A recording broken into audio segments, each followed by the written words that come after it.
The story begins in the emergency room with a voice calling for the doctor saying that a patient is having difficulty breathing and that he should be given the ventilator. The patient's name is Jin Lashan, and he is also a mechanical engineer. Due to overwork, his heart suffered a heart attack, and now he is on the verge of losing his life. Shortly after he was born, his parents died in a car accident, and he became an orphan.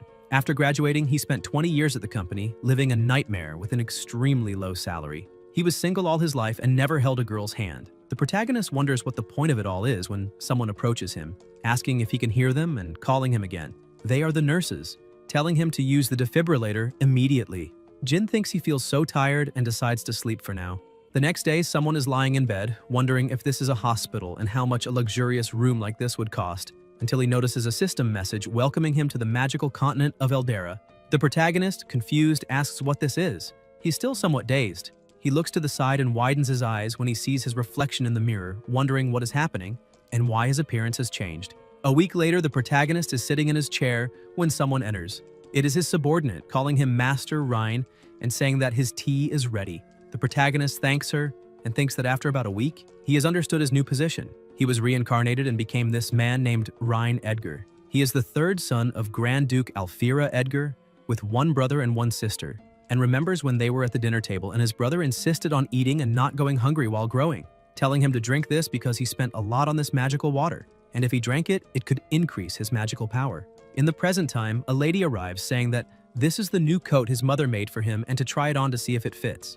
Rain is the youngest son of the family and therefore loved by everyone. He smiles and wonders if this is some sort of remedy for his terrible past life. This continent is called Eldria, a world where all facilities depend on magic to function. The Caradorial Empire is the largest human empire on this continent. On the continent, there are not only human nations, but also other races, such as elves and dwarves. The Edgar family is a noble family with a territory of about 300,000 square kilometers and approximately 1 million subjects. Someone serves him water. As a noble, the young master not only has expensive clothes, but also a personal maid to serve him. He thinks that living such a happy life must be the result of the hard work of his past life. The subordinate says that the Lord has something to discuss with him and asks him to follow her. In another room, the subordinate approaches the door and says, "The boy has arrived." The Lord tells her to let him in. The protagonist says he is there. Aldarian asks if he knows why he called him. This is his father and also the Lord of this land. Rain replies that he does not know. The Lord says that he has reached the age to manage his own territory and asks if he has decided where he would like to go. The young master asks about inheriting a territory and his father replies, of course. He walks to the map and says that the territory he will take over in the future is in the northwest. Although it is relatively safe due to the shortage of mages, the problem of food production has been difficult to solve. And although the land is safe for now, the future of the Caradorial Empire is not so optimistic. The protagonist thinks that, indeed, what his father said is very true. The royal family of the Caradorial Empire is in decline and political corruption is rampant. Open and hidden conflicts among the various lords of the empire are countless. In this world, after his reincarnation, he has experienced care and attention like never before, and will never lose the people who care about him. Aldarian wonders if he is putting too much pressure on him, and says he does not need to feel pressured, as his older brother, older sister, and himself. Rain interrupts, asking if solving the food problem will improve the territory's security. His father replies that food issues cannot be solved with enthusiasm alone, and it needs to be done gradually, thinking that, as expected, he is still just a child thinking the problem is too simple. The young master thinks he is not relying only on passion, but on centuries of human industrial revolution wisdom, and says to leave the food problem to him. City of Iceling, the westernmost land of Grand Duke Aldarian's territory, bordering to the north the lands of the enemy Grand Duke Sorin, to the west the territory of the elves, and to the south the vast ocean. Due to its location at the intersection of three nations, the city of Iceling is often engulfed in the flames of war. Frequent wars turned what was once fertile land into barren soil and the population decreased, with people barely surviving. Elsewhere, a carriage is passing by and the protagonist is inside with his maid. He's looking over some papers and thinks that the prerequisite for an industrial revolution is a sufficient labor force, so he needs to find a way to increase the population. One surprising thing is that it seems he has acquired some kind of skill. The system notifies the host to use the scanning skill on a person, and with this skill, he can clearly observe the statistics of the scanned individual. Rain thinks that by testing it on his family, he gained a rough understanding of the people in this world, and it seems his priority upon arriving in the territory is to recruit talented individuals. The maid recalls being told by the Lord to personally keep an eye on him and make sure he doesn't cause trouble in the territory, to which she had replied that she understood. In the present, the subordinate thinks that he had better not cause trouble. In the city of Iceling, at the mansion of the city lord, a young man says he heard that the youngest son of the Grand Duke will be arriving in the city today and asks if they should act first. The lord replies that there are rumors that Grand Duke Aldarion not only spoils this youngest son extremely, but the young man adds that even his brother and sister dote on him. The lord says to wait for the master's next instructions before taking any action. The young man asks about him discovering their tax and financial fraud. The lord says that a spoiled young master like him wouldn't understand fiscal and financial records. So, as soon as he arrives, they should show him some random accounts to confuse him. Based on the time, he should be arriving soon, and they should go greet him. The young man agrees, and the lord thinks it's time for Aldarion to pay for his crimes. Meanwhile, the two get out of the carriage, and the protagonist thinks that, as he imagined, due to the lack of population, land that was once cultivable has become desolate and asks her to give him the map of this area.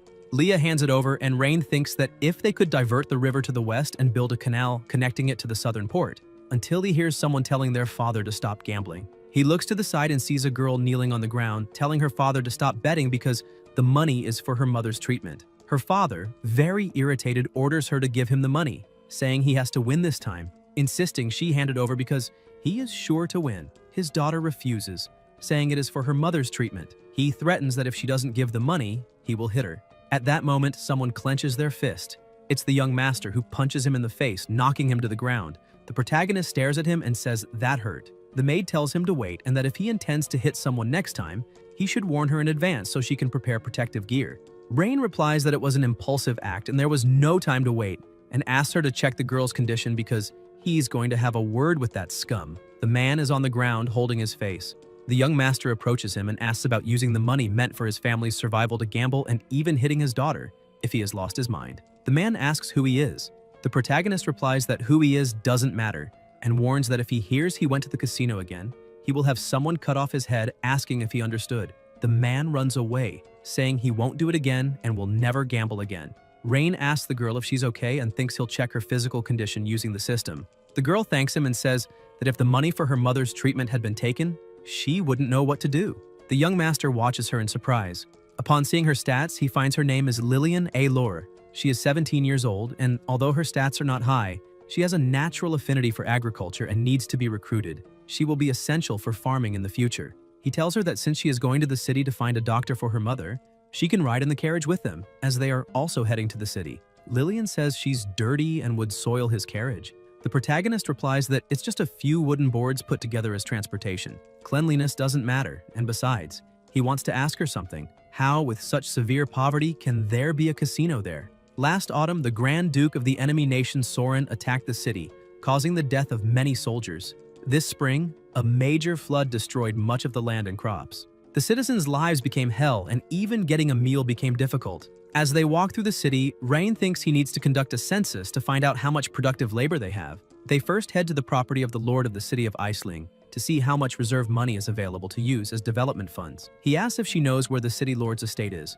Ilore replies that the estate is located until someone approaches on horseback, telling them to get out of the way, calling them peasants, and ordering them to disappear from his sight immediately. The maid pushes her master aside, telling him to be careful. The rider speeds past on his horse, shouting for people to move. Leah glares as he passes, then notices she's holding on to him and asks if he is hurt or feeling pain anywhere. The young master replies that, thanks to her, he's fine, and asks if she knows who that was. Lillian answers that the man is the young master of the Edwin family, and that all the casinos in the city of Iceling belong to them. The protagonist asks about all the casinos in the city and whether that means they must be rich. Ilore says yes. Rain smiles, thinking that's great. He was worried about where to get development funds from. He tells her to take them to the casino. Lillian warns him not to go there, saying that if they do, the casino will take all his money. The young master reassures her not to worry, as the casino cannot beat him. Ilore watches him, wondering how powerful he really is. Elsewhere, they approach a door guarded by two men, and the protagonist thinks to himself to wait until they're defeated by his industrialized production line. He enters the casino, where there are many people, one of whom is asking for 10 gold coins, saying he'll win it back and promising to repay. Another boy says he's won. People are calling red. Rain looks around, thinking that as long as casinos exist, people will never truly work. The maid says soldiers have already surrounded the casino and asks if he wants to act now. The young master tells her to wait for the big fish first.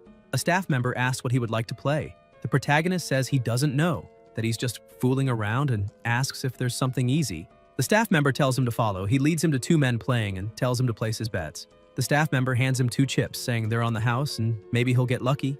Rain tosses them onto the table. The two men smile and call out, 4616, it's high. The staff member says it's a shame, he almost won. The young master asks if that's it, saying this is no fun at all and that he's hungry. The staff member tells him to wait, saying he can only leave after paying what he owes. The protagonist asks since when he owes them anything. The staff member says he loaned him those two chips, and he needs to pay for them before leaving. Rain points out that he just said they were on the house. The staff member says he was joking and nothing there is free. Each chip is worth 100 gold coins, but including service fees and interest, he owes 250 gold coins.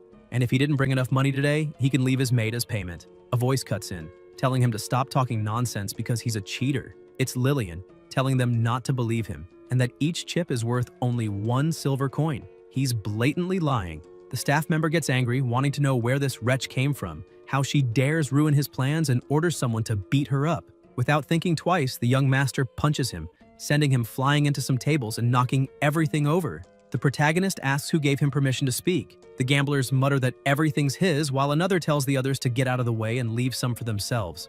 Rain thinks these people are hopeless. Someone approaches, asking who dares cause trouble in his casino.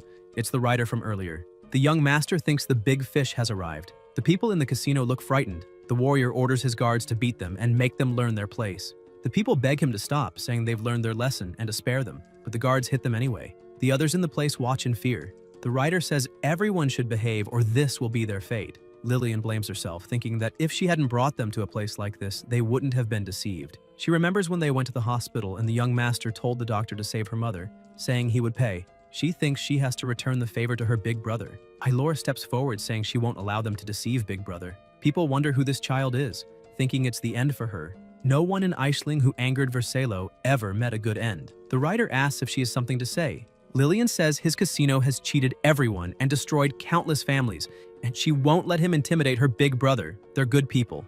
Vercello moves in to attack, and Yahello thinks she's about to be beaten. She slowly opens her eyes, realizing the protagonist has grabbed his hand, stopping the blow from landing. He notes his stats and realizes that not only are his attributes bad, but his loyalty is only 5. This Eldrin family could start a revolt at any moment, and he needs to be careful. The knight asks if he also seems to dislike his attitude. Rain replies that no, in fact, he likes his way of acting. Only the strong can survive in this world, and whoever wins the fight takes everything. Vercello laughs and asks if he still intends to oppose him, and if he knows who he is. The young master replies that he doesn't need to know who he is, only one thing. The protagonist claps his hands and his guards enter. He says that since he has now won the fight, he will take whatever he wants, and his words are the law. Elsewhere, a voice says he hopes Ryan will like his daughter, and another calls him Lucas, saying he heard he made a lot of money recently. Lucas replies that it's all thanks to the city lord. A man wonders if he intends to take advantage of the Grand Duke with his daughter, recalling when he told a subordinate to give him a little scare during tonight's banquet, thinking he's naive. In real time, a girl approaches and offers him a toast. The man thanks her and wonders where Vercello went, since if he were here, they could build a better relationship with the Grand Duke's son and give him some leeway. They can't rely too much on this worthless city lord. Someone says, "Your Highness, Ryan has arrived." He enters, and the head of the Raven family says he bought him some gifts, while the head of the Router family says he brought his daughter and asked him to take a look. The young master says that if everyone is ready, they will begin. The subordinates approach with a poster, placing it on the floor. They look at the image and wonder what it is, asking if it looks like a house. The protagonist says that this is the design for a dam he drew this afternoon, and they will make sure it is feasible during construction. The family heads wonder about baggage and whether it's for catching fish. Rain tells them not to worry, as he will explain now, and asks his maid for the map. He continues, saying that he took a look this afternoon at the geographical location of the city of Aisling. There is a major flood every year due to the river north of the city. If they build a dam there, they can stop the floods during the rainy season and irrigate the crops during droughts. His Highness thinks it's a great idea. If they can really build that dam, Aisling's agricultural production will improve greatly. It seems the Grand Duke's son is no simple man. The head of the Raven family asks what that has to do with them. The young master says he needs money. Every construction requires money. A man says they are poor too, and the Raven head agrees. The man thinks that although he's smart, he's also very naive. Does he expect these leeches to finance him?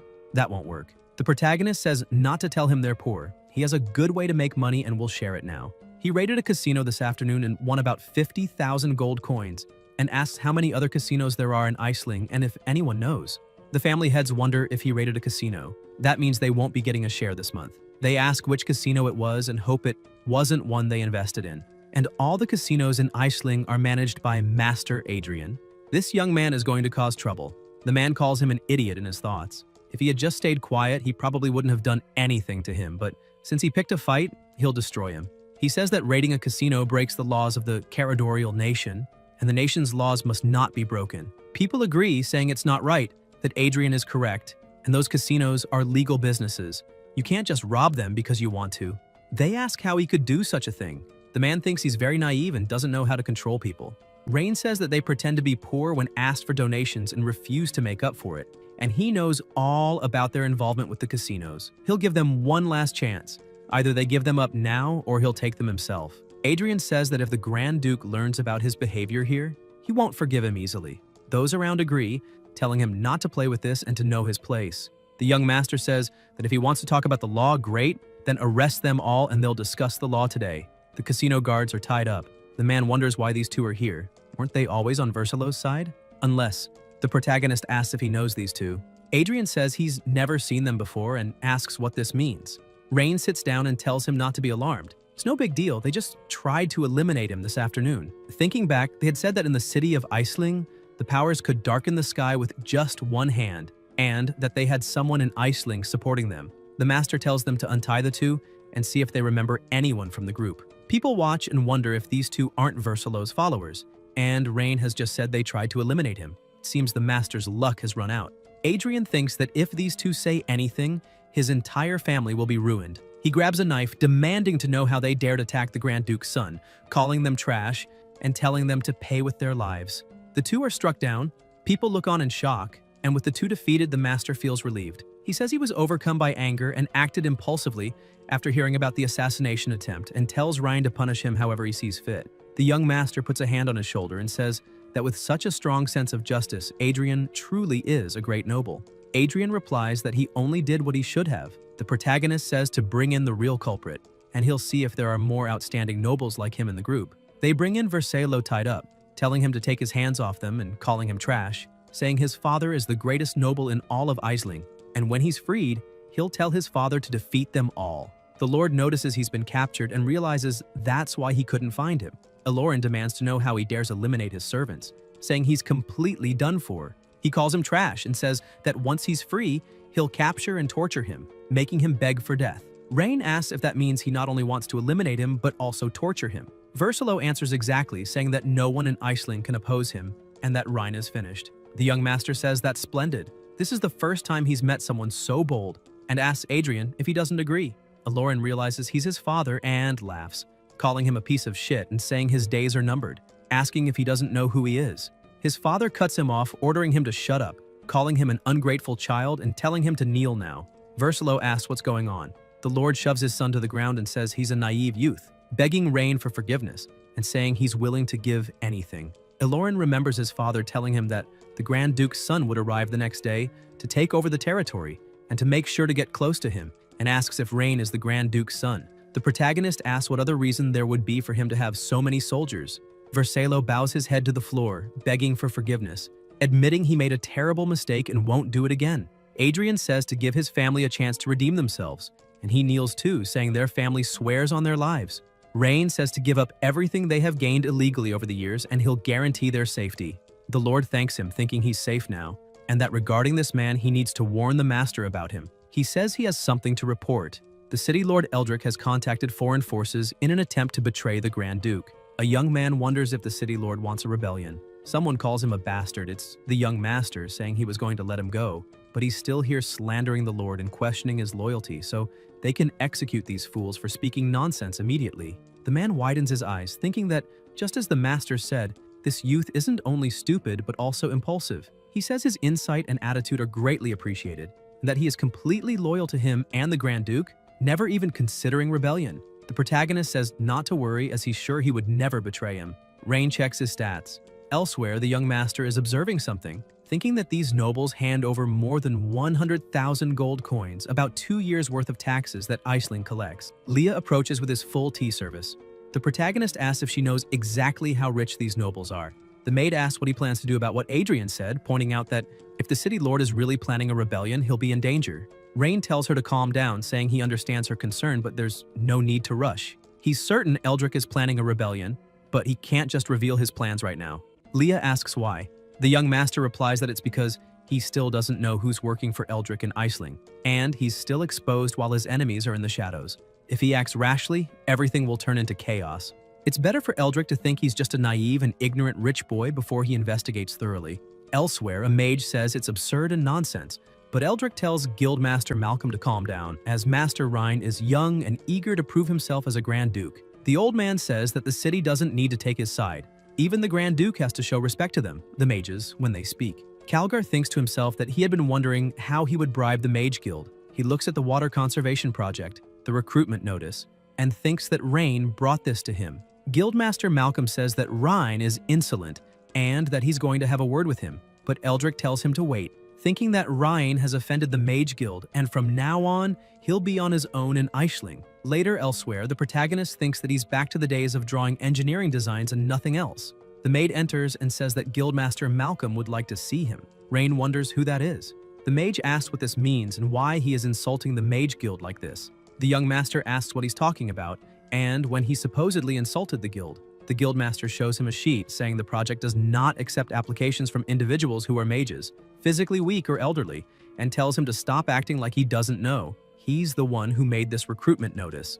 The protagonist replies yes, saying he's building a dam, and asks how that's an insult to their guild. The mage says that the recruitment notice clearly states he is refusing applications from mages, and there's no way that isn't a provocation to the Mage Guild. Rain wonders if the world here is so ruthless that even mages take jobs that require physical strength. The guildmaster says that if Rain doesn't give him a reasonable explanation, all the mages in the guild will refuse to work for him from now on. The young master asks the system to show his stats and sees that his loyalty isn't low, so it seems someone may have provoked him. He says it's a misunderstanding, that he didn't mean to disrespect the Mage Guild, and that there are 3 reasons for not hiring mages this time. First, their mana capacity per day is limited, so they might not meet the deadline. Second, it's simply much more expensive to hire mages. With the same amount of money, he could hire 10 physical laborers instead. Third, most mages live comfortably as part of a guild. Malcolm says that civilians, however, don't have a safety net, and as the city's lord, Rhine should give them special consideration. And, with all due respect, magic is the law in this world. The protagonist says that those without magical talent deserve to be beneath mages, and that's correct, but he doesn't like it. The mage says that starting in Iceling, he intends to make everyone understand that mages are no different from civilians, neither superior nor inferior, and suggests Rain change his stance if he doesn't want to make enemies. Leah approaches with her dagger drawn, and Rain tells him to be careful with his tone. Otherwise, his maid will invoke the law of insulting nobility by cutting his throat. Grimlock says that's absurd, but the young master says it's not absurd. This law really exists. And if he doesn't believe him, he'll have his maid cut his throat and watch the court rule in his favor. He asks, "How about that?" Malcolm apologizes, asking him to spare his life. The protagonist thinks that even in a situation like this, his loyalty hasn't dropped. He really doesn't realize he's being used, and he's naive. Rain tells his maid to let him go, and the mage thanks him. The system notifies him. Beginner mission to use the investigation skill on 10/10 people completed. Beginner reward package for the host is now available. New mission unlocked. Obtain 5 high-level characters. New functions available. Rain thinks that he's finally completed the system mission and will now see what reward he's earned. Elsewhere, Eldrick asks if everything went well. The mage tells him not to say another word. The young man not only didn't listen, but even kicked him out. Calgar says he has an idea. Not only will he change the young man's mind, but he'll also make him more respectful toward him.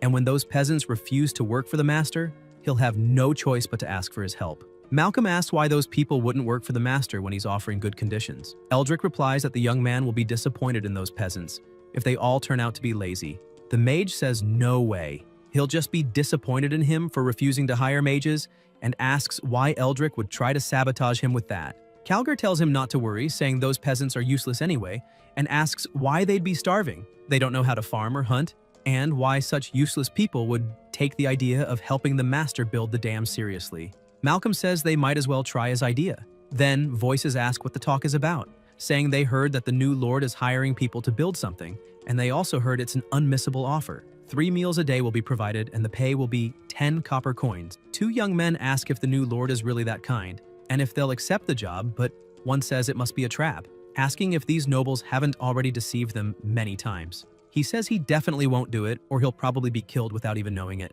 Then someone approaches, telling them not to dare slander His Majesty.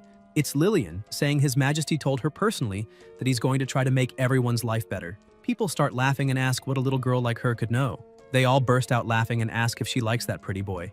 Alora says that she and her father want to join the dam project. The subordinate taking note says her father will be accepted, but not her. Lillian is confused and asks why not, since she's pretty strong too. The subordinate says she's not even of legal age, and the master said minors under 18 can't be hired. If they take her behind his back and he finds out, he will certainly punish them. He says her father can work on building the dam. It's 8 hours a day with 3 meals provided, 10 copper coins paid at the end of each day. And if they have no more questions, they need to sign with their fingerprint there and present it at the construction site the next day. Ilora tells her father he must work hard without slacking off. He replies not to worry, he won't gamble anymore and won't disappoint the young master. She must stay home and take care of her mother since she can no longer work outside because of her illness. The subordinate tells them to wait and come back, so the two stop. The soldier asks if he said his wife is sick. The man replies that his wife is very ill and really can't work. The subordinate asks who said she needs to work. He says the young master declared that family members of any worker on the dam project must be temporarily relocated to the workers' accommodations, which can be considered a temporary residence while they work on the dam, and once construction is complete, they can return home. The man kneels on the ground and thanks him profusely. The soldier tells him to stand up and says he'll send someone to take him and his daughter to the housing, and they can choose where they'd like to live. Excited people tell them to wait, asking if the new lord is telling the truth, and saying they need to register immediately. They can't miss this chance. The soldier tells everyone to form a line, stand in a straight row, and not push. Meanwhile, elsewhere, the protagonist is looking at the system message congratulating him for receiving a lithium iron phosphate battery project and 100 beginner host reward packs. Rain thinks about the battery project and wonders what the hell he's supposed to do with it without an electric generator. Do they expect him to carry the batteries and get struck by lightning to charge them? More notifications arrive telling him to train and obtain 5 high-stat characters. The young master wonders where in the world he'll find 5 high-stat characters, thinking he might train his maid. But after looking at her stats, he sees she can't grow any further. He figures he'll have to go into the city to look for talent again. Then a voice says, Lillian is here to see him. He tells them to let her in. The girl enters and says something strange is happening at the construction site. Everyone is slacking off. The protagonist asks about slacking off. Elsewhere, Alore asks why her father took another break. He says he promises he's not slacking, but he's felt tired since waking up this morning, and no one else there has any energy either. Lillian calls for everyone's attention, saying they received an amazing offer from His Majesty, and asks why they're slacking off. A man yawns, saying they're trying, but they've been feeling like this since the morning, and maybe it's been so long since they last worked that they've all come down with the instant work exhaustion disease, and will probably feel better if they rest for a day. There's always tomorrow.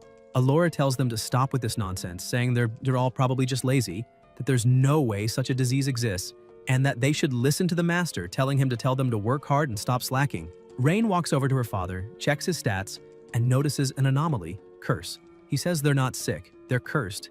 Everyone falls silent. The young master looks at the system's explore function, thinking he had planned to use it when the dam's construction began, but it seems he will test it now. The system shows that through explore, the host can analyze the condition of rocks, strata, formations, minerals, hydrology, and terrain features in a specific area.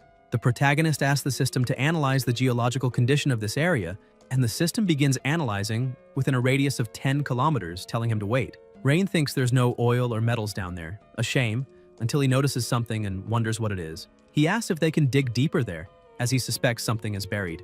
Rock replies that, of course, it's nothing, even if they are tired. Later, still in the same place, after digging, they come across something shining. Leah wonders if the young master is truly a genius in magic, thinking the magic from it is so faint that even she couldn't sense it, and becomes curious about how he did it. The protagonist tells them to unearth this crystal and put it in the box. He then asks what people normally do when cursed. The maid replies that they can go to a church and ask a priest to remove it, or they can seek a high-level mage from the Mage Guild. Rain asks if she said Mage Guild. He then tells Lillian to follow him and bring her father, as they're going to find a priest. She asks if her father is really cursed. The young master replies yes, and that whoever did it won't get away with it. Later, at the church, the nun welcomes them. The protagonist thinks that since he's asking her to treat someone, he should first make sure she has good loyalty. The system investigates and shows her stats.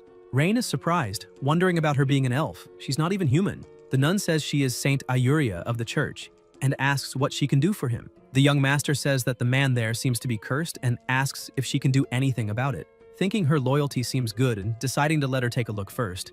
The saint asks to inspect him. She opens her eyes, releasing a bright light, and says, "He's right. The man is indeed cursed." The protagonist asks if she can remove it.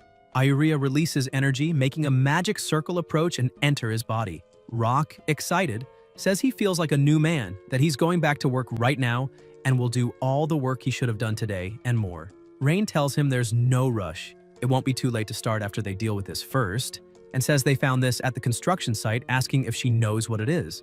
They open the box, revealing the crystal inside. The saint says that black crystal is the most common type of magic crystal. An enormous amount of magic was stored to make the curse effective. However, it seems more like a prank than a true curse. The caster could have killed someone with the same amount of magic, but instead only made people tired. The young master asks if it's very easy to make such a crystal. Ayuria says it's very easy for a high-level mage to make one and hide it daily at the young master's construction site. The protagonist asks if she knows about his project. The saint replies that the project will greatly benefit the civilians here, and why wouldn't she know? Thanks to the project helping so many people, the pressure on the church has also eased. Rain thinks it looks like he's going to have to teach that old man a lesson. He asks if there's a way to remove the curse from the entire construction site. Ayuria replies that it will be a bit difficult. He was lucky to find the crystal today, but might not be so lucky next time. Plus, if everyone focuses on digging up crystals, who will focus on the actual construction?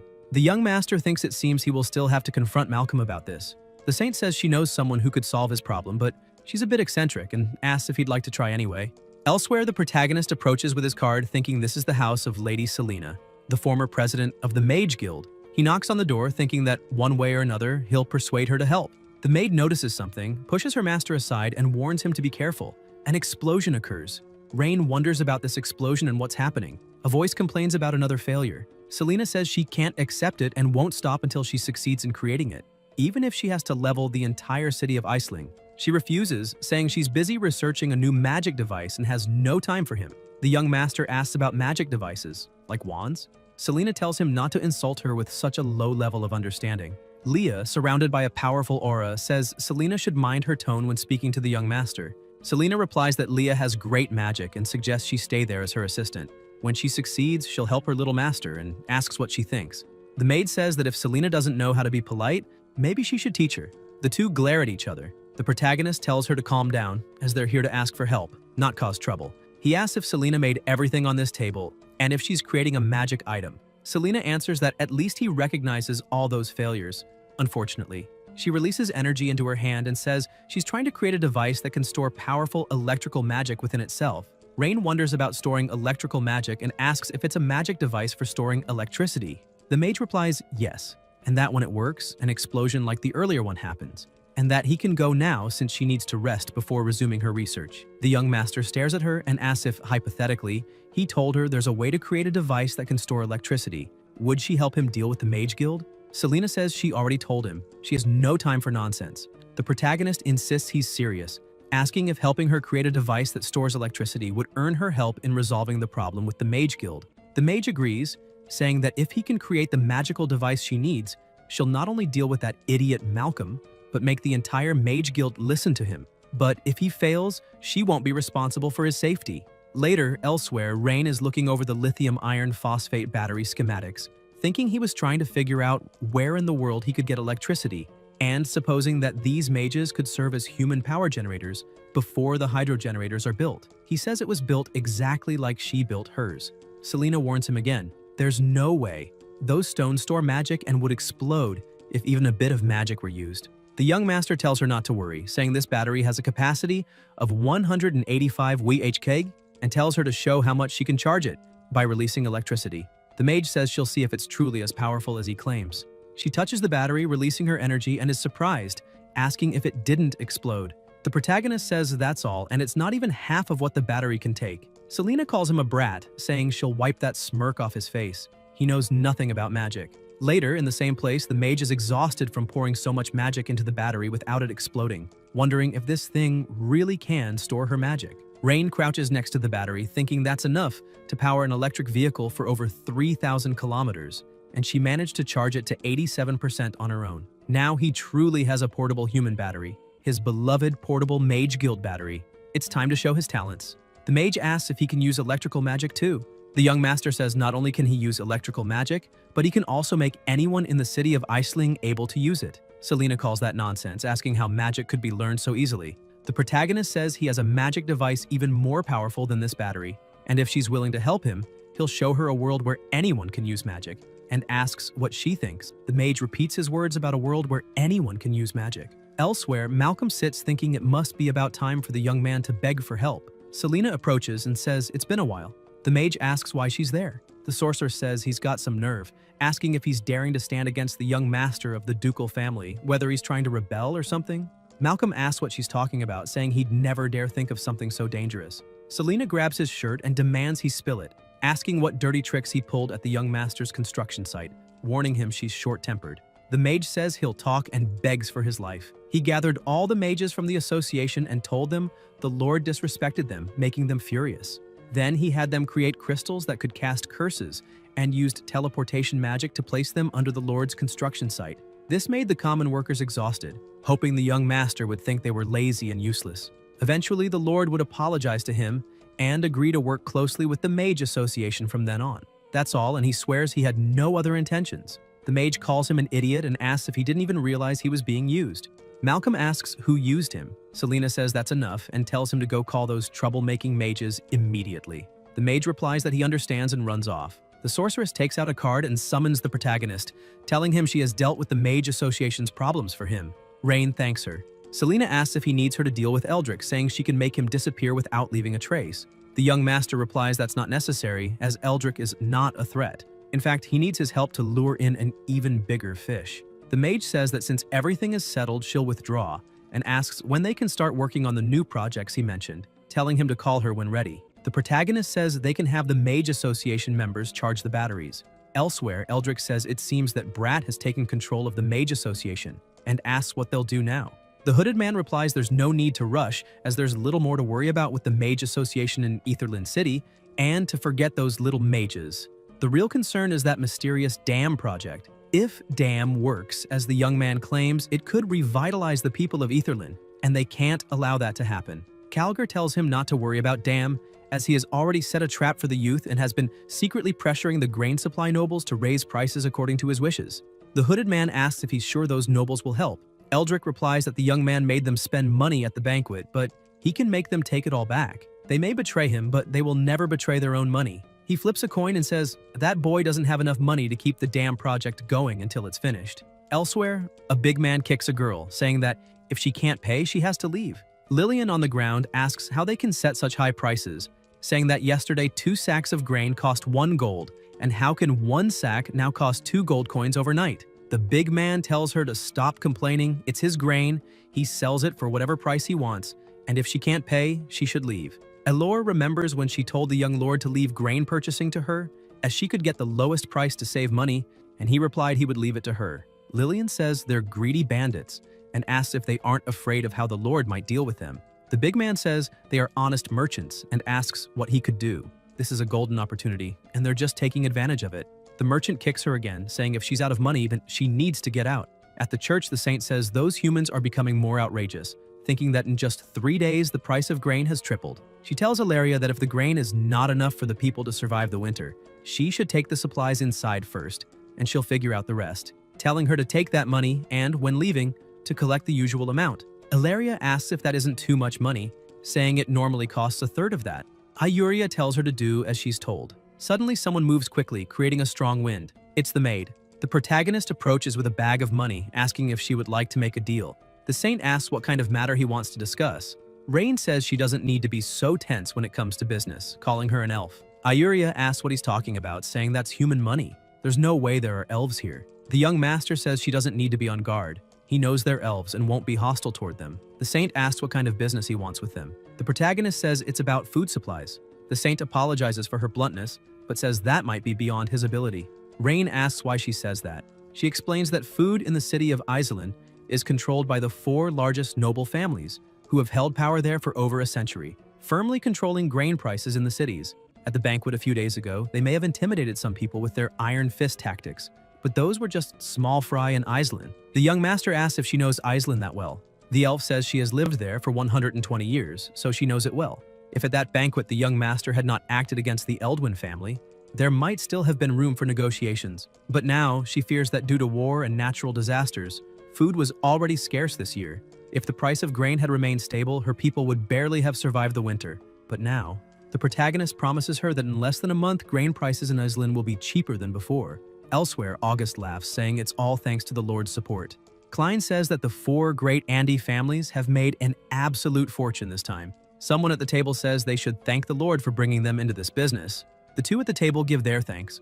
August says to toast to the prosperity of their business. A subordinate approaches, saying that the young man has sent an invitation requesting his presence at the banquet along with the other 3 lords. The man, startled, asks about a banquet with the young man, wonders if he thinks he's planning to come after them, and asks what they should do, since they only want to profit and not lose their lives.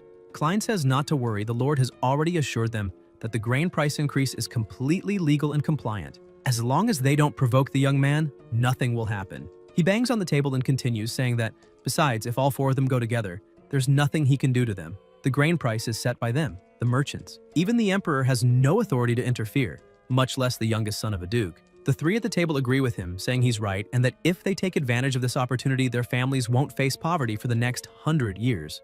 August says that today they sold a sack of grain for 2 gold coins. If the young man pushes them too much, they'll sell it for 5 copper coins to appease him. If anyone dares to back down, he won't forgive them. They tell him to rest assured, as they'll stand by him until the end and work with him. Klein says that's great, and now they should go change into something more appropriate to attend the young man's banquet. The man asks if they're really changing.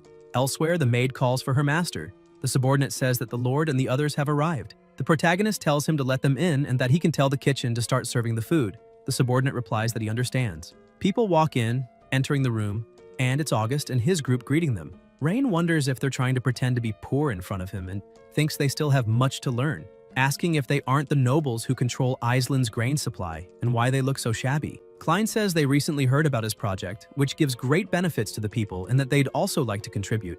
The man says that under their lord's guidance, they not only donated large sums of money to help the project, but also sold the grain from their warehouses at the lowest possible price.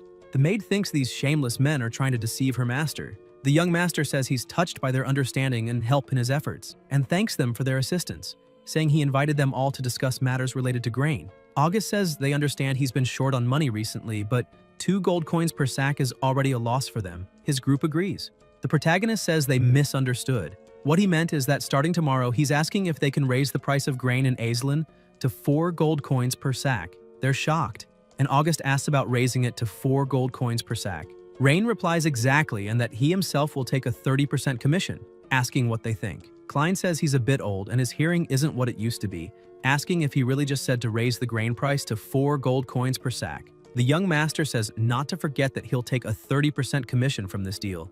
August thinks that he believed the young man was just an inexperienced kid, but it seems he's as cunning as they are merchants.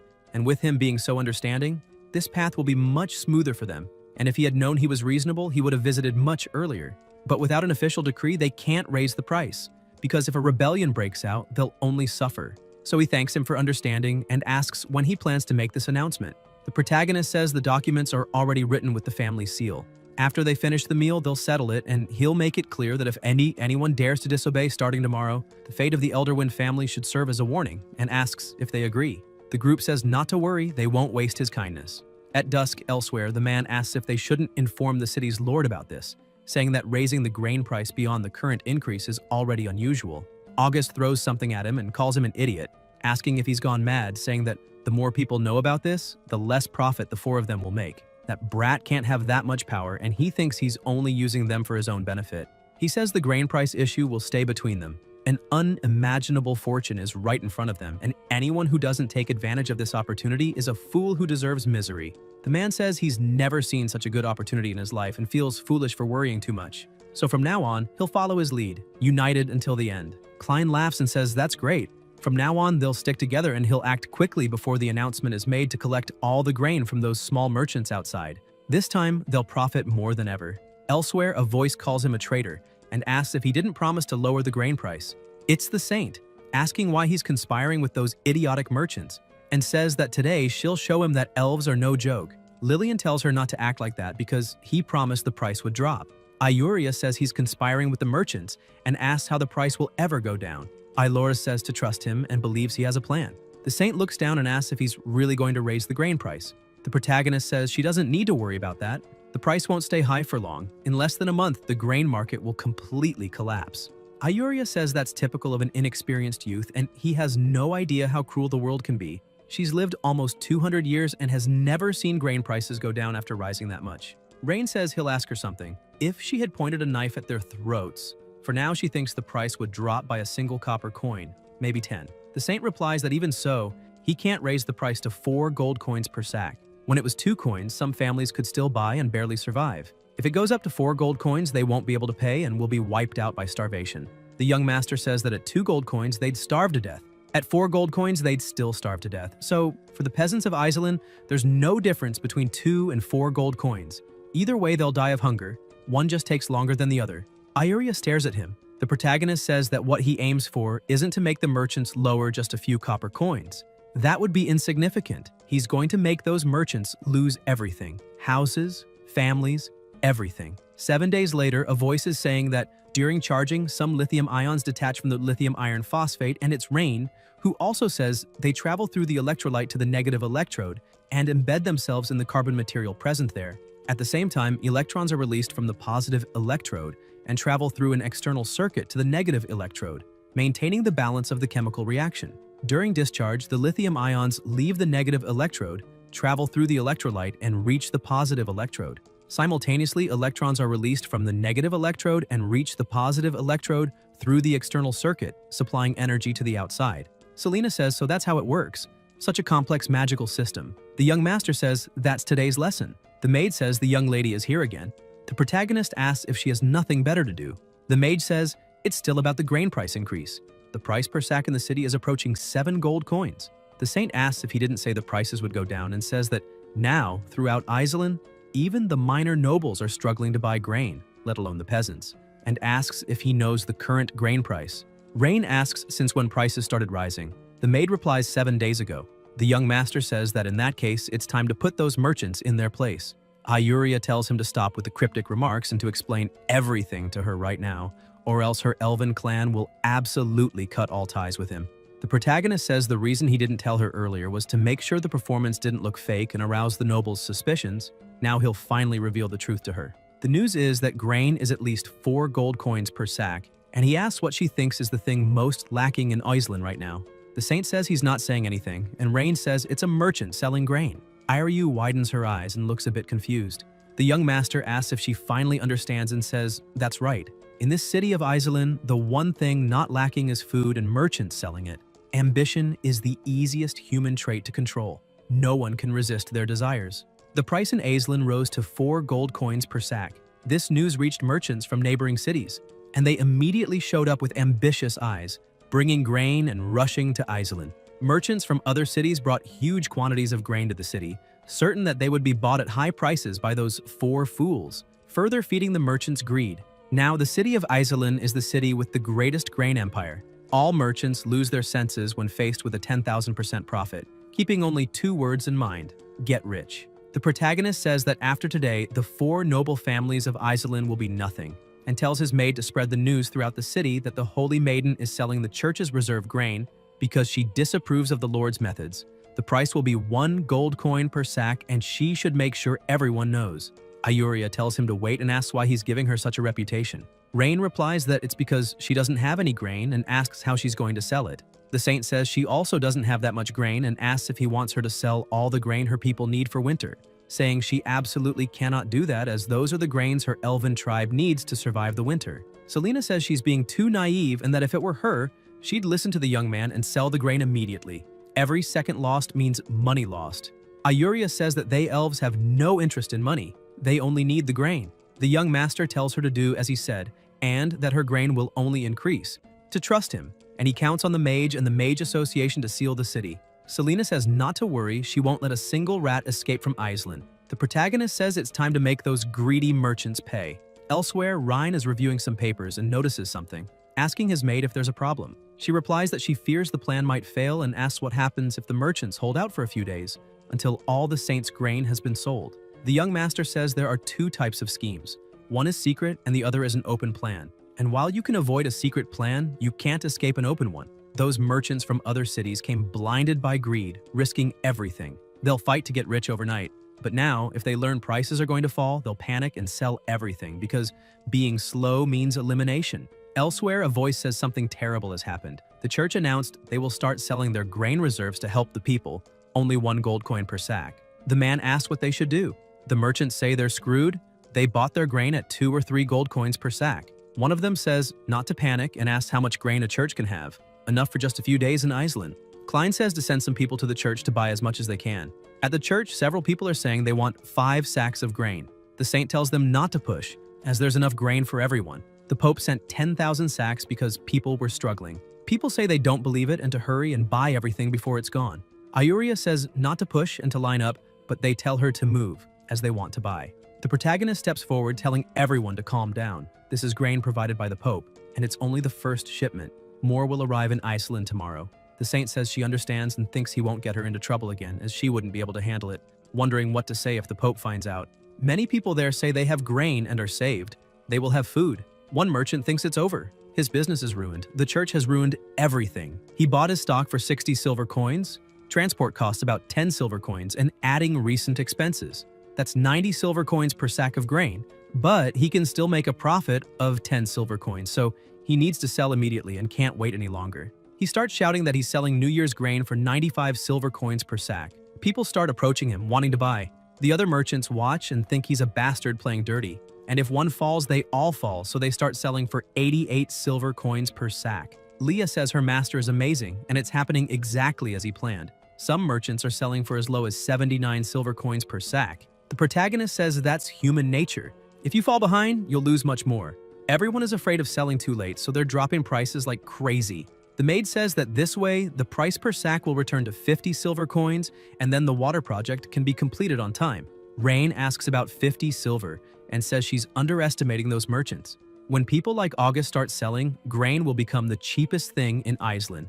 Leah asks if he thinks August and his people will really sell like the outsiders, saying they paid at least 2 gold coins or more to buy the sacks on the market. And besides, August and his people stood united at the banquet. They wouldn't betray each other. The young master asks about united and says she's expecting too much from them. When it comes to profit, no one will want to be left behind. Prices in Iceland will no longer be a problem, and it's time to speak with the saint about the second part of the deal.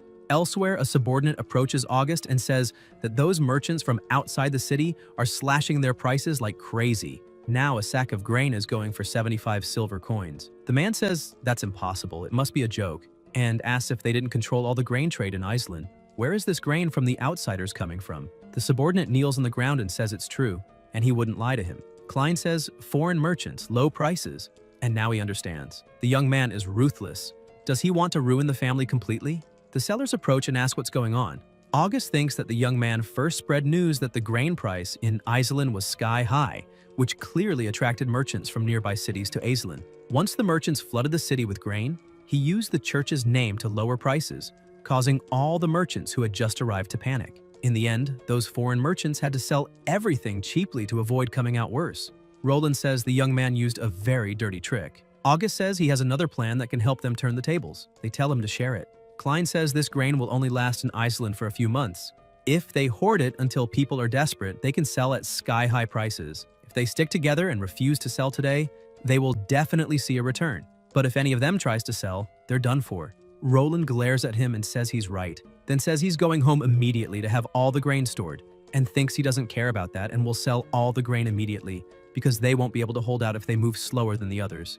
The merchants watch him and wonder why he's trying to run off. If that's the case, it's every man for himself. They say they also need to go prepare. Later, still in the same place, the subordinate is kneeling, saying he'll send people to store the grain and not sell a single sack. August kicks him, calls him an idiot, and asks if he doesn't sell, does he think those 3 idiots won't sell theirs?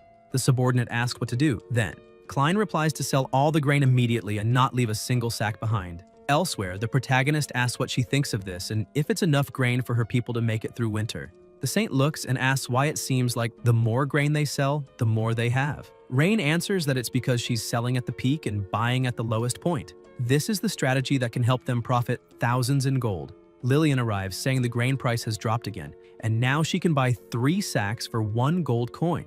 The young master says he told her to wait a little longer, that it would drop even more, but she didn't believe him. And if she buys now, she'll be able to get 10 more sacks, then asks if they can talk about the deal now. The saint asks what kind of deal he wants to make with the elven tribe.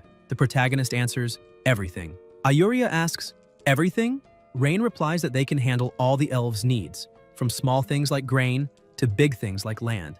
Anything the tribe needs, they can make a deal for it.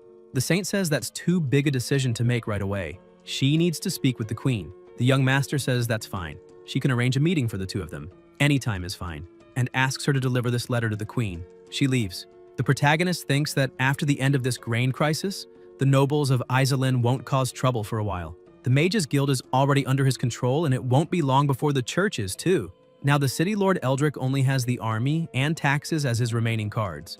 If he can control the military power, no matter when Eldrick tries, he won't be able to escape him, and they need to find a way to infiltrate the military. The best way would be, the maid approaches him and calls him, saying he should rest more and let her help him relax. Rain says he's not tired, it's just until he hears someone calling the soldiers bastards, accusing them of abusing their authority by using the Grand Duke's name, and asking if they can't just pray for the gods to strike them with lightning. The saint replies that the gods are merciful.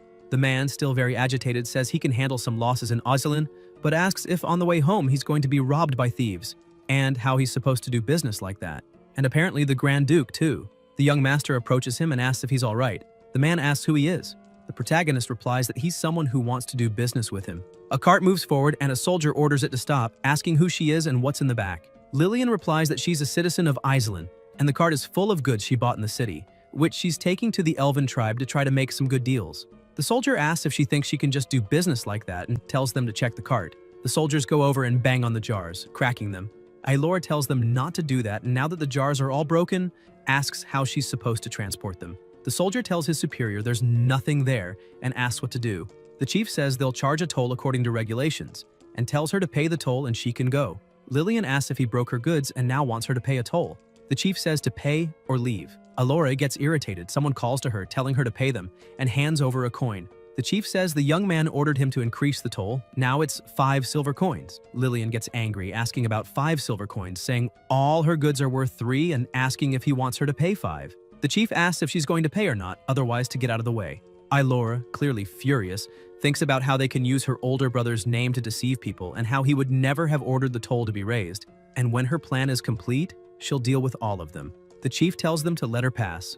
The cart moves on. The protagonist says that this young man is impressive, raising the toll that much. The man tells him to watch his words, as the young man is the savior of Iselin, and not to dare insult him. Rain says he's a strange merchant, since the soldier clearly said it was the young man who ordered the toll increase, and asks if he still blames the soldiers instead of the young man. The man says he must be new around here, and that the young man has a brilliant plan to lower grain prices in Iselin to help the people. Even though he's lost money because of it, it's the first time he's seen the Lord care so much about the people. And if he ever has the chance to meet the young man, he'll serve him wholeheartedly. The young master says he heard that the son of the great Lord not only killed people at the banquet, but also forced citizens to dig up massive projects. The merchant says he must be talking about the Eldwin family and that they deserved it. The protagonist asks if he knows them. The merchant says he really must be a foreigner. Anyone doing business in Iselin knows the Eldwin family. Most people think the Eldwins made their fortune with casinos, but that's not true. Rain asks what he knows. The merchant looks around and says the Eldwin family's real business is human trafficking. The young master is surprised and asks what he just said, thinking that there aren't enough people as it is, and yet they dare mess with his workforce. They need to find a way to control the border guards. Otherwise, if there's internal chaos, it'll be hard to prevent other countries from taking advantage. Then he hears someone asking why they're charging a toll again. It's Lillian, saying they already paid the toll when they left Iselin. The soldier says Iselin's toll is Iselin's toll, and the border fort's toll is the border fort's toll.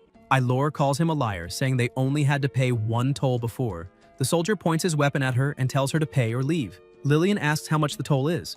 The soldier smiles and says 1 gold coin. Ailora asks about 1 gold coin, calling it robbery. The people inside the carriage tell her to just pay it. The soldier asks if there are people inside and tells them all to get out. This is the border fort and all travelers must be inspected. The protagonist gets out and says that if he wants to inspect him, then go ahead. The soldier looks surprised and calls Trist a bastard, asking if he had the guts to come here. Rain asks if he's an acquaintance, and the merchant says yes. And these people were bandits from the nearby mountains. Later, he cooperated with the Eldwin family and was put in charge of human trafficking, after which the Eldwin family brought him here. The soldier says that the last time he left the city, he didn't pay enough in fees, and he got chewed out because of him. The soldier strikes him in the face and says that if he doesn't pay the money, he won't be leaving today. Trist puts his hand to his face and says, "This is madness. that he gave the amount he asked for last time. The soldier says that back then there was no shortage of money, but that doesn't mean there isn't now, and if it weren't for him, they would have let the cart pass for a few gold coins, but now that they've seen him, if he doesn't have 5 gold coins, he's not leaving. The protagonist says no, that those fees are far too high, and asks how the city of Iceland's revenue rate can be so low. The soldier asks where he's from until his eyes widen when he sees the maid, thinking there's such a beautiful girl in Iceland. The merchant asks if he wants 5 gold coins and says he'll give them now, and not to make things difficult for them. They're his business partners. The soldier says, as expected, and calls him an honest fellow, then says to take that with him. He extends his hand and asks the kitty where she lives. Rain grabs his arm and says that at first she wanted to see if they might be some kind of free labor force, but now it seems completely hopeless. The soldier says he's looking to lose his life. Plasma sprays as Leah slashes his throat without hesitation, her dagger dripping vital fluid as she stares at them coldly. His companions are terrified. The young master says to eliminate anyone who resists, then take over the escort and guard the area. The maid replies that she understands. The guards run off, shouting for someone to hurry because there's an eliminator here. They call for help. Leah immediately closes in and defeats them with a single strike, spraying plasma everywhere. The protagonist wonders if these people are really soldiers because the difference in numbers is so huge, and remembers his father saying that behind Iceland lies enemy territory, so he must be careful not to cause disputes between the two territories. Rain agrees, thinking that fortunately she discovered this major problem. Otherwise, there would have been an imperial dispute and she herself would have only lost. The maid wipes her plasma dagger and approaches the fallen soldiers with the intent to finish them, until someone approaches and asks who dares to cause trouble at Iceland's border. The soldiers brighten, saying that General Caesar is coming and they're saved, and that he can help them. The general asks if they're the ones causing this commotion. The young master looks at the system and thinks that this Caesar doesn't care about loyalty, but he's talented, and asks if he's Caesar from the Holker family with a brother who works in Prussia territory. The general asks who he is and how he knows his brother. The protagonist replies that it's because Prussia Edgar is his older sister. Caesar asks if he's the master, the youngest son of the Duke of Aldarian, and the startled soldiers ask if he's the son of the Grand Duke, saying they're screwed and have been insulting the wrong person. The general recalls his brother's letter which said the master would be coming to Iceland soon and must be protected at all costs. A month ago, Eldrick found him with a large sum of treasure and said that Iceland would need him in the future. Caesar thanked him for his generosity, and Eldrick said the Grand Duke sent him to this desolate place because he didn't take him seriously, and needless to say, the force deserved a higher status. In the present, the general stares at him and says he shouldn't waste his life in a place like this. And how dare he claim to be the master? Every soldier obeys orders. Caesar grips his sword and says to kill this false master, and he'll reward them all. The maid says he's bold, asking if he's planning to rebel. The soldiers tell him not to do this. It's a crime that will bring his family's destruction. The general asks if they've forgotten what he's done. They say he's blackmailed the son of the Grand Duke and broken the law. Caesar says they should know what the young man has done. The Eldwin family was destroyed by him, and the 4 lords were ruined as well. This is the far west of the Caradorial Empire, and it holds the wealth it has plundered over the years. If he takes the young man's head to the Orvis Empire in the north, he could live comfortably as a minor noble. Life or elimination, they can choose for themselves. He won't force them. The soldiers say they should listen to him. The maid thinks these soldiers have already been deceived by him. The soldiers say the general has a point and to follow him. Caesar asks if he has any last words before losing his life. The protagonist says that if they had straightened up, he would have given them a chance at a new life. It's a pity. The general orders them to follow his command, advance, and eliminate him. The maid says this skirt is getting in her way. She rips the skirt and moves quickly, rushing toward them, attacking and dodging blows. Leah exchanges strikes with the soldiers at high speed until she notices one approaching her master. She immediately attacks. The soldier collapses to the ground. The protagonist tells Caesar this is his last chance and not to be stubborn. The general refuses to change his mind and orders everyone to advance, saying whoever eliminates him will get 1,000 gold coins. The soldiers run as fast as they can, shouting that the reward is theirs, until a bald man is about to strike. He opens his mouth, but the maid kicks and strikes him, taking out everyone nearby. Caesar orders the mages to obey and take down the woman. They reply yes. One mage begins channeling magic, using ice arrow aimed at her. Leah blocks with her leg and growls when she sees her leg frozen, realizing she can't move. The general tells the troops to listen. This woman can't move anymore, so eliminate the young master now. The soldiers charge at him. Rain throws a hammer toward her and tells her to find a way to jump immediately. The maid grabs the hammer, smashes the ice off her legs, and escapes. The young master says it's just in time to test this little thing's power. He uses his battery, releasing energy to attack them, electrocuting everyone. The protagonist thinks that fortunately the ceramics worked. Other soldiers ask what's happening and if it's thunder magic. Rain says it would be great if they had a video recorder so they could film this scene as a workplace safety video. It would remind workers to be careful with electricity. The general asks why they stopped and orders them to keep advancing and eliminate him. The soldier next to him trembles, saying they can't. The young master must have used some kind of forbidden magic, and everyone who approaches him dies. Caesar kills him on the spot, saying anyone who rebels will be eliminated, and to advance immediately. He's just one man, he can't kill everyone. A soldier approaches, shaking all over, and asks what's going on. The maid asks why the soldiers weren't taken down by his magic. The protagonist replies he must have run out of energy and only brought one battery to test its full power. Leah says she'll get him out right away. Rain says not to worry, he's not getting away today. The general orders them to eliminate him immediately, saying his magic seems to have failed, until a massive magic spell is cast in the middle of the area, emitting a strong light. Caesar asks how this is possible and why the Mage Guild is here. Selena says he's a bold boy and asks if she arrived on time. The young master says perfectly. His battery just ran out of power. The mage asks if he used the battery and how the effects were. The protagonist replies that after they're captured, he'll explain in detail. Selena says understood and orders all mages to obey, assist the young master, and destroy the rebels. The mages answer yes and cast intermediate lightning magic, lightning strike. A huge burst of power is unleashed. The soldiers scream for help and run, saying they were wrong and begging for mercy, that they don't want to fight anymore. The general mutters that even if he dies, he'll take the young master with him. He charges at him, leaping, sword aimed at him, using the sword technique, mountain crushing slash. The maid blocks with her dagger. Caesar thinks she got too close. Leah moves her leg and the general realizes this isn't good. Then he's hit with a kick and sent flying, causing a massive impact. Smoke disperses across the area. The maid, surrounded by a terrifying aura, stares him down. Later, elsewhere, Rain is looking at a paper when he hears something and looks over to see Caesar tied up. He asks if he's awake and whether he and the border guards have been stealing for many years, and when he started working with Eldrick. The general looks surprised and asks how he knows. The young master says not to be surprised. He already knew Eldrick would betray them. He was just waiting for an opportunity, a chance to take him down in one move, and thanks to him, he can finally end this. Caesar asks what he thinks he can do against the Lord with so little evidence. The protagonist replies, no, he's mistaken. This doesn't represent a threat to him. All it tells him is the approximate annual tax revenue of the city from these records, and that will be a great reference for himself to transform the city in the future. The general asks about transforming the city of Iceland, and if he's dreaming, saying that to control the nobles in Iceland, they will never listen to him. Rain says she'll tell him something. Living people can be called nobles. Those eliminated cannot. Caesar asks about him, wondering if he intends to create a bloodbath among the nobles in the city. The young master replies that the nobles will have two choices. First, follow the same path to the end, elimination. Or second, follow obediently and do things for him in the future, and asks which he thinks they will choose.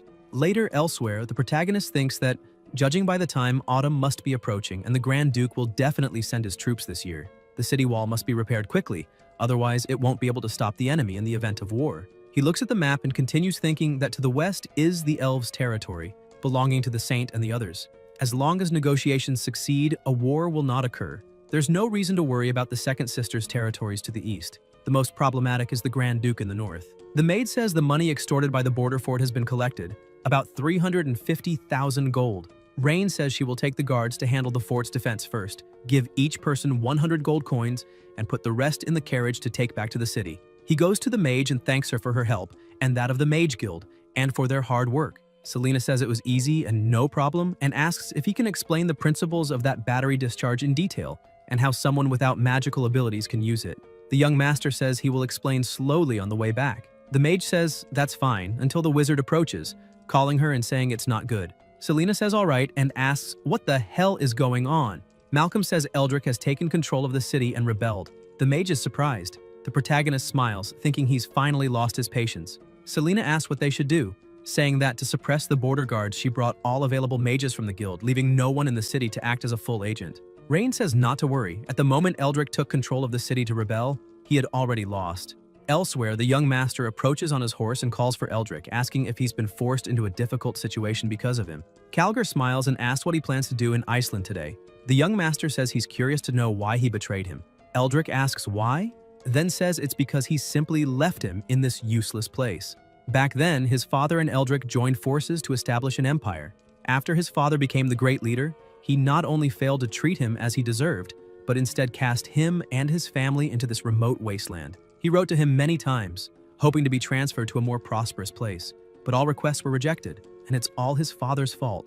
If he wants to blame someone, blame him for being cold and heartless. These are the people who conquered the world with his father at the time, but in the end did not receive the treatment they deserved. And they're not rebelling, they're just taking back what they conquered. The protagonist says he thought he would give a noble reason. In the end, it's just a dull dispute over interests, and he'll give him a chance. If he wants to survive, leave the city and surrender immediately. If he waits until he himself invades the city in 3 days, don't blame him for being ruthless. The people ask, in 3 days? Does he know how long it will take to invade Iceland? Calgar laughs, saying he's probably afraid. The people call him a fool, saying he talks too much and does nothing. Eldrick says he's so confident and asks if he has the courage to bet with him. Rain asks what bet. Calgar asks if in 3 days, if he can't break through Iceland's city wall, how about surrendering obediently and letting him take over? The young master asks, break through? Eldrick laughs and says if he does break through, then he can do whatever he wants, asking what he thinks and if he dares to accept the bet. Selena says there's no need to listen to him. They can fight them slowly. The maid says she's already reported the rebellion to the Grand Duke. They just need to wait for the Grand Duke to send troops to destroy them. There's no need to make such a reckless bet. Calgar asks why he's so quiet. Did a cat get his tongue? He says he must be scared. Just now he was talking about invading the city in 3 days and calls him a coward, saying if he's got the skill, then accept the bet, and asks what he's afraid of. The protagonist says that if he wants to humiliate himself, then he'll oblige him and will accept the bet. He hopes he'll keep his word after 3 days. Eldrick says that's great. Everyone there will be witnesses today, and it's a deal. And by the way, he almost forgot to tell him something. The Orvis Empire army has received word of his rebellion, and their forces will probably arrive at the border fortress in 10 days. So he'd better not get captured by the enemy when that happens. Elsewhere, they are inside a tent, and Selena says that although Iceland's city walls look dilapidated, they're still difficult to break through by force alone. A soldier says they should let them escape south, and when the Grand Duke's army arrives, they can attack Iceland. The protagonist says not to worry. Iceland's city walls will be brought down in 3 days, and what worries him now is the Orvis army. He asks if his maid has gathered enough firewood and hay bales. Leah says everything is ready, and according to his request, they've found a nearby lake. Rain says to do as he said. Have the mages use ice magic on the lake. The water temperature needs to be lowered, preferably to around 0 degrees. Selena wonders if these things will really break through Iceland's city wall. The young master replies not to worry. Iceland's city wall will only last at most 3 days. Later, at Iceland's city gate, the protagonist approaches on his horse and orders the attack. The soldiers rush in wearing armor, carrying firewood and shields.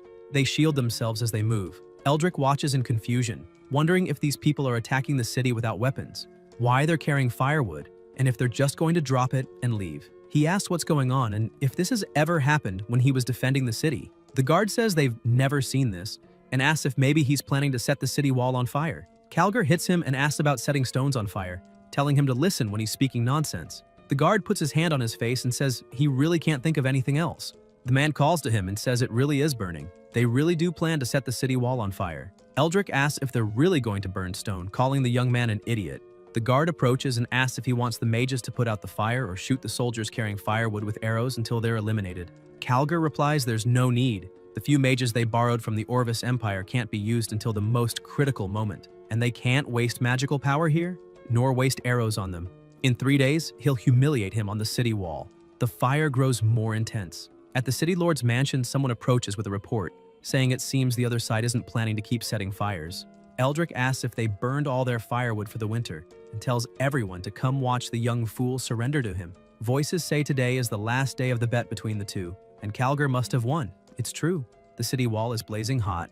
Even getting close to it is uncomfortable. The protagonist approaches on his horse with his soldiers, and Eldrick asks if he plans to put out the fire and then surrender. Rain says he's giving him and the other nobles one last chance. Surrender now or lose your lives later. Calgar asks if there's something wrong with his brain, why he thinks they would surrender, and if he's forgotten the bet from 3 days ago. Today is the last day, and if Iceland can't be invaded before sunset today, he must surrender obediently, and asks if he wants to damage his honor in front of both armies' soldiers. An old man laughs and says, that's right. He should be thinking about how to invade the city, and if he'll really go back on the bet. The young master says that in that case, don't blame him, and tells the mage to do it. Selena raises her arm, releasing powerful, intense magic and launching it. Eldrick orders his mages to quickly be on guard. The mage unleashes her strong magic, and the enemy mages cast a magic barrier. A massive explosion occurs. They watch closely, and Calgar laughs, saying this made him laugh. She actually missed her magic shot, and he didn't think she was only capable of that until he notices something, and it begins to rain. The protagonist orders all troops to follow commands and attack. He thanks the mage and holds her, thinking he didn't expect her to be able to cause climate changes. This will help solve droughts in the future. Selena asks if the method will really work. Rain says not to worry. The moment the cold water hits the city wall, Iceland's wall will cease to exist. The maid tells him to look quickly. After the soldiers throw several buckets of water to put out the fire, the wall begins to crack and make noises. Eldrick wonders what's happening, why the city wall is making that noise, and whether this is something only an extremely powerful magic could cause. People ask what's going on and what that sound is, saying the city wall seems to be collapsing. Calgar says it's nonsense and asks how that's possible, until he notices something and they fall to the ground as the wall is broken. The young master says the city wall has been breached and orders all troops to attack. Those who surrender and don't resist can be captured. Anyone who persists in resisting should be eliminated immediately. They may attack. The soldiers charge in with their weapons. Selena wonders if she really caused it to collapse, thinking that even with her full strength, it would be difficult to cause that level of damage. How did the young master do it? The protagonist says it's fine and to head home.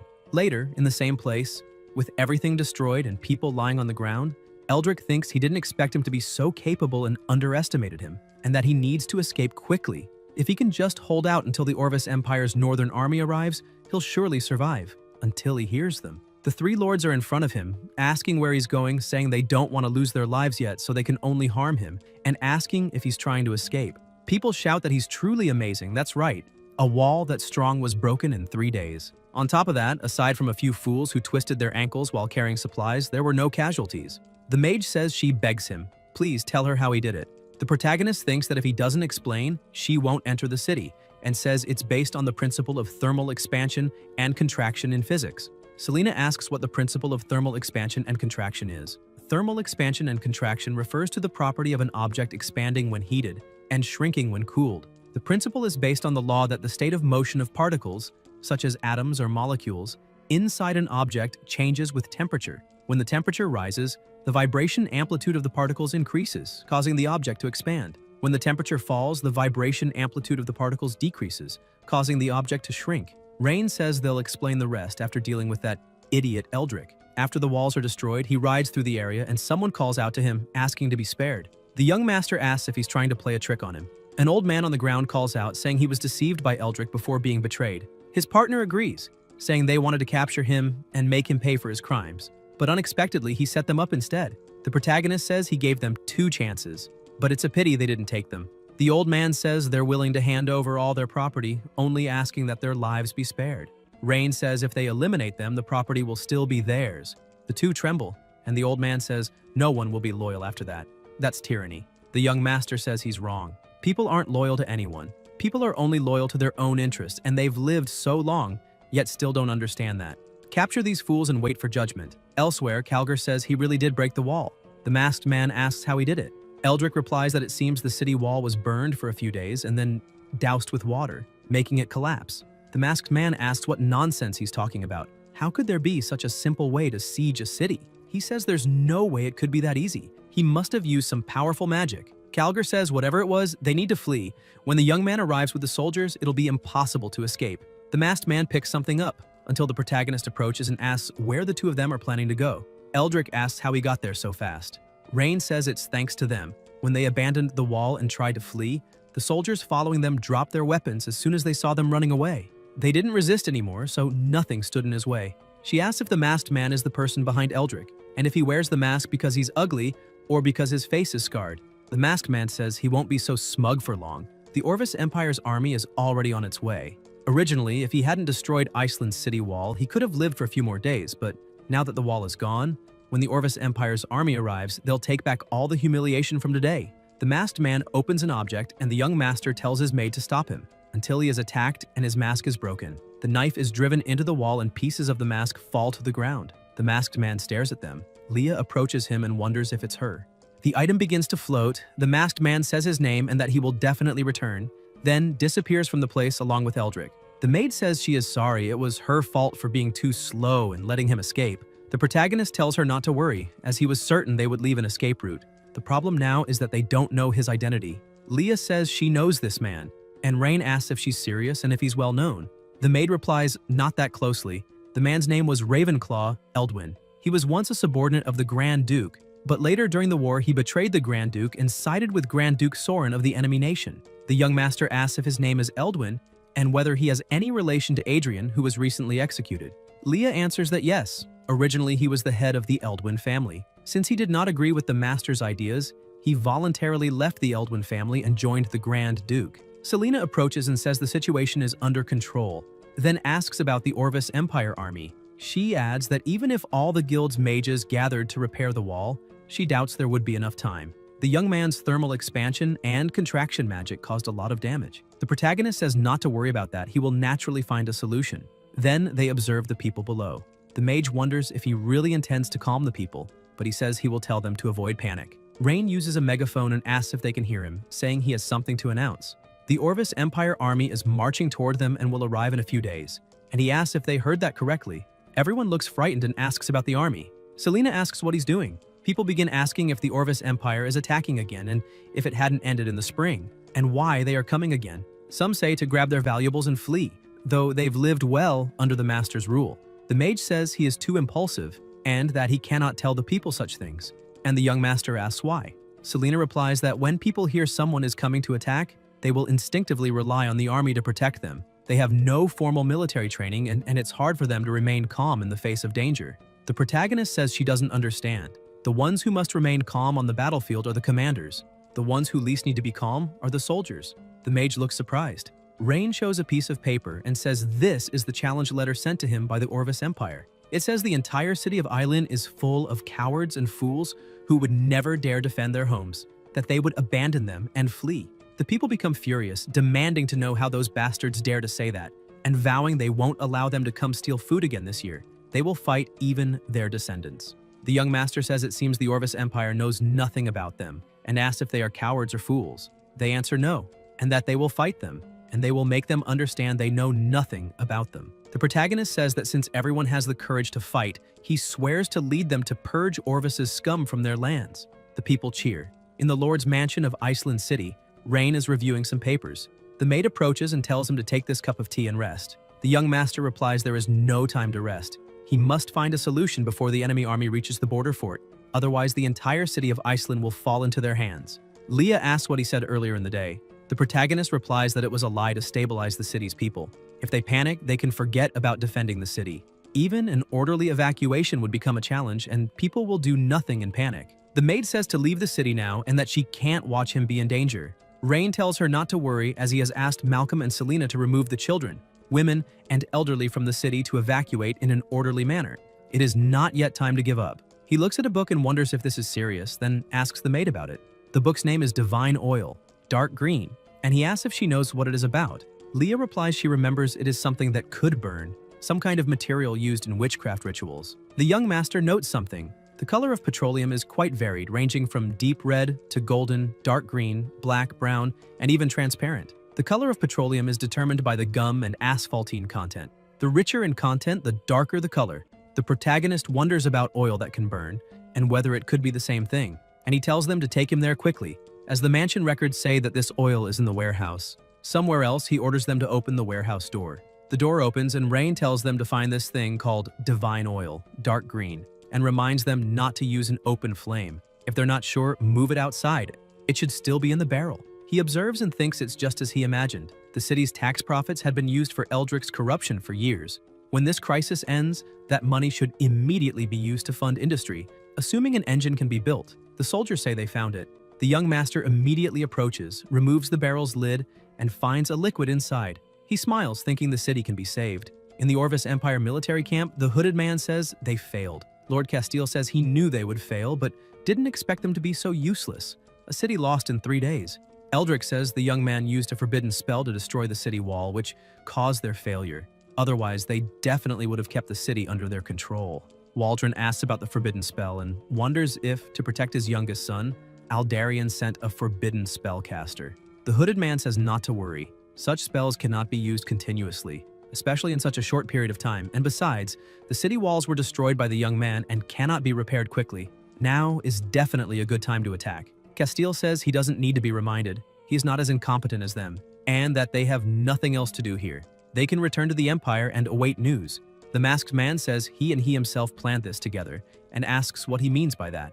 Waldron says he means he is being expelled. The Lord throws the paper to the ground. Ravenlock looks shocked when he sees the paper says that this war started due to Ravenlock's personal revenge, which fractured the balance, made the people suffer, and covered the territory in plasma. It says they have always aspired for peace, and do not wish to see a scene of desolation for the people of the region. Eldwin grits his teeth and angrily calls him a bastard. Castile orders them to capture this man and imprison him until the war ends.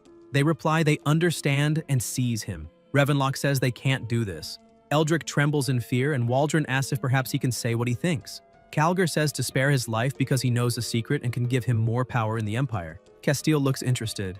In the city of Thurland, in the main mansion, Priscilla is focused on some papers when her subordinate calls her and says the letter sent by the young man was written by Leech Alice. Priscilla wonders how her brother is now, as she wants to visit his territory when she has time, until she notices something and widens her eyes. She calls him a bastard, and tells her subordinate to summon that bastard Valus Holker immediately. The subordinate says she understands. Later, still in the same place, a man approaches, kneels on the ground, and asks what happened. The lady says he is bold to dare rebel. Valus asks how that's possible, and how she can believe such an outrageous lie, and whether they didn't open a trade route with her help just last month, saying there's no reason for this. Priscilla throws the paper at him, saying the evidence is exclusive, yet he still dares to make excuses. See for yourself. Holker takes the letter, which says he hopes the letter can be delivered and read without issues.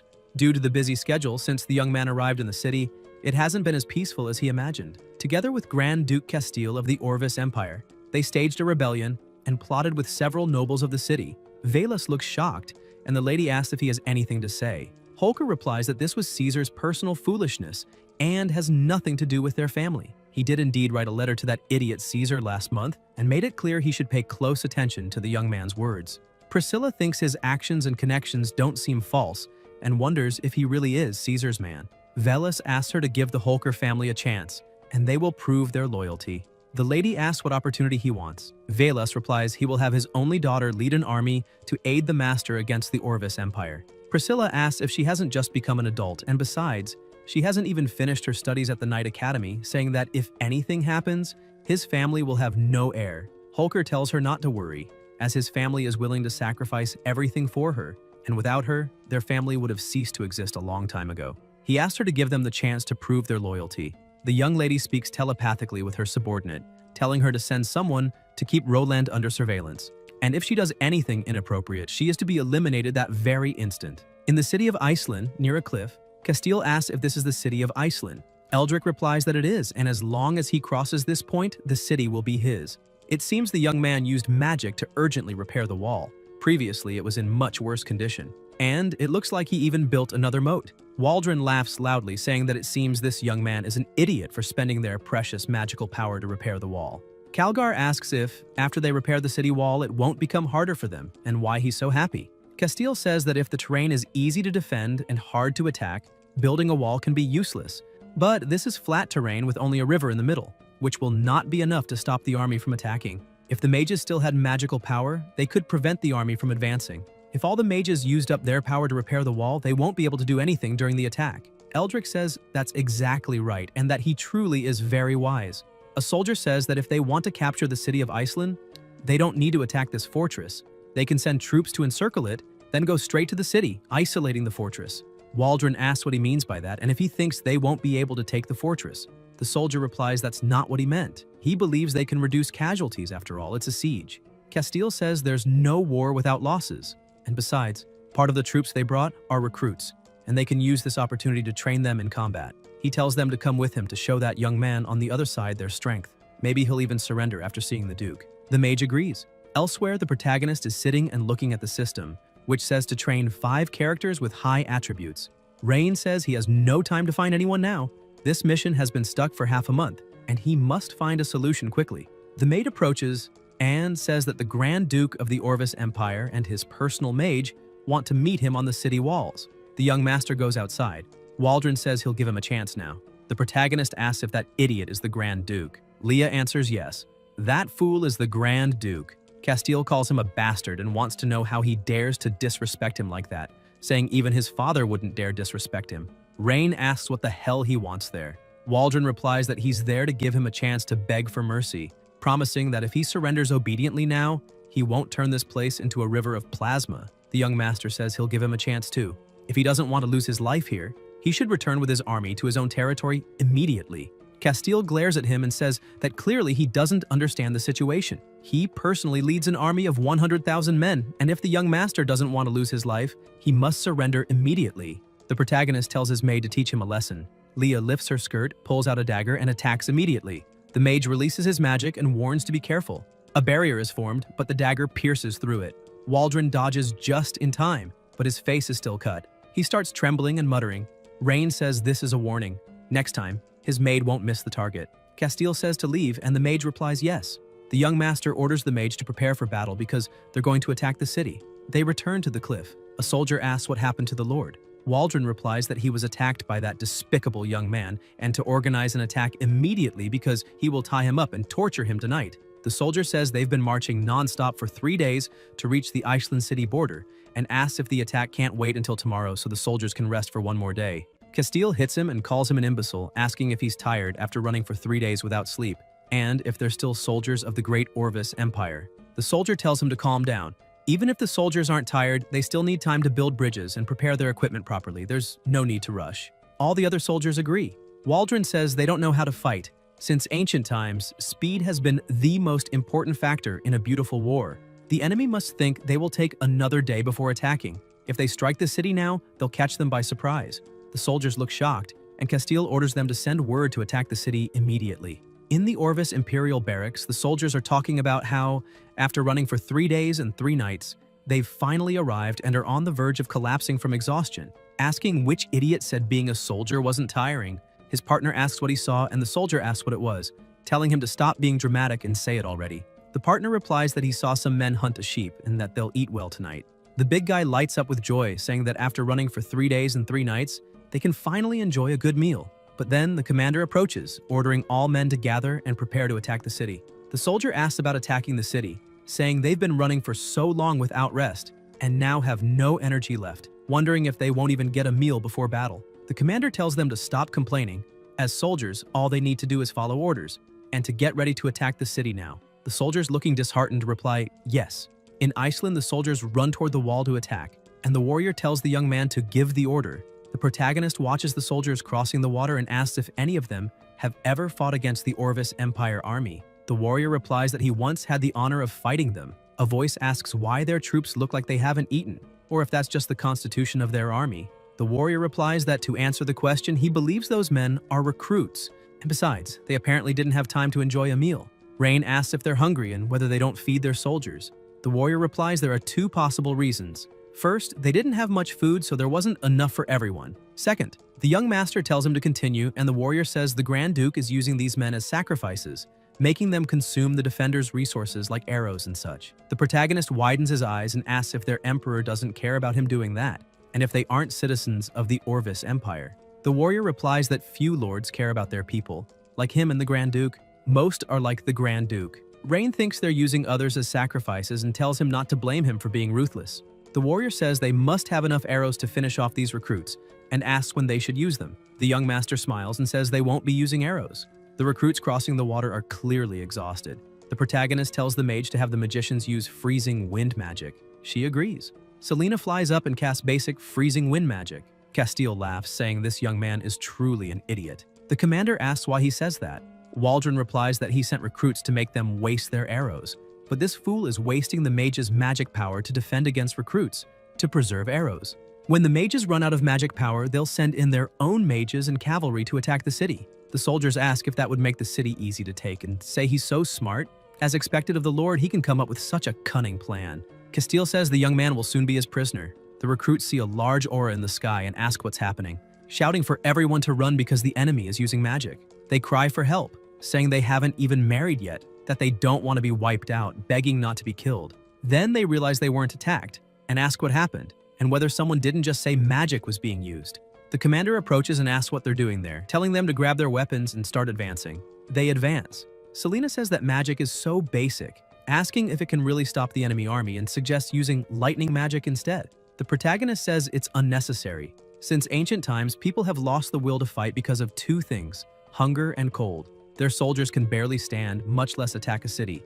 The recruits complain that it's so cold, freezing to the bone, wondering how it can be this cold. They say they don't want to fight anymore and want to go home. The commander calls them a bunch of useless weaklings and asks what they're doing, telling them to attack the city, pick up their weapons, and fight.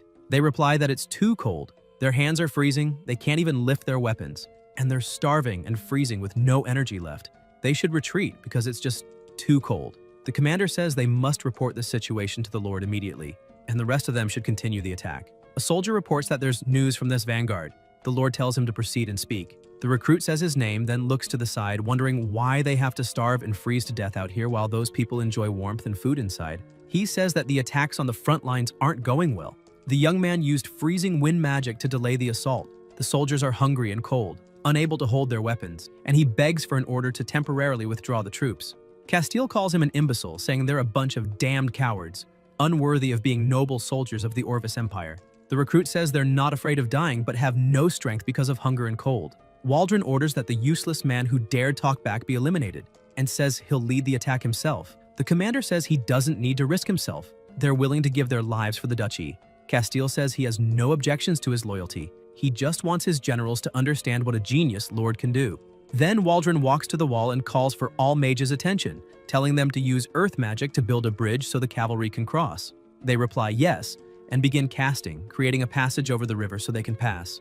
Castile orders all troops to advance, saying he will reward the one who captures the young man alive, and to advance and wipe them out. The cavalry charges. The warrior approaches the young man, saying it looks like the Orvis Empire is ready for a direct assault. The protagonist calls his maid and tells her to order that thing be dumped into the moat and at the same time, block the passages on both sides of the moat. Leah replies, yes. A liquid is poured into a pipe, falling directly into the water. The cavalry keeps advancing. Meanwhile, in the forest, a unit approaches along with Rosalind Holker, and she urges them to go faster, as nothing must happen to the young man. She remembers her father telling her that the rise and fall of the Holker family lies in her hands, and she reassured him she would make sure the young man wasn't harmed. The soldiers ask to take a break, saying they've been marching for 3 days, and even if she can endure it, the horses can't. Rosalind asks how long until they reach Iceland.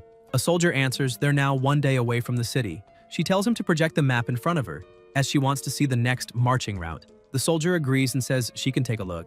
Rosalind thinks the border fortress of Iceland must have been invaded, and now the young man is trapped inside the city, recalling her father, telling her that he had done something in the city a few days ago that made the food supply abundant. Then she notices something, stops her horse, and says she knows Nox is there and needs him to show himself so they can discuss countermeasures. The soldiers look surprised, and a portal opens from which a mage, Nox Ald, steps out. The commander tells them to protect the lady and asks who he is. Rosalind stops him and asks if he's Nox. He says that if she has something to say, she should say it quickly. The girl says she will send her men to count the Orvis Empire's food supplies and take advantage of the situation to capture the troops besieging the city, adding that she knows she was sent to spy on him but needs his help. Ald replies that his orders were to eliminate her if she did anything to harm the young man on days. He received no orders to help her. Rosalind says she knows, but neither of them wants anything to happen to the young man. Nox asks what she wants him to do. The girl says she'll lead her men around the mountain to attack the Orvis army's rear, then go forward to block the upper access of the fortress moat with her magic, and wait for the signal from her mage. Then he will immediately release the water flow from the channel and drown those Imperial dogs. In Varshala, a voice says they hope to reach a consensus, to work together and gain a fortune. Someone looks at a letter, it's an elf, and asks what they think. Ilaria says humans are too greedy and cunning, with no credibility, and believes it's better not to get involved with them. Someone nearby says that being said, they can't feed all the elves on their own strength and have to buy food from humans every winter, so it would be inappropriate to refuse. The Majesty tells Ayuria that she may speak as well, as she's the only one there who has seen the new leader of Iceland. The Saint says she thinks the new city leader is evil and cunning, very arrogant, and she doesn't know how he did it, but he managed what he said. Not only do they have enough food to last the winter this year, they also saved a lot of money. An elf asks if there are interesting people among humans. Ilaria asks if he means intelligent, and says she doesn't think so. The tribe's scouts discovered a few days ago that they are fighting again, and she doesn't understand why they wage war every autumn. The premise for them to secure a good deal is that the cute city lord must survive this war, otherwise there's no deal. Her Majesty tells her to calm down for a moment and let her speak her decision, saying that what Salian said makes sense. If the new city lord loses his life, then all agreements will be in vain. So she has decided to go to the battlefield and see for herself. Meanwhile, in the battle, a voice shouts to fire arrows quickly, not to let them climb the wall and to shoot. Selena asks if they can't do it now. The protagonist replies there's no need to rush. They should wait for the Lord to personally lead the troops, as they can only use this trick once, and they can't let him escape. The mage says, "Right now."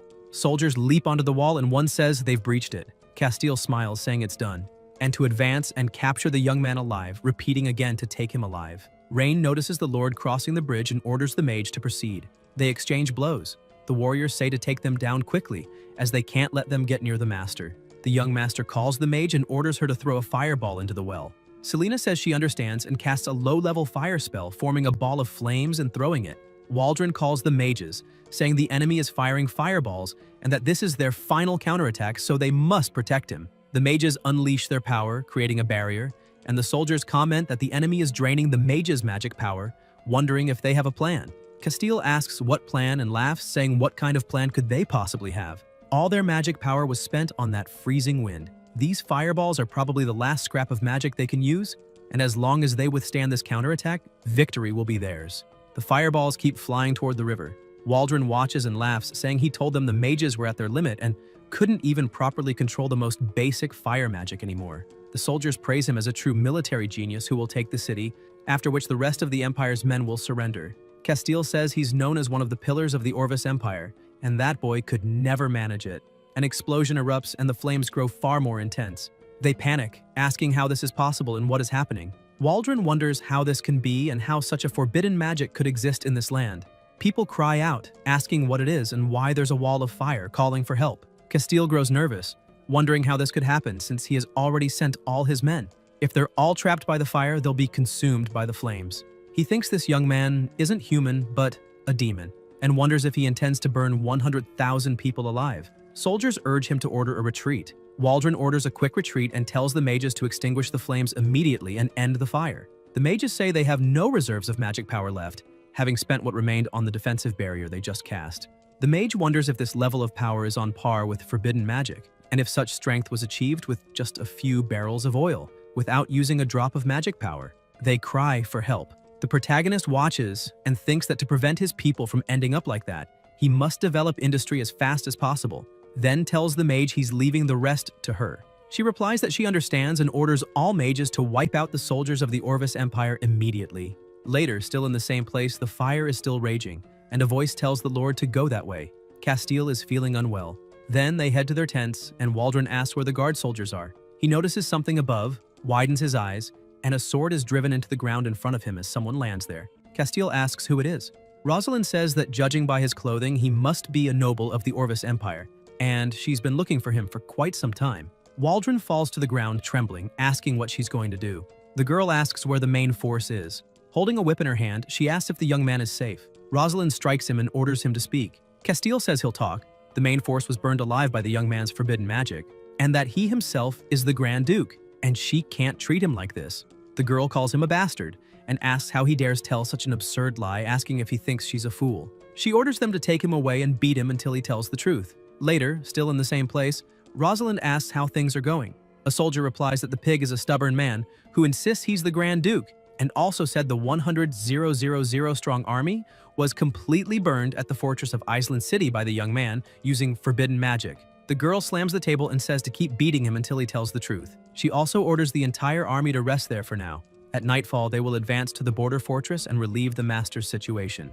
The soldier answers yes. Rosalind walks away thinking that according to that pig, there is an earthen bridge across the moat of the border fortress that was left behind when they attacked the city, making it easier for cavalry to cross.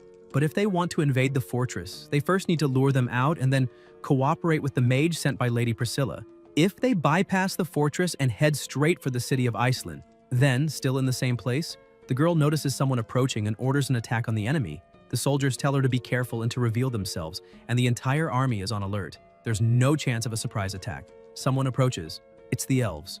Rosalind watches them, wondering if they really are elves, and whether the elves are conspiring with the Orvis Empire. She says these elves are despicable, that they really have allied with Orvis to harm the young man. Ilaria says it's ridiculous. It was that so-called young man who asked to meet the queen, and now they're slandering them.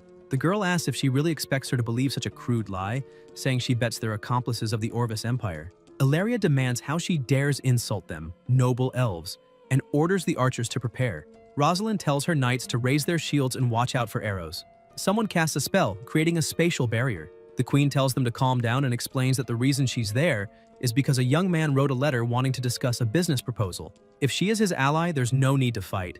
If she's his enemy, they'll leave immediately and talk after the war. She asks what she thinks.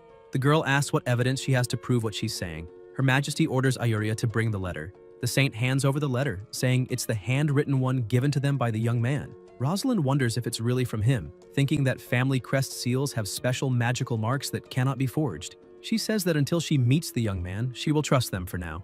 But along the way, she will have someone watch them at all times. The queen says, that's fine.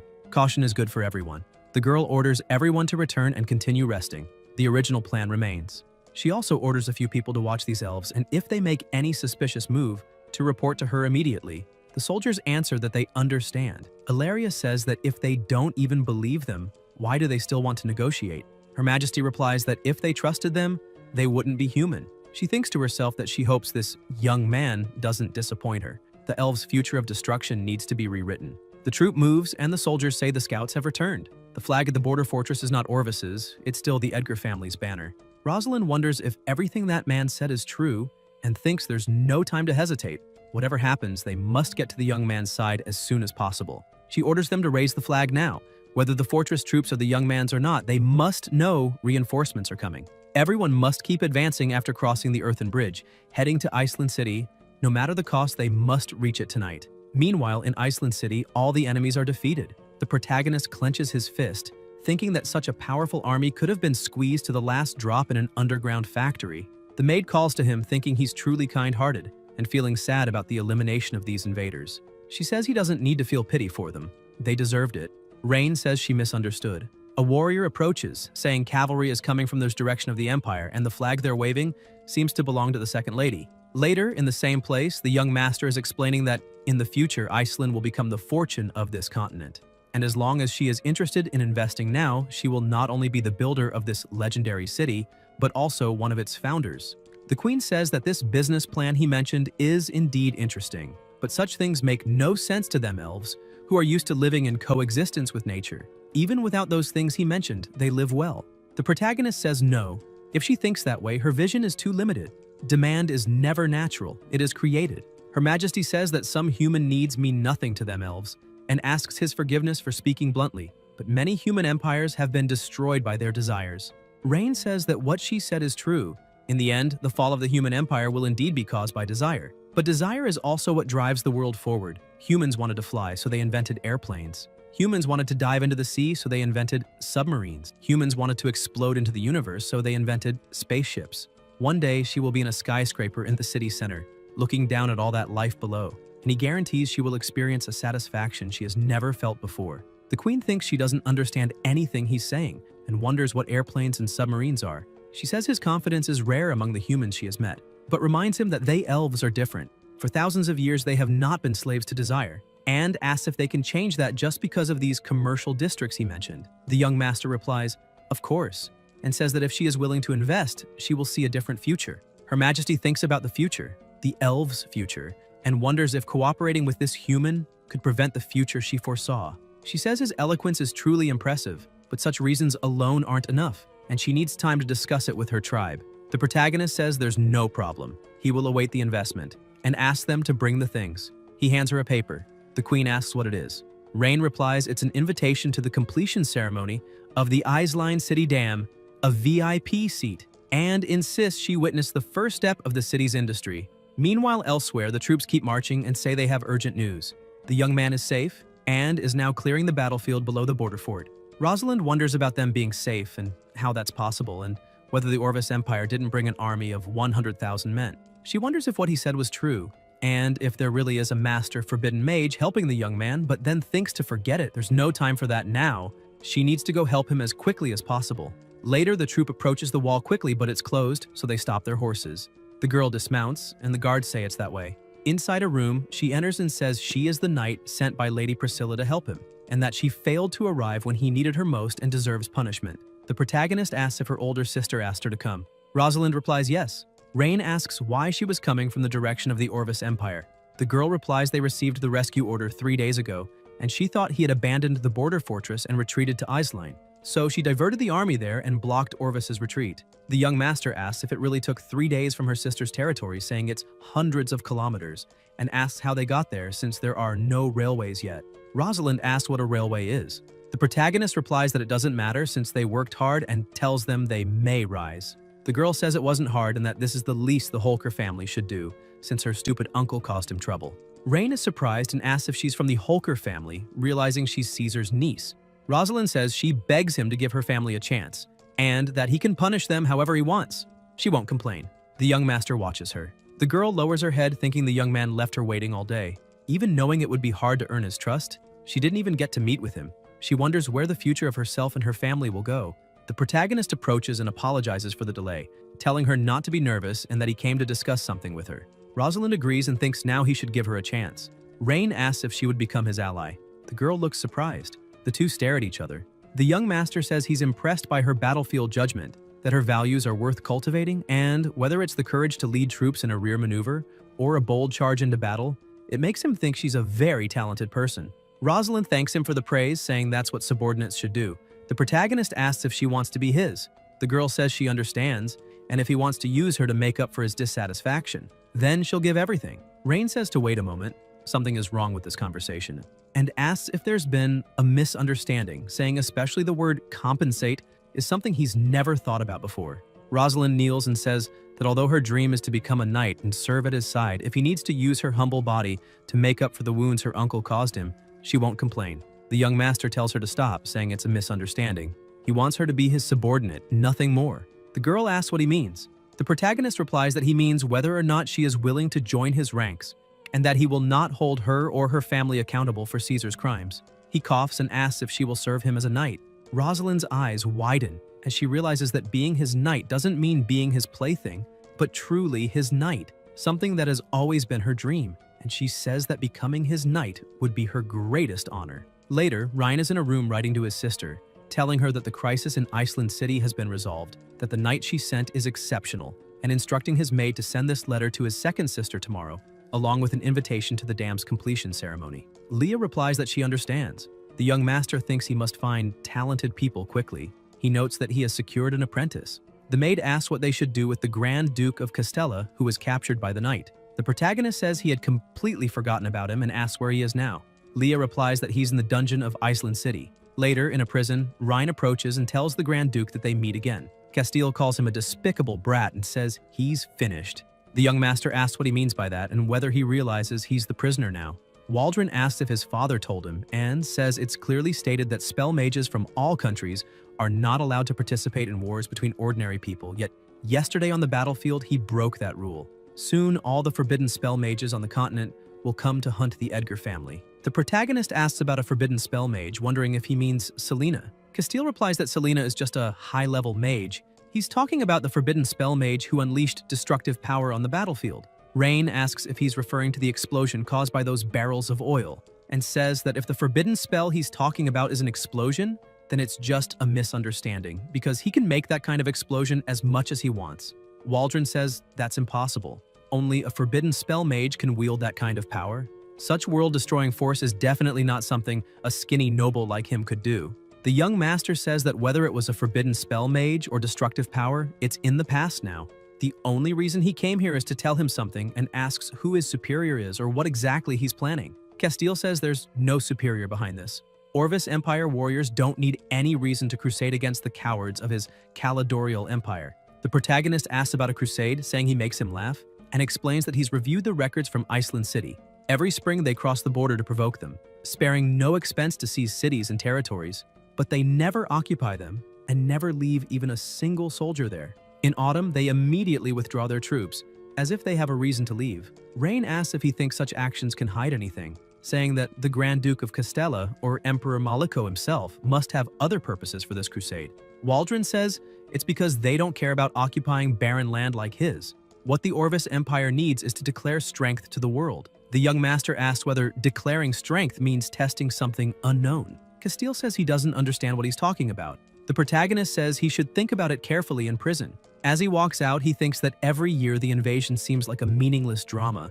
Behind it, there must be a conspiracy yet to uncover. They must develop industry immediately. The feeling of being controlled is unpleasant. 10 days later, at the port of Silver Waves, Priscilla looks over her third brother's letter and tells her subordinate to tell that fool Willas that her brother likes his daughter, so he can rest easy now.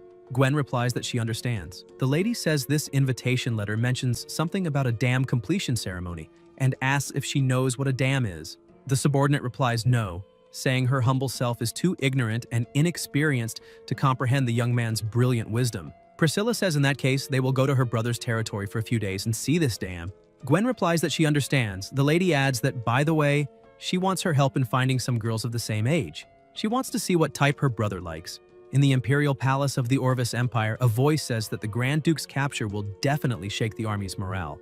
And if he leaks his secret, it will cause even more trouble, asking who told him to act so recklessly just to end up in this situation. The emperor says that's enough, and asks what's the point at this stage of finding out who's more at fault, saying they need a solution, not an argument. The long-haired man suggests perhaps sending someone to Iceland City to try negotiating with them. Two men call him a scoundrel, asking how the Orvis Empire could even consider negotiating peace with such a barbaric nation, and whether bowing to the Caledonial Empire wouldn't be a disgrace to their own empire. The long-haired man replies that if Castile leaks the empire's secrets, all the plans they've been preparing for years will be ruined, and urges the emperor to make the right decision. The emperor says that peace negotiations can be arranged and asks if there are any suggestions for suitable candidates. Someone with enough status to represent the dignity of the Orvis Empire, but also with sufficient courage and wisdom. The long-haired man thinks there's something strange in the emperor's words. Something as simple as peace talks wouldn't be difficult as long as the minimum compensation is determined, and wonders if the emperor might be thinking of something else. The emperor, judging by Craven's expression, asks if he already has someone in mind. Craven says he would like to recommend someone. Lady Wilvina, the only daughter of Duke Richard. Voices shout that he's crazy, reminding everyone that her father was recently imprisoned for offending the emperor. The emperor thinks Craven is very clever and always knows what he's aiming for, and asks why he would recommend the daughter of a criminal. Craven says he has 3 reasons. First, she is the only daughter of Duke Richard, and her noble status would show sincerity. Second, he's heard that although she only recently came of age, she is eloquent and decisive. Third, and most importantly, Wilvina could use this opportunity to atone for her father's crimes and prove herself so that His Majesty might pardon Duke Richard. The others present say that what he says makes sense. The Emperor says he'll put Craven in charge of the matter and to ensure the Duke's only daughter is safe during the trip. Craven replies that he understands. Elsewhere, in another room, the Emperor asks if they know what to do on the return journey with Wilvina and Castile. A masked man replies to rest assured. They will certainly lose their lives in the territory of the despicable Caledonial Empire. The Emperor says that the Orvis envoy being eliminated by the Caledonial Mafia will now give them one more reason to declare war. Elsewhere, merchants are selling fresh fruit, calling for civilians to take a look. They also have fresh fish. They spot the young man walking by and ask if he's come to buy something. The protagonist says yes, that he's just strolling through the city to see if they need anything. The merchants say that thanks to him, their lives are much better. Before they lived worse than animals, but now they've finally turned things around. Then a voice calls him a brat, saying if he can't speak properly, he should keep quiet. Rain says they seem quite busy. They bid farewell to the young master. The protagonist watches people walking on the street and analyzes their data, thinking it seems very hard to find high attribute talents among common people. He's been wandering through various places in Iceland City these past few days and hasn't found even one suitable talent. He checks the system again, seeing he needs to cultivate 5 characters with high attributes, and he has only 1. Wondering if he should ask his second sister and older brother for talent. Then he decides no. Their territories have their own difficulties, and he should rely only on himself. Besides, his second sister already gave him Rosalind, so it would be wrong to ask for more. Rain closes his eyes.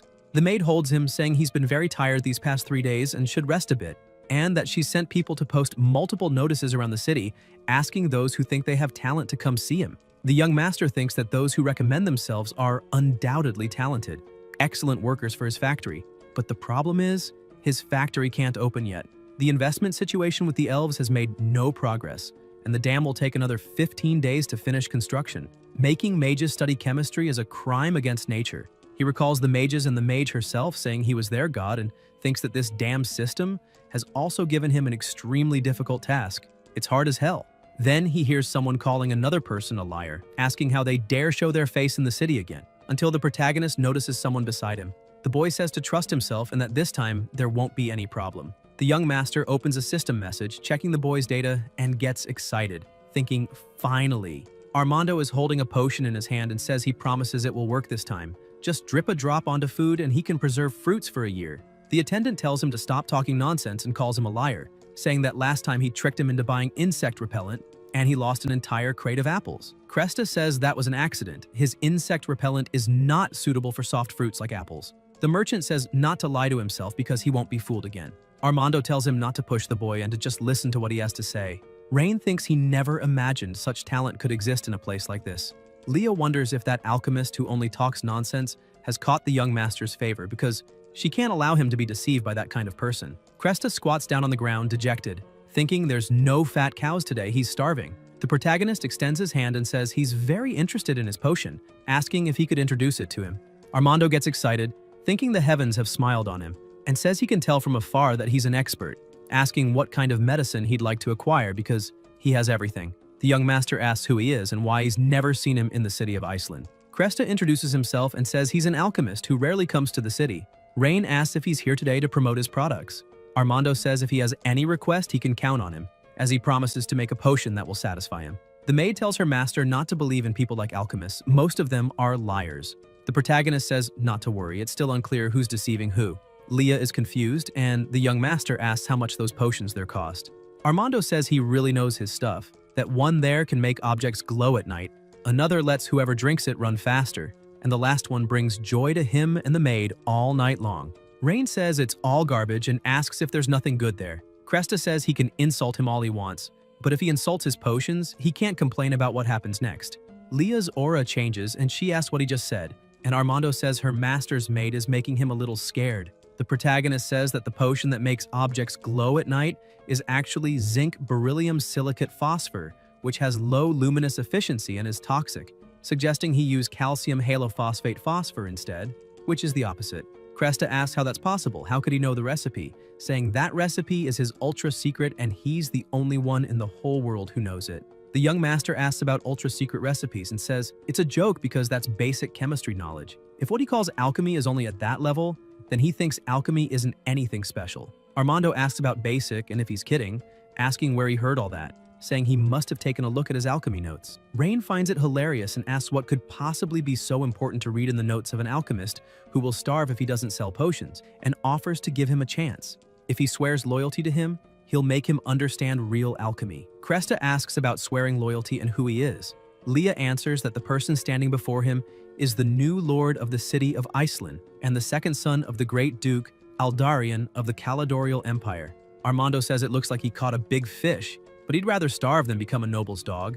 The protagonist says it seems he's very bothered by his identity. Cresta says this humble servant wouldn't dare be dissatisfied with a noble lord. After all, you shouldn't get angry with a dog. The maid tells him to apologize to the master immediately.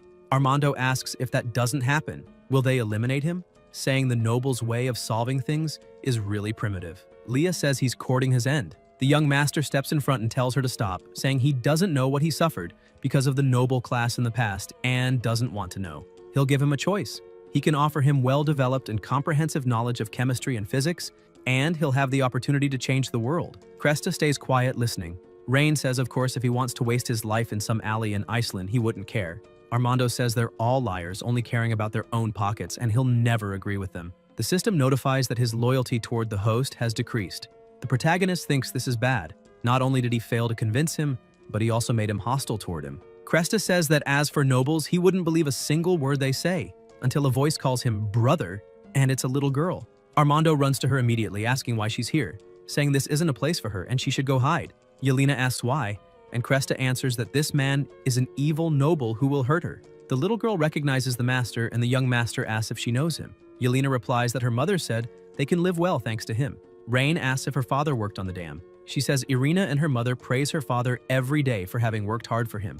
Armando says he's really a noble with a filthy heart, exploiting the people of Iceland. The protagonist asks where he got that from. Cresta says she's wearing such worn-out clothes, obviously being exploited and oppressed by him. The nature of nobility really hasn't changed. The maid says he's the person who cares most for the people in all of Iceland and asks how he can slander him. Yelena asks what nonsense he's talking about, saying the master is a great lord. He not only hired everyone to work, but also provided food and shelter so no one would go hungry or cold. And if he doesn't know anything, he shouldn't talk nonsense. The young master says the main reason she and the others can't wear nice clothes is because the light industry hasn't developed yet. Once it does, people all over Iceland will be able to wear beautiful clothes. Armando says that although he doesn't know what light industry means, he's sure no noble would care about the people. They, corrupt nobles, are only trying to fill their own pockets. The little girl asks how he can say that about her brother. Cresta turns his back, saying he's not interested in seeing nobles pretending to be good lords, and that he should be careful with him too. Rain thinks he can't let this guy walk away. This kind of talent can't be lost.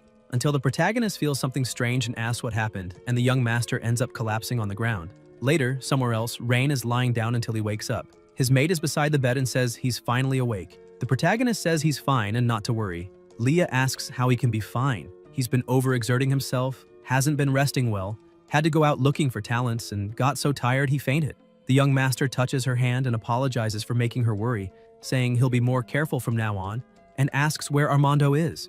The maid says that after he fainted and she immediately brought him back to the mansion, that alchemist Armando started to leave, but came back after seeing him collapse.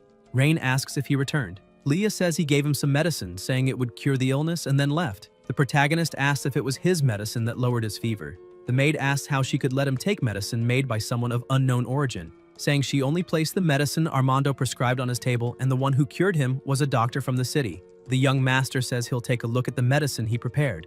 Leah tells him to wait there, as she'll go get it. She shows him the medicine, and Rain says that judging by the color and texture, it looks quite professional. Tomorrow he'll meet a doctor and ask how good it is. The maid asks if he really wants to recruit that boy, since he seems hostile toward nobles and has an extremely unpleasant attitude. The protagonist says he not only has talent, but is also a rare genius, thinking the problem is that he's so prejudiced against nobility, it would be good to know the reason. Later, in a cabin, Armando walks to a counter, picks up a frame with a photo of when he was young with a woman. He runs his hand over the frame, calling her teacher, and says he met a strange noble today. Not only can he analyze alchemical formulas just by looking, but he also explains a lot of things he doesn't understand, and even Yelena likes him a lot. Cresta opens a notebook and says not to worry, because he'll never be fooled by nobles. He'll complete his research and then avenge his teacher for good. He'll make those greedy nobles pay. Liesel Grant was the most unconventional alchemist in the city of Iceland 15 years ago. Liesel was not only a genius in the field of alchemy, but also an idealist who firmly believed that the purpose of alchemy was to benefit the public rather than serve the powerful. Liesel adopted the orphan Armando, and not only did she raise him, but she also taught him all her knowledge of alchemy. Cresta's relationship with Liesel was more than just master and disciple. He considered her his own mother. Liesel didn't just teach him how to make potions and design complex mechanical devices, but also how to find a balance between humanity and morality. Liesel's alchemy research displeased a noble in Iceland at the time, and that noble broke into her house with guards. He stole her research results and slandered her for studying forbidden alchemy. One day, Liesel lost her life in a deliberate accident. Armando was only 15 years old that day. After that, he gathered all the unfinished notes and research Liesel had left behind and vowed to complete her work. Armando still carries the heavy burden of the past and the lonely responsibility. After the saint tells the master what happened, the protagonist says his story is very moving, but it has nothing to do with his problem and asks if she knows where she is now. The irritated saint asks if he can't show a little empathy, but the young master replies that empathy is not edible and doesn't solve problems. People must always move forward. No matter what happened the day before, they still have to go to work as expected the next day. The saint says he should go to Liesel's former residence, the place he visited most often. Not only are her research notes there, but also the remaining research equipment. Rain says it's simple, now they know where he is, so they should go there without wasting time, and asks again if she knows what Liesel was researching. The saint says she remembers it was something about steam. The protagonist's eyes widen immediately, and he asks what she just said, telling her to say it again. The saint repeats that it was something about steam, though she doesn't remember the details, and asks what's wrong. The protagonist says that if what she remembers is the same as what he's thinking, then from today they will be able to completely change the way this world produces and lives. Ayuria asks if it's really that amazing, because she heard it was just a toy or something like that.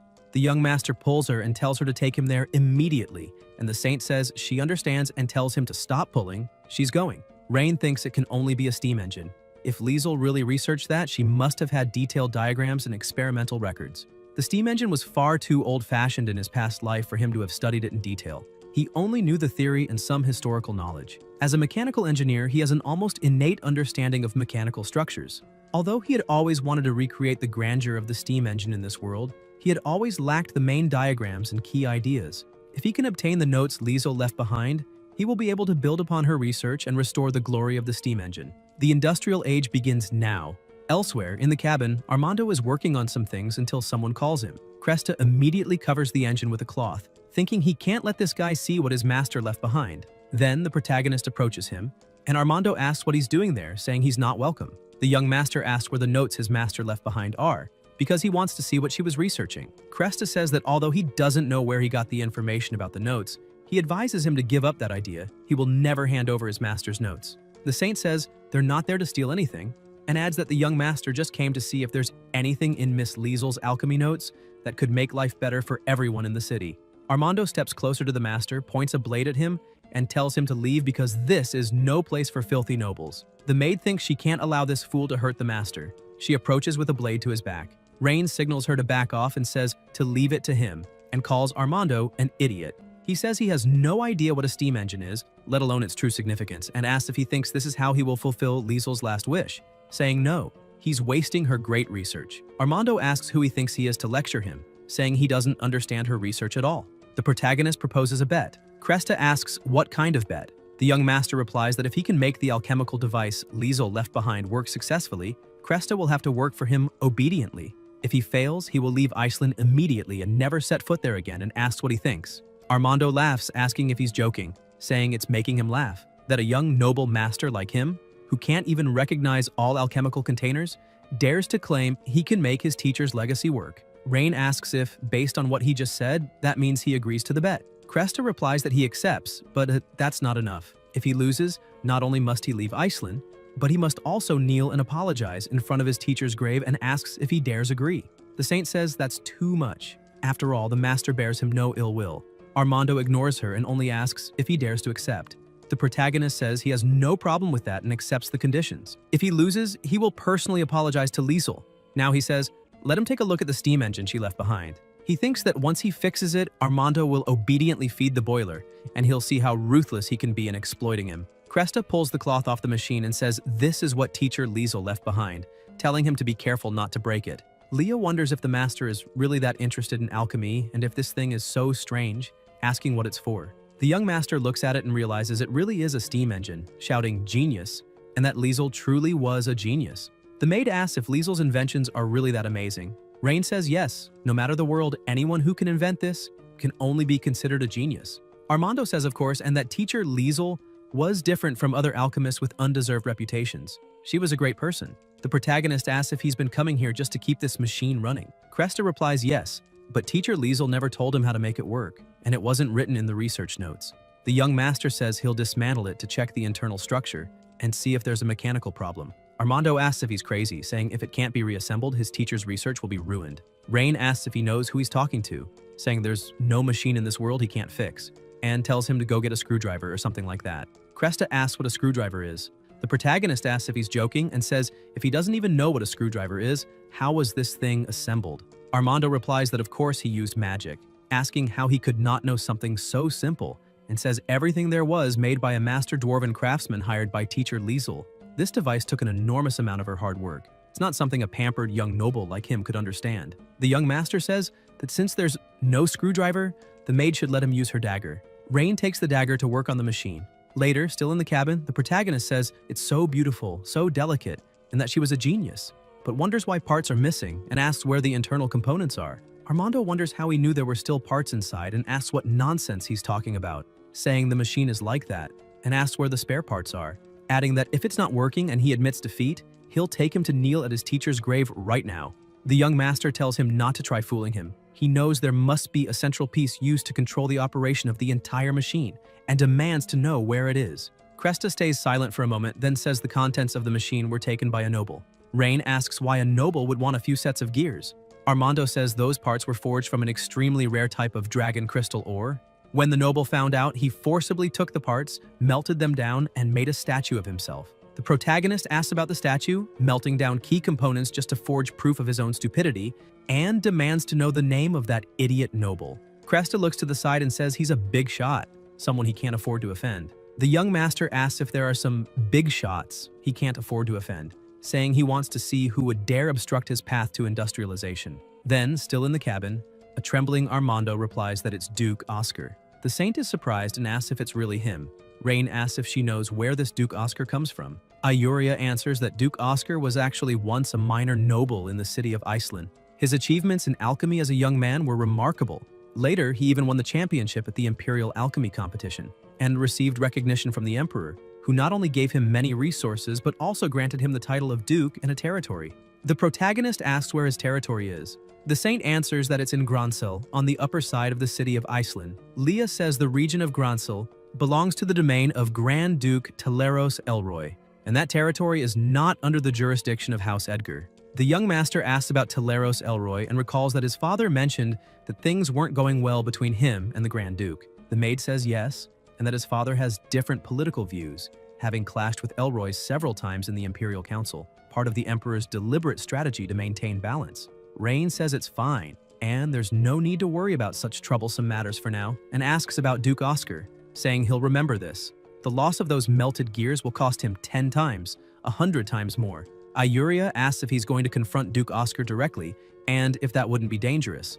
The protagonist asks dangerous, saying he's the dangerous one. Since he dared destroy something so valuable, he must pay the price. Armando asks if he really intends to go against Duke Oscar. The young master tells him not to worry. Not only will he get the steam engine running again, but he'll also show Duke Oscar what true value is.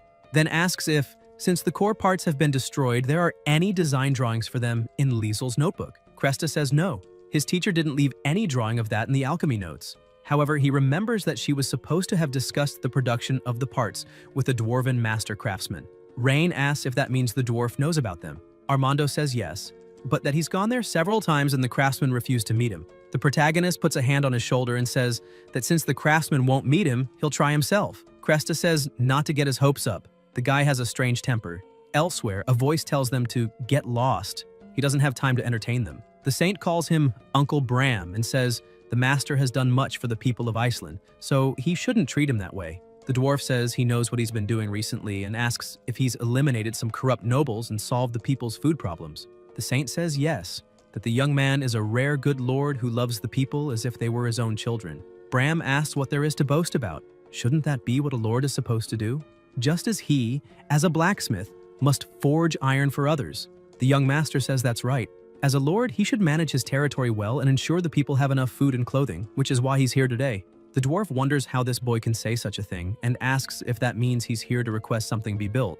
Rain says yes. He needs the design for the gear Liesel made for the steam engine. And even better if the dwarf could forge it himself. Bram's eyes widen and he tells them to leave immediately. He's not making that damned thing. The protagonist asks why. The dwarf answers that it was those gears that got her killed. If he hadn't insisted she use dragon crystal ore for safety, she wouldn't have gotten into trouble and ended up finished off by that bastard noble. He won't make anything like that for anyone again. Armando tells him to wait and asks if he didn't just say a blacksmith's job is to forge iron for people, calling him a double-standard mutt. Bram tells him to shut up. He said you shouldn't fight, and that's final. Even with dragon crystal ore, it wouldn't work. The young master says to wait.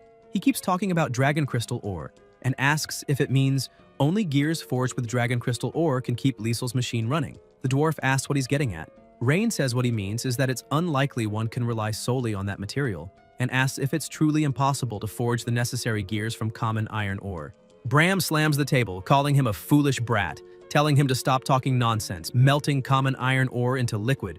Only dragonkind in the entire continent can do that. The protagonist thinks it's just as he suspected, and asks if his furnace's temperature isn't high enough to melt iron ore. The dwarf says there isn't a single furnace on the continent capable of melting iron ore into liquid iron, and asks if he didn't know that. The young master asks if he said he could build a furnace capable of melting iron ore. Would the dwarf believe him? Bram's eyes widen, and he tells him to stop bragging. If he could really build such a furnace, the forging level of the entire empire would be turned upside down, and he's just a brat from a noble family. How could he speak with such audacity? Rain says to leave aside whether it's audacity for now. If he can build a furnace that melts iron ore, will he agree to forge Liesel's gears?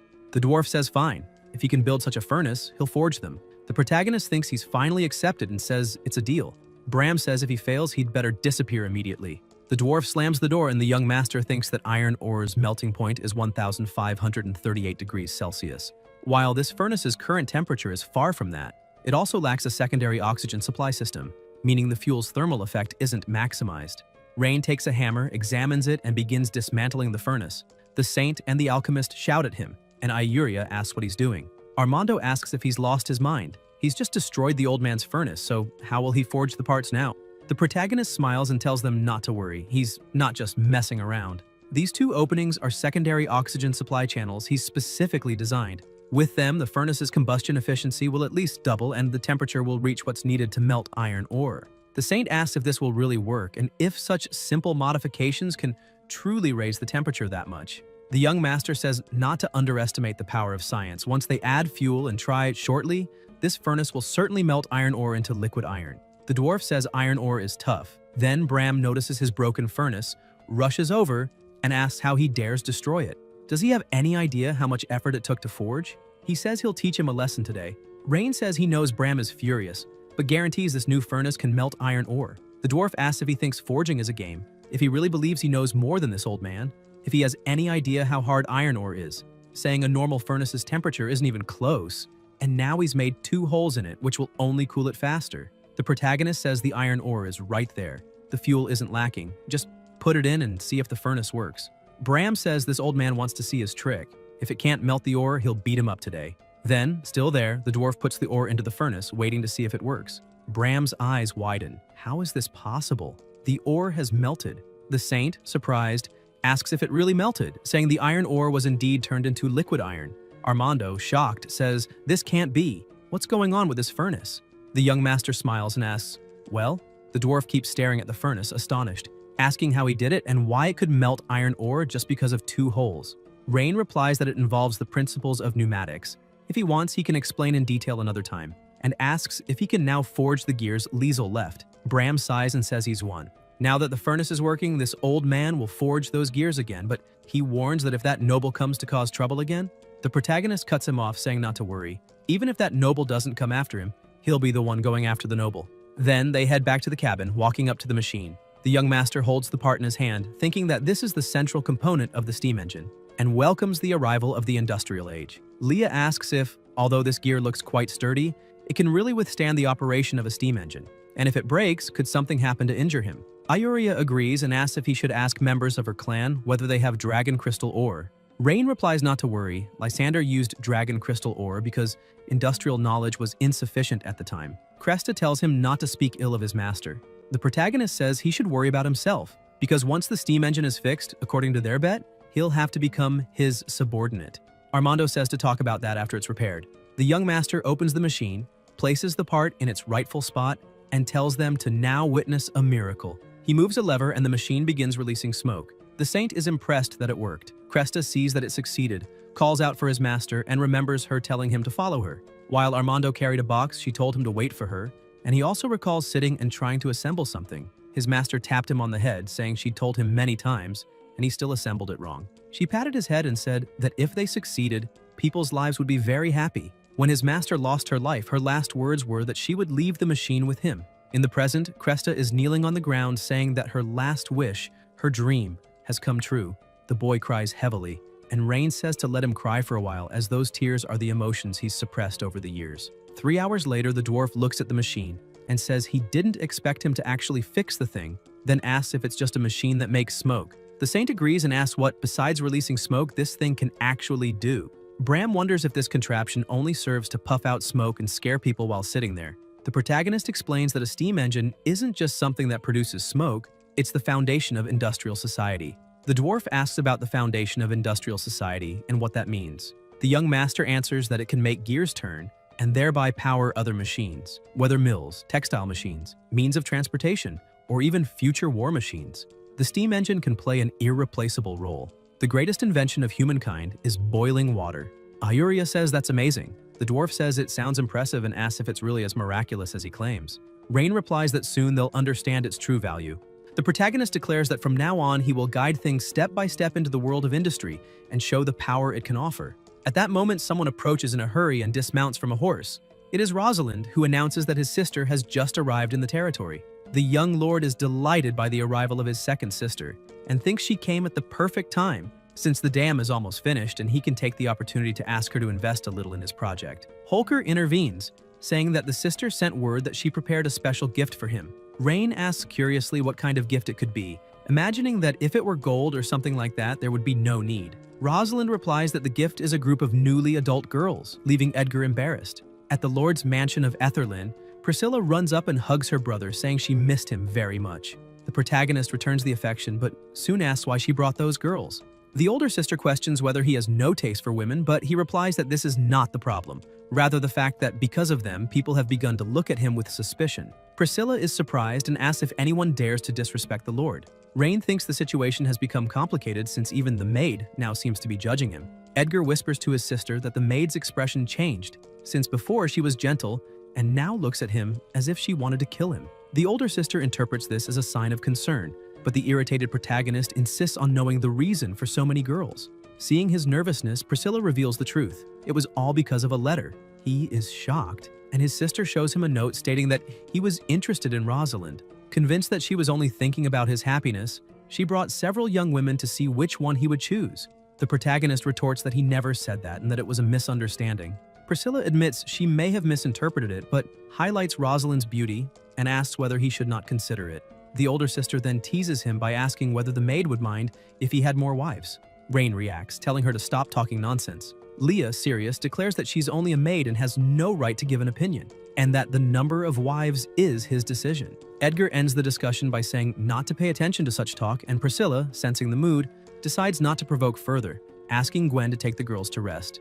In another place, the protagonist comments that in a few days the Etherlyn Dam will be completed, emphasizing that it will control the water supply, enable agricultural irrigation, and even have the potential to generate energy. The older sister finds the term strange and asks whether a dam and energy generation would be magical formations.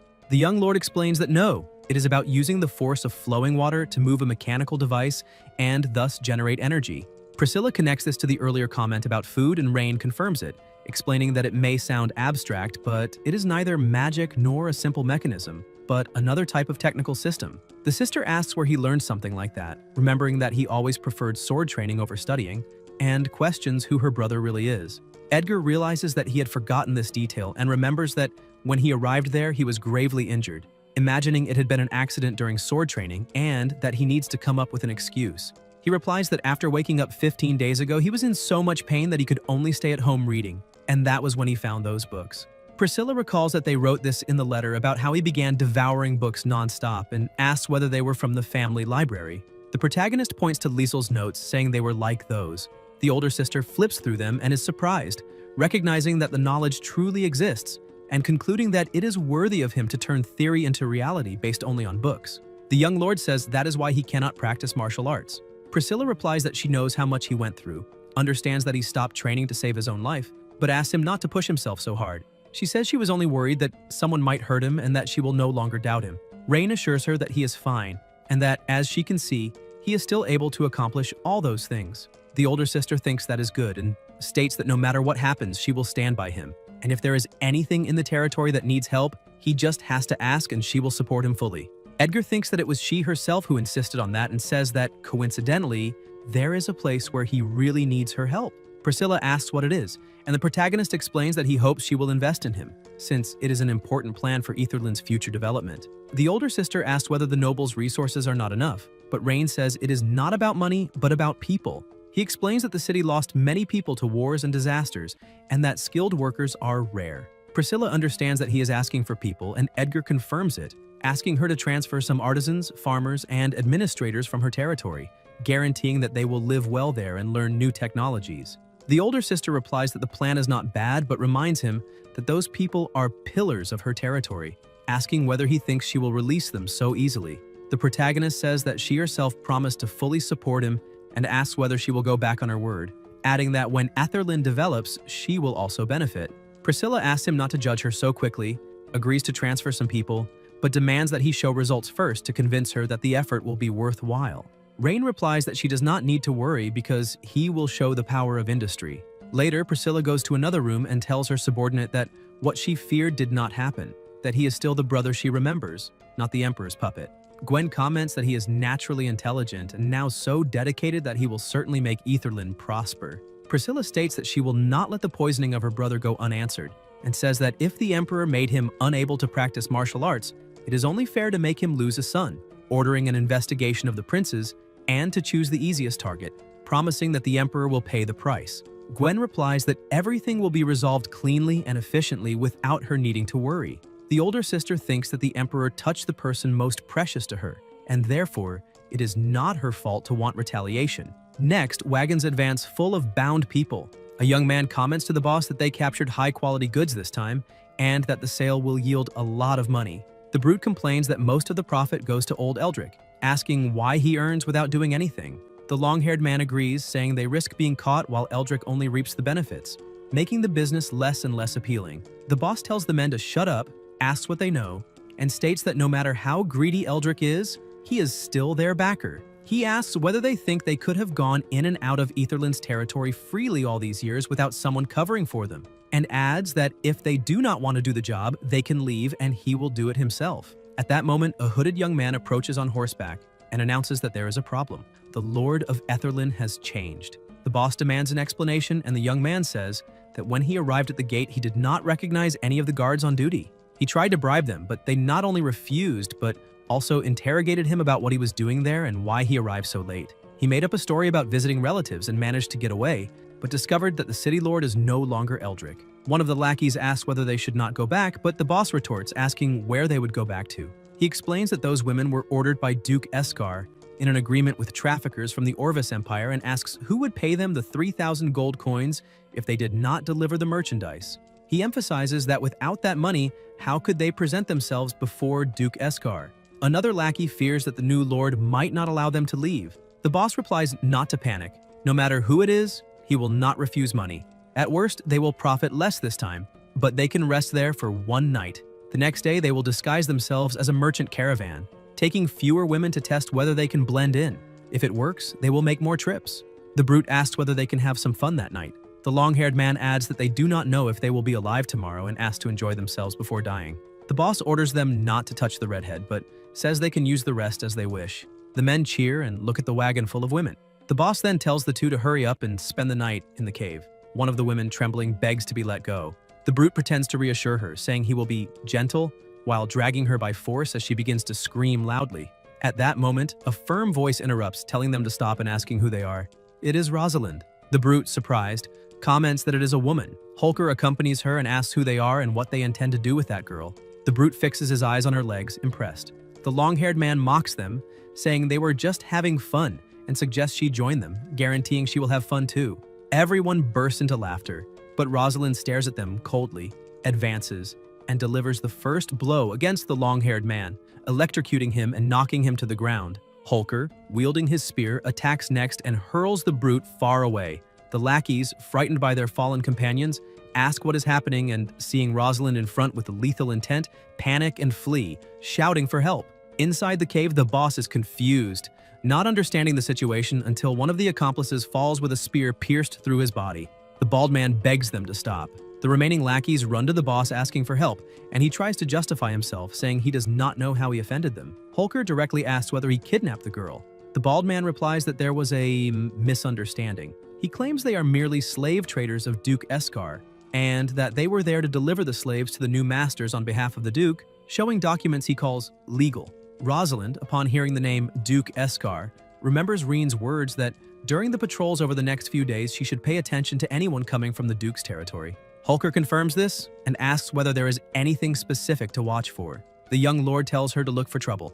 At that moment, the boss holds something shining in his hand and suggests that, since it was a misunderstanding, they should pretend nothing happened. Rosalind, although she does not know exactly what he meant by looking for trouble, decides that it is the only possible course of action and questions how Duke Eskar dares to cause trouble in the young lord's territory. She orders everyone to kneel or not blame her for being blunt. The boss grinds his teeth, curses, and warns them not to push it. He asks whether she really thinks she will leave alive when facing so many men. Holker plants the spear into the ground, spinning it, and repeats that they should surrender or be eliminated.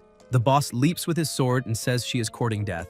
As he closes in, Rosalind grabs the spear, attacks, shoves, and strikes the man, knocking him down. Holker steps toward the fallen man and orders that if they do not want to lose their lives, everyone must kneel, just as knights arrive and ask whether she is all right. Rosalind orders that all those men be arrested, thrown into the dungeon, and held to await the young lord's judgment. Later, Holker knocks on the door of the young lord's room and brings an important report. She enters and says she captured a caravan coming from Duke Eskar's territory. Rain comments that she really does find trouble easily and asks what the caravan was carrying. Holker replies that it was transporting slaves, that they carried Duke Escar's documents, and that there was something strange about them. Edgar, indignant, asks how they dare sell other people's labor and says those scoundrels deserve death. In a cellar, the bald man is shackled to a chair and the protagonist, accompanied by the maid, approaches. The young lord accuses them of audacity for selling people in his territory. The bald man retorts that it is also audacious to oppose Duke Escar. Although he does not know how Eldrick was replaced by the new lord, he advises them to cooperate or face a miserable fate. Rain asks whether the former lord cooperated for a long time. The bald man confirms it, saying they sold many women to the Orvis Empire over the years, and that what they saw today is only a part. Edgar asks whether there are more women hidden and where they are. The bald man mocks them, laughs, and demands that they kneel and beg to get an answer, but refuses to speak. The young lord warns that the bald man's life is in their hands and that if he remains obstinate, he will regret being alive. The bald man invokes Duke Escar's protection, warning that counterattacks will come, but the young lord states that the Duke's protection is worthless in his territory. Leah strikes him so hard that the chair falls, and he finally confesses that there is an abandoned hunter's cabin in the forest to the south where the rest of the victims and the goods are hidden.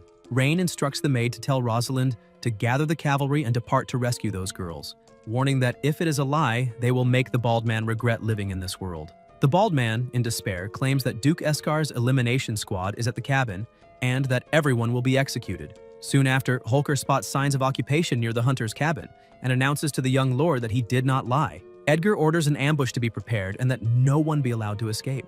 Rosalind approaches the door saying she will open it. When Holker pushes it, both are shocked by the scene. Several injured women beg not to be beaten anymore, saying they would do anything not to suffer again. All of them appear terrified. The protagonist orders them to be taken out of there. Rosalind walks toward them, but suddenly a weapon appears aimed at her. Holker reacts quickly, barely deflects the attack, and shouts for the young lord to be careful, warning that it is an ambush, and orders the cavalry to protect him. The soldiers advance with shields raised. Some men appear and ask whether they are subordinates of the great Duke Ardalian, saying they do not want unnecessary conflict and asking to talk. Rosalind replies that there is nothing to discuss. Rain interrupts and asks them to wait, asking what they want to discuss with him. The bandit explains that they have sold slaves to Duke Escar for years. A high-quality slave can be worth more than 1,000 gold coins. Even the worst goes for no less than 100, and if he is willing to cooperate, they can give him a share of the profits every year in addition to offering products of interest to him for free. Holker thinks to himself that they are despicable. Edgar, in a cold tone, says it sounds like a good offer and asks how much they would give. All the bandits' accomplices stare at him, tense. The man replies that it would be 10,000 gold coins per year. The protagonist repeats the amount with disdain, asking whether he thinks he is dealing with a beggar since his sister gives more than that every month. The bandit asks what amount he expects. The young lord answers that it is 100,000 gold coins per month. The bandit becomes angry, says it is absurd, that they do not even earn that in a year selling slaves, and accuses him of joking. Rain ends the conversation by saying that if they do not want to pay, then forget it, and orders that they be turned into porcupines. The archers ready their bows. The bandit asks them to wait, says he cannot decide on that much money alone, and asks whether he can go back to report to Duke Escar. He thinks to himself that if he escapes, he will have Escar send troops, confident that they could wipe out that small group. To show sincerity, he offers to leave 10,000 gold coins behind and asks whether that is acceptable. Edgar replies that it is not and orders them to do what must be done. The men panic and flee toward the rear mountain. Rosalind orders the archers to advance and fire without letting anyone escape. The arrows fly, but the bandit activates an elemental water shield, creating a barrier. Holker charges him and says all his men have already been dealt with, ordering him to accept his fate obediently. The bandit looks around, sees his subordinates being defeated, and realizes that everyone will die if this continues. He focuses on the young lord and concludes there is only one chance. He shouts for his men to cover him, saying he will capture the boy. The men protect him, and Rosalind warns the young lord, ordering everyone to defend him and prevent those beasts from getting close. The bandit roars that they asked for this. Suddenly, a voice echoes saying that he is courting the finishing move. A devastating punch hits him, hurling him away. It is Leah. The impact is so strong that the wounded bandit questions whether that woman is not supposed to be just a common maid. Grumbling, he gets up and charges again, but the maid strikes him once more, throwing him to the ground. The soldiers state that they have finally captured him. Leah walks up to him and stares, asking how he dared try to touch the young lord. The bandit opens his eyes and launches a long-range attack. Leah reacts, warning her master to be careful. The enemy blade strikes Rain. The companions grow worried, but Edgar remains calm and orders them not to panic, telling them to maintain formation. Rosalind shouts that he is wounded and that they need to protect him. The bandit thinks of taking advantage of the chance to escape. Holker runs to the young lord and orders the soldiers to stop the pursuit and escort him back immediately, asking the maid to quickly bandage his wounds. When Rosalind looks around, she does not see her and asks where she went. In the forest, the bandit runs desperately, thinking he must survive and deliver the message to Duke Eskar. He asks who is ahead. It is Priscilla. The bandit hesitates, thinking it is a woman, and that she does not seem like a great threat. The older sister introduces herself as the daughter of the great Duke Ardalian and states her name. The bandit is startled, asks whether she is truly the eldest daughter and why she is there, imagining that Duke Eskar's actions have been discovered. Priscilla explains that the other group in the valley was the great Duke's youngest son, her brother, and comments that tonight's harvest was plentiful, that her brother's performance was a pleasant surprise. The bandit does not understand and asks about the surprise. Priscilla praises her brother, saying he did not disappoint her, that he remains intelligent and calm, capable of keeping his composure even before a despicable fellow like him, and assures him that he can relax, because today he will not be moving. The bandit, confused, asks whether he really will not move. The sister merely watches. After all, he provoked the strongest person he could meet today, and Leah appears behind him. The bandit feels something strange, senses his body trembling, turns around and asks if it was her. The maid, releasing energy through her eyes, asks whether he truly thinks he will escape after injuring the master. The bandit begs them to spare his life. The strange sensation intensifies until he is struck and hurled away. He asks what is happening, why he cannot breathe, and what kind of magic that is. Leah extends her finger, releases her powerful magic that distorts his body in waves and makes him explode, scattering energy around. The maid states that he was courting the finishing move and reminds them that the master is wounded and needs to return quickly. Priscilla urges her to move on. Leah approaches the wounded young man, and the older sister suggests to the subordinate that she remind her brother not to irritate Leah. An energy emerges and Gwen steps out of a portal, telling Priscilla to be at ease. Whatever happens, Leah will never touch him. Priscilla comments in a teasing tone that this makes her brother seem like a scoundrel. Gwen apologizes and denies such thoughts, and Priscilla jokes that perhaps she should marry her brother. Gwen asks her not to take it seriously. Finally, Priscilla orders that someone be sent to Duke Eskar to remind him that daring so much in their territory is dangerous, that he should be made to understand that the consequences of offending the Edgar family exceed what he can endure. Gwen replies that she understands, and the older sister says to hurry back, because they cannot let her brother discover that she slipped away. Elsewhere, the maid asks the master whether it hurts. The protagonist replies that it was nothing, just a scratch. Leah scolds him, telling him not to move and stating that until the wound heals, he is absolutely forbidden to go out. The young lord insists that it is just a scratch and nothing to worry about. The maid retorts that absolutely not, that as soon as the bandaging is finished, he must rest immediately.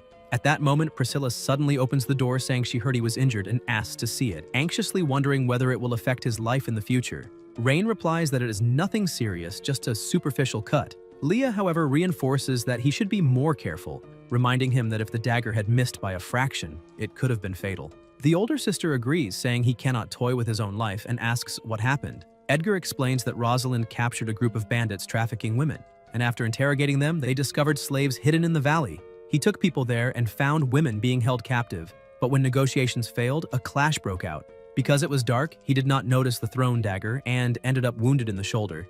Priscilla is outraged when she hears about the trafficking of women, asking where those bandits found the nerve and whether they do not know that slavery is forbidden in enemy territory of the family.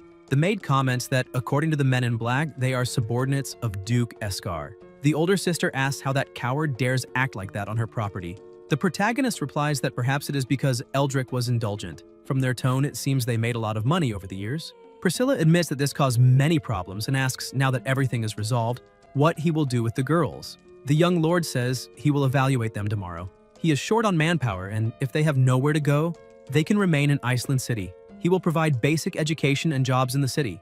The older sister approves, saying that will not only help the girls, but also strengthen the local workforce, praising him for becoming more and more sensible. Rain asks them not to exaggerate, saying he only wants to fulfill his role for the family. Priscilla says she will not bother him anymore, but asks him to be careful because she worries about him. Edgar replies that he understands. She states that her brother's safety is in the maid's hands in every respect. Leah guarantees that she does not need to worry because she will never allow him to get hurt again. Priscilla laughs and her subordinate asks whether the young man is all right. The sister replies that they are only light wounds, not enough to concern her, and adds that perhaps she can help with something else. A portal opens and a mage appears asking for instructions. Priscilla orders him to go to the dungeon to interrogate the bandit leader to find out what else they know, but reminds him he must keep the man alive, because he still needs to answer the next day. The mage confirms.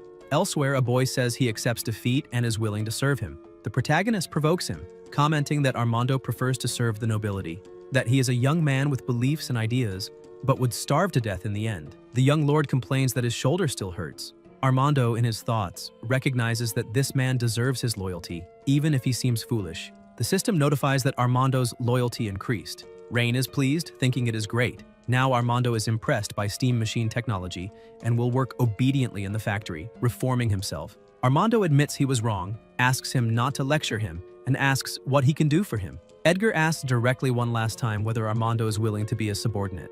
Armando replies yes, that he will serve loyally from now on. His loyalty rises even more, and the protagonist smiles, saying that is great, and that he can start immediately as the first workshop director of Iceland City. Armando, confused, asks what a workshop director is for and whether that means being an alchemist. The young lord hands him a scroll and tells him to keep it safe, protect it, and study it carefully, explaining that after the dam is completed, they will gradually begin to promote the city's industrialization process. He thinks to himself that even if Professor Liesel never explained these projects, perhaps he himself can prove even more perceptive than Liesel. Armando studies the scroll closely. Suddenly, Rosalind comes in calling for the master and Ryan asks what happened. Holker explains that there is an emergency during the night.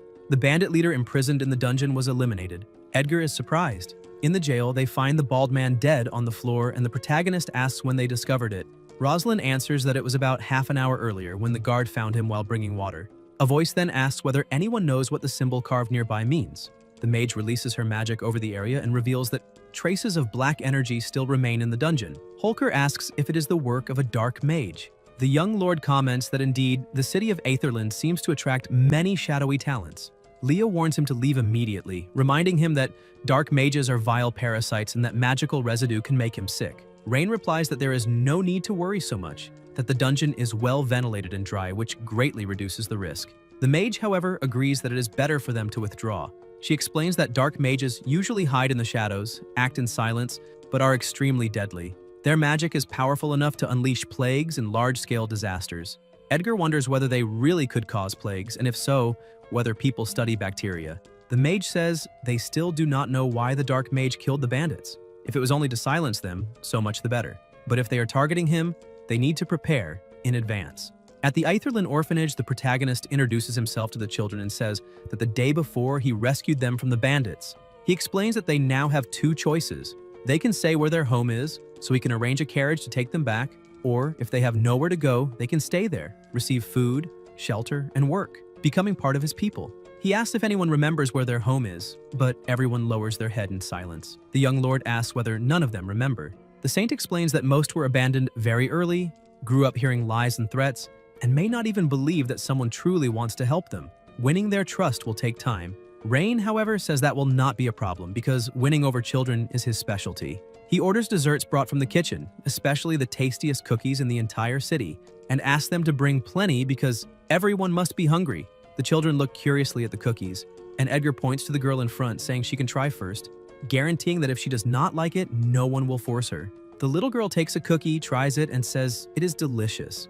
Encouraged, the other children also begin to eat and approve. The protagonist then announces that they will play a game called Truth and Dare. A child asks what game that is. The young lord explains that it is simple. Each person, on their turn, draws a question card. Whoever draws must answer sincerely or complete a small dare. If they do, they earn a cookie. He asks what they think and everyone agrees. A few hours later, one of the children introduces herself as Mia and says her home is east of the city, in a small village called Glen. Rain praises her courage and thanks her for trusting him, assuring her she does not need to worry. He will send an escort so she returns safely, and the next day he will arrange escorts for all who can go back. The saint confirms it. Edgar thinks he will need to find someone to take care of the remaining children for now and considers checking whether there is any talent among them. If there is, he can recruit them. An ordinary child draws his attention until he notices something unexpected. In the records, a girl isolated in the corner, Elia Ferrano, 17 years old, appears with surprisingly high attributes, leaving him impressed. Elsewhere, Priscilla summons the mage and asks why the bandit leader lost his life. Knox replies that he did not kill him, only tortured him lightly with dark magic. The older sister insists on knowing whether he revealed anything. Ald answers that no, his position was too low to have relevant information. Priscilla asks why, then, someone would silence him. Nox suggests that the elimination was not because of what he knew, but because it was necessary as a requirement for a curse. In dark magic, certain plagues require a corpse as a catalyst. The sister orders him to ensure her brother's safety and asks whether he understood. Ald confirms, and Priscilla reflects that perhaps her presence there truly did come at the right time. In Duke Escar's bedroom, he entertains himself with women when a night approaches, apologizing for the interruption and saying a visitor has arrived. Escar, intrigued, asks who dares bother him at that hour. The knight replies that it is Lord Eldrick of Aetherlyn, saying he has urgent matters to discuss. Escar is surprised, remembers Eldrick, and wonders if he brought another gift, ordering them to take him to the office because he will go immediately. He thinks that the women Eldrick sent before were all as beautiful as flowers, and hopes that this time he brought another irresistible treasure. In the office, Escar comments that it has been a long time since he saw him and that to come so late, he must have obtained something extraordinary. Eldrick apologizes for interrupting his pleasurable night, but says that this time he did not bring a woman, but news. Escar asks what news, and Eldrick reveals that the third son of Grand Duke Ardalian expelled him from the city of Aetherlyn, and that from now on he will no longer be able to send him beauties from across the region. Escar, shocked, asks whether he was abandoned by Ardalian and how he dares do that after so many years of service. Feeling discarded, Eldrick explains that the new city lord is young and far too confident, believing he has everything under control, and that last night he entered Aetherlyn and personally dealt with the bandit leader responsible for delivering slaves to Escar. The Duke asks whether the boy uncovered the scheme, and Eldrick admits it is quite possible, and that is why he risked coming to warn him in person. Escar asks whether Eldrick is implying that the boy might come after him directly. Eldrick replies that they both know the Empire forbids cross-border slave trafficking, and since the young man's position already has old conflicts with his father's, he suspects the boy will use it as an excuse for an attack and revenge. Escar thinks that if the Emperor discovers his involvement in this business, he will certainly be eliminated, and asks whether Eldrick has a better idea. Eldrick says that as he left Aetherlyn, he heard the news that the dam was completed, the perfect opportunity for them to act. Escar asks what exactly this dam is. Eldrick explains that he heard the boy explain it. It is a structure that can store water, and that the Aetherlyn Dam could flood the entire lower district of the city. He suggests using the dam to create a disaster, destroying both the city and its people. During the chaos, Escar could send troops to occupy the city and solve the problem once and for all. Escar hesitates, asking whether he truly expects him to eliminate the son of the great Duke Ardalian, immediately refusing, because if the Grand Duke found out, he would be a ruined man. Eldrick retorts, saying that if the boy reports his activities to the Emperor, the end will be the same. In that case, they could simply blame the dam for the accident. Not even the Grand Duke would have grounds to accuse them. After all, who really knows what the dam is for? He adds that once they take the city of Aetherlyn, Escar will never again have to depend on anyone to send him women. Escar smiles, satisfied, and agrees to move forward with the plan. Meanwhile, elsewhere, Elia is in the master's room. After bathing, she eats in silence. The protagonist thinks that 3 days have already passed without the girl saying a single word and asks how the cookies are. Elia stops eating, lowers her gaze, and Rain wonders what kind of trauma she suffered, whether she was abused by the bandits so badly that she became that withdrawn. A subordinate approaches to report that the dam has been completed. Rain looks at some papers and remarks that, finally, after so many days, they have good news. He orders the elves and the nobles of Aetherlyn to be summoned quickly, because he wants everyone to witness this moment. The city is entering a new era. He says they will hold a great celebration, with plenty of food and drink and many children her age, inviting Elia to go. The girl, however, remains silent, looking down. Edgar then decides to leave 2 maids to take care of her, and assures her that if she changes her mind, she only needs to say so. At the dam, the elf asks whether it can really withstand such a great volume of water, recalling that even elves can do nothing against mountain floods. The protagonist replies that there is no reason to worry. The design was optimized according to the laws of nature and the principles of engineering. Every detail was personally reviewed, and that on that day, they would witness its true power. The mage approaches and confirms that all instructions were followed. She explains that at the spillway, they installed 3 thick stone slabs to withstand the impact of the flow, and that beneath them, they placed iron gears to regulate discharge and prevent the dam from suddenly losing control. The young lord praises the work, saying it is excellent, and announces that, with honor, he invites everyone to witness the first release of water since the dam's completion. Together, they witness how this great feat of engineering will bring new vitality and hope to the city of Aetherlyn. The elf observes anxiously that the water on the other side has already built up too much. If anything fails, the farmlands below could be devastated. Priscilla echoes the concern, reminding them that the structure is enormous and questioning whether releasing water is truly safe because they cannot gamble with human lives. Rain guarantees there is no cause for worry. That amount of water poses no threat. The dam has undergone rigorous tests and inspections, and he personally vouches for the safety of every detail. He states that today the water will flow smoothly downstream, irrigating the farmlands and transforming Etherland's future, becoming a true miracle they will all witness together. The elf then agrees that it is time to witness the moment. They approach the lever and place a hand on it, but someone appears, interrupting them. It is Eldrick, saying it has been a very long time. The elf asks who he is, and the older sister explains that he was Etherland's former lord, purged not long ago by her brother. The protagonist remarks that he believed Eldrick had died in the last war and did not expect to find him in such good condition, asking why he came now. Eldrick replies that ever since he entered the Empire and became a noble, the young lord cuts him off, asking whether he is not the very same one dissatisfied with how the Orvis Empire treats its nobles, who came crawling back. Eldrick grinds his teeth and says he is there for revenge. Rain sneers, asking whether it is only against him and whether he happened to eat something rotten that made his brain rot. Eldrick laughs and asks whether they really thought he would come alone to invade Utherland, calling them fools. He reveals that he positioned a squad of powerful mages above the dam and that, with a single command, they will unleash devastating water sorcery. The wave formed upstream will carry the magic along the currents, destroy that miracle dam, and swallow the entire city of Etherland. The elf is alarmed at this. Priscilla, firm, declares that if he dares do such a thing, in the name of House Edgar, she swears that no matter where he flees, she will hunt him down and drag him back. Eldrick cackles, saying her powerless fury amuses him. Then he raises a magical sphere and throws it, triggering an explosion. The waters begin to churn violently. The elf warns that they must leave because the place is dangerous. The protagonist tells them not to panic, guaranteeing that no matter how much water they unleash, the dam will not collapse. The elf asks whether he is sure. The young lord says yes, that he calculated every safety measure. Every stone slab and every gear was designed with precision, and no force, however powerful, would be able to bring down that stone fortress. The waters rise violently, the dam reaches maximum capacity. Rain pulls the lever and a powerful torrent pours out, carrying along some stones. Eldrick smiles and shouts that his dam is useless.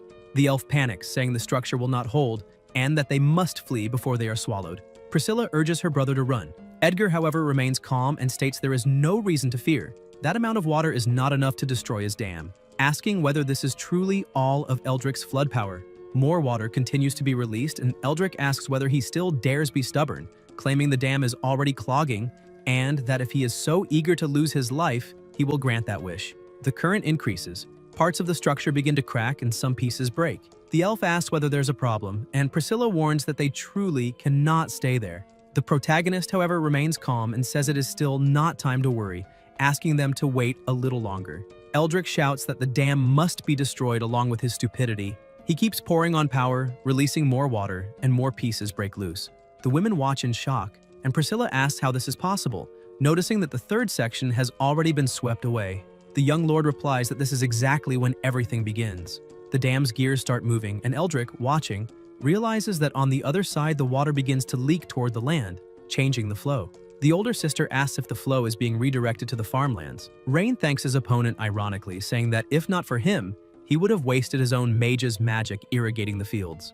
Eldrick, furious, asks whether he truly used his magic against him. Edgar replies that the dam was never only meant to block water, but to transform the power of the flow into irrigation of the land. The greater the flood, the more complete the nourishment of those agricultural areas would be, and he thanks him again. Eldrick, irritated, repeats that it is impossible. The protagonist says it seems the great plan failed and asks whether they should resume the unfinished discussion from last time. Eldrick, enraged, says he was only lucky and that they will meet again soon. The young lord rebukes him, saying he cannot simply come and go from his city, as if it were an amusement park, and orders the mage to capture that idiot.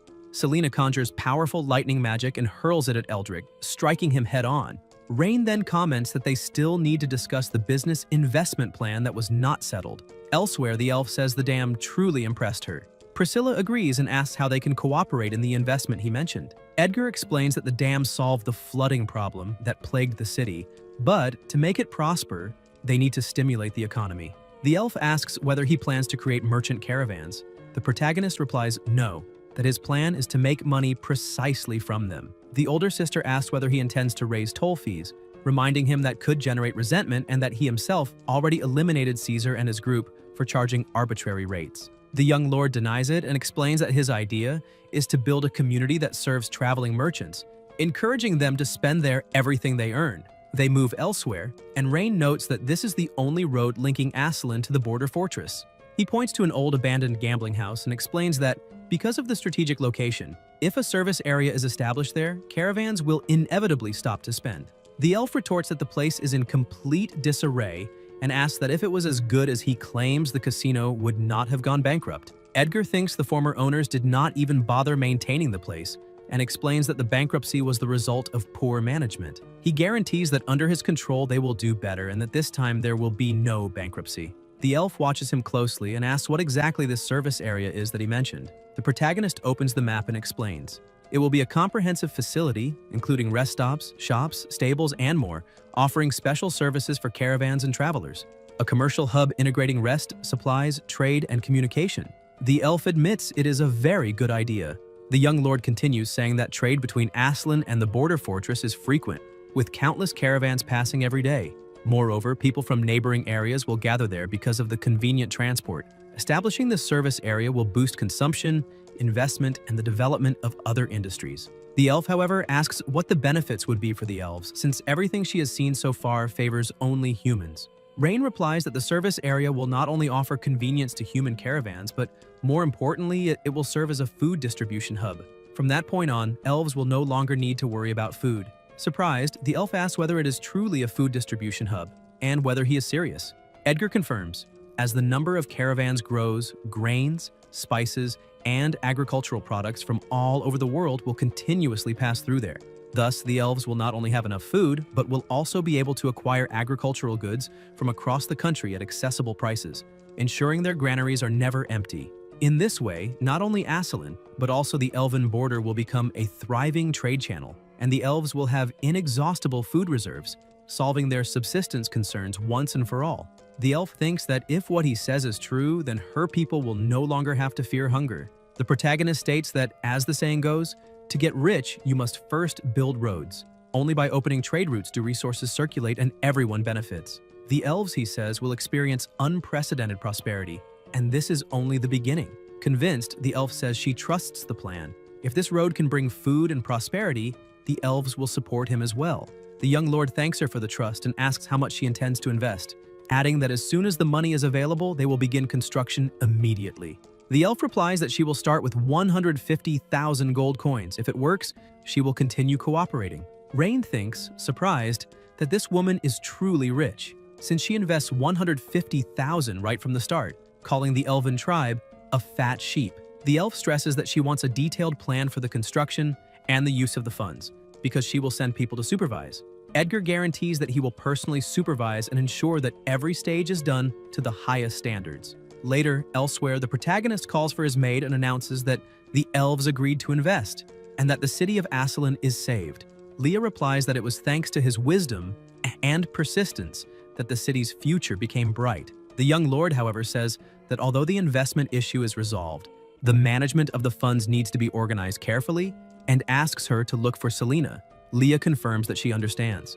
Selena approaches curious and asks what it means to mess with the records, but the young lord in an ironic tone says she is so smart and still does not know, asking if she has never opened a book or learned mathematics. The maid shamelessly admits that she truly does not understand those things, saying she only masters spells and enchantments and that math and worldly matters are a mystery to her. Amused, Rain asks whether the boy at least knows how to cook the books, and Armando replies that he still has not figured it out, commenting that the workshop director was the one who helped him last time. Edgar rubs his forehead and thinks he is doomed, since the two smartest people around him cannot even do basic calculations, and he wonders if all the elves' money will end up wasted on unnecessary construction, deciding he needs to keep something in reserve for hard times.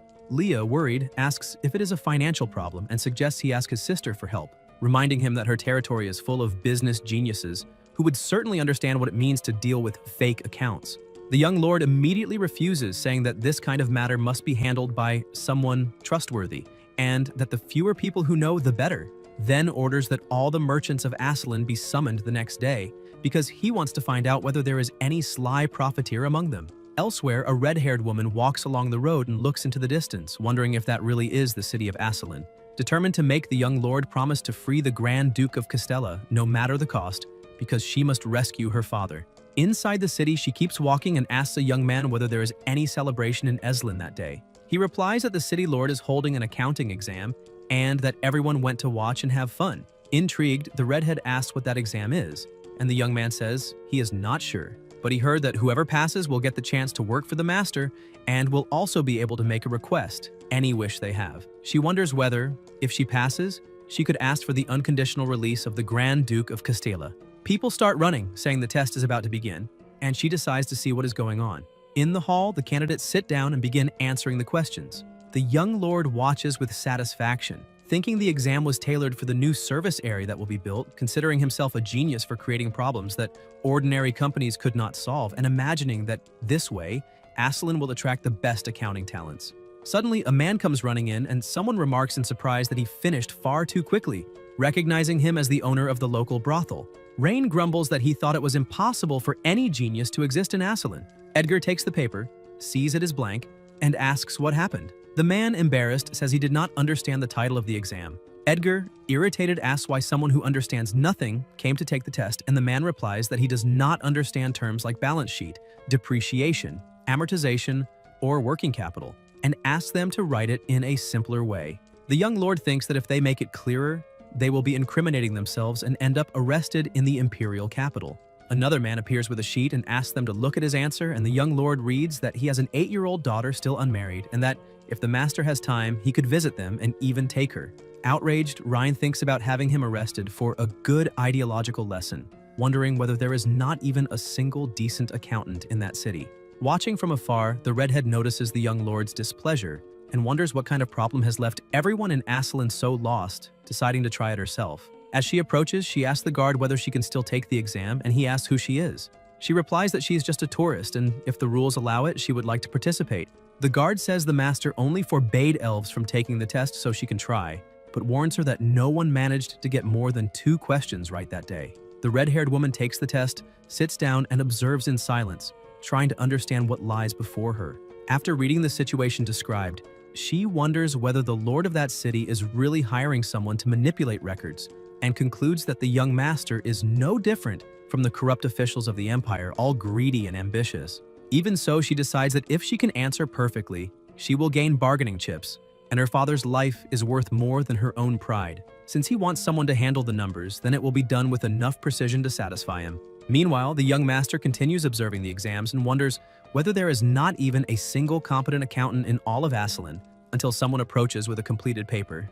Rain's eyes widen when he sees all the answers filled in, and Edgar, astonished, wonders whether she is a genius who exceeded every expectation, someone who masters the art of manipulating records like no one else. Seeing the name Wilvina at the bottom of the page, he finds it strange, not recalling ever having heard it before, and asks where she came from. The redhead replies that she's from the Orvis Empire and belongs to the nobility.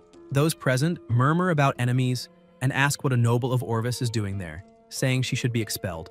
The young master tells everyone to be quiet and asks her directly the reason for her visit. Wilvina calmly replies that she came to negotiate.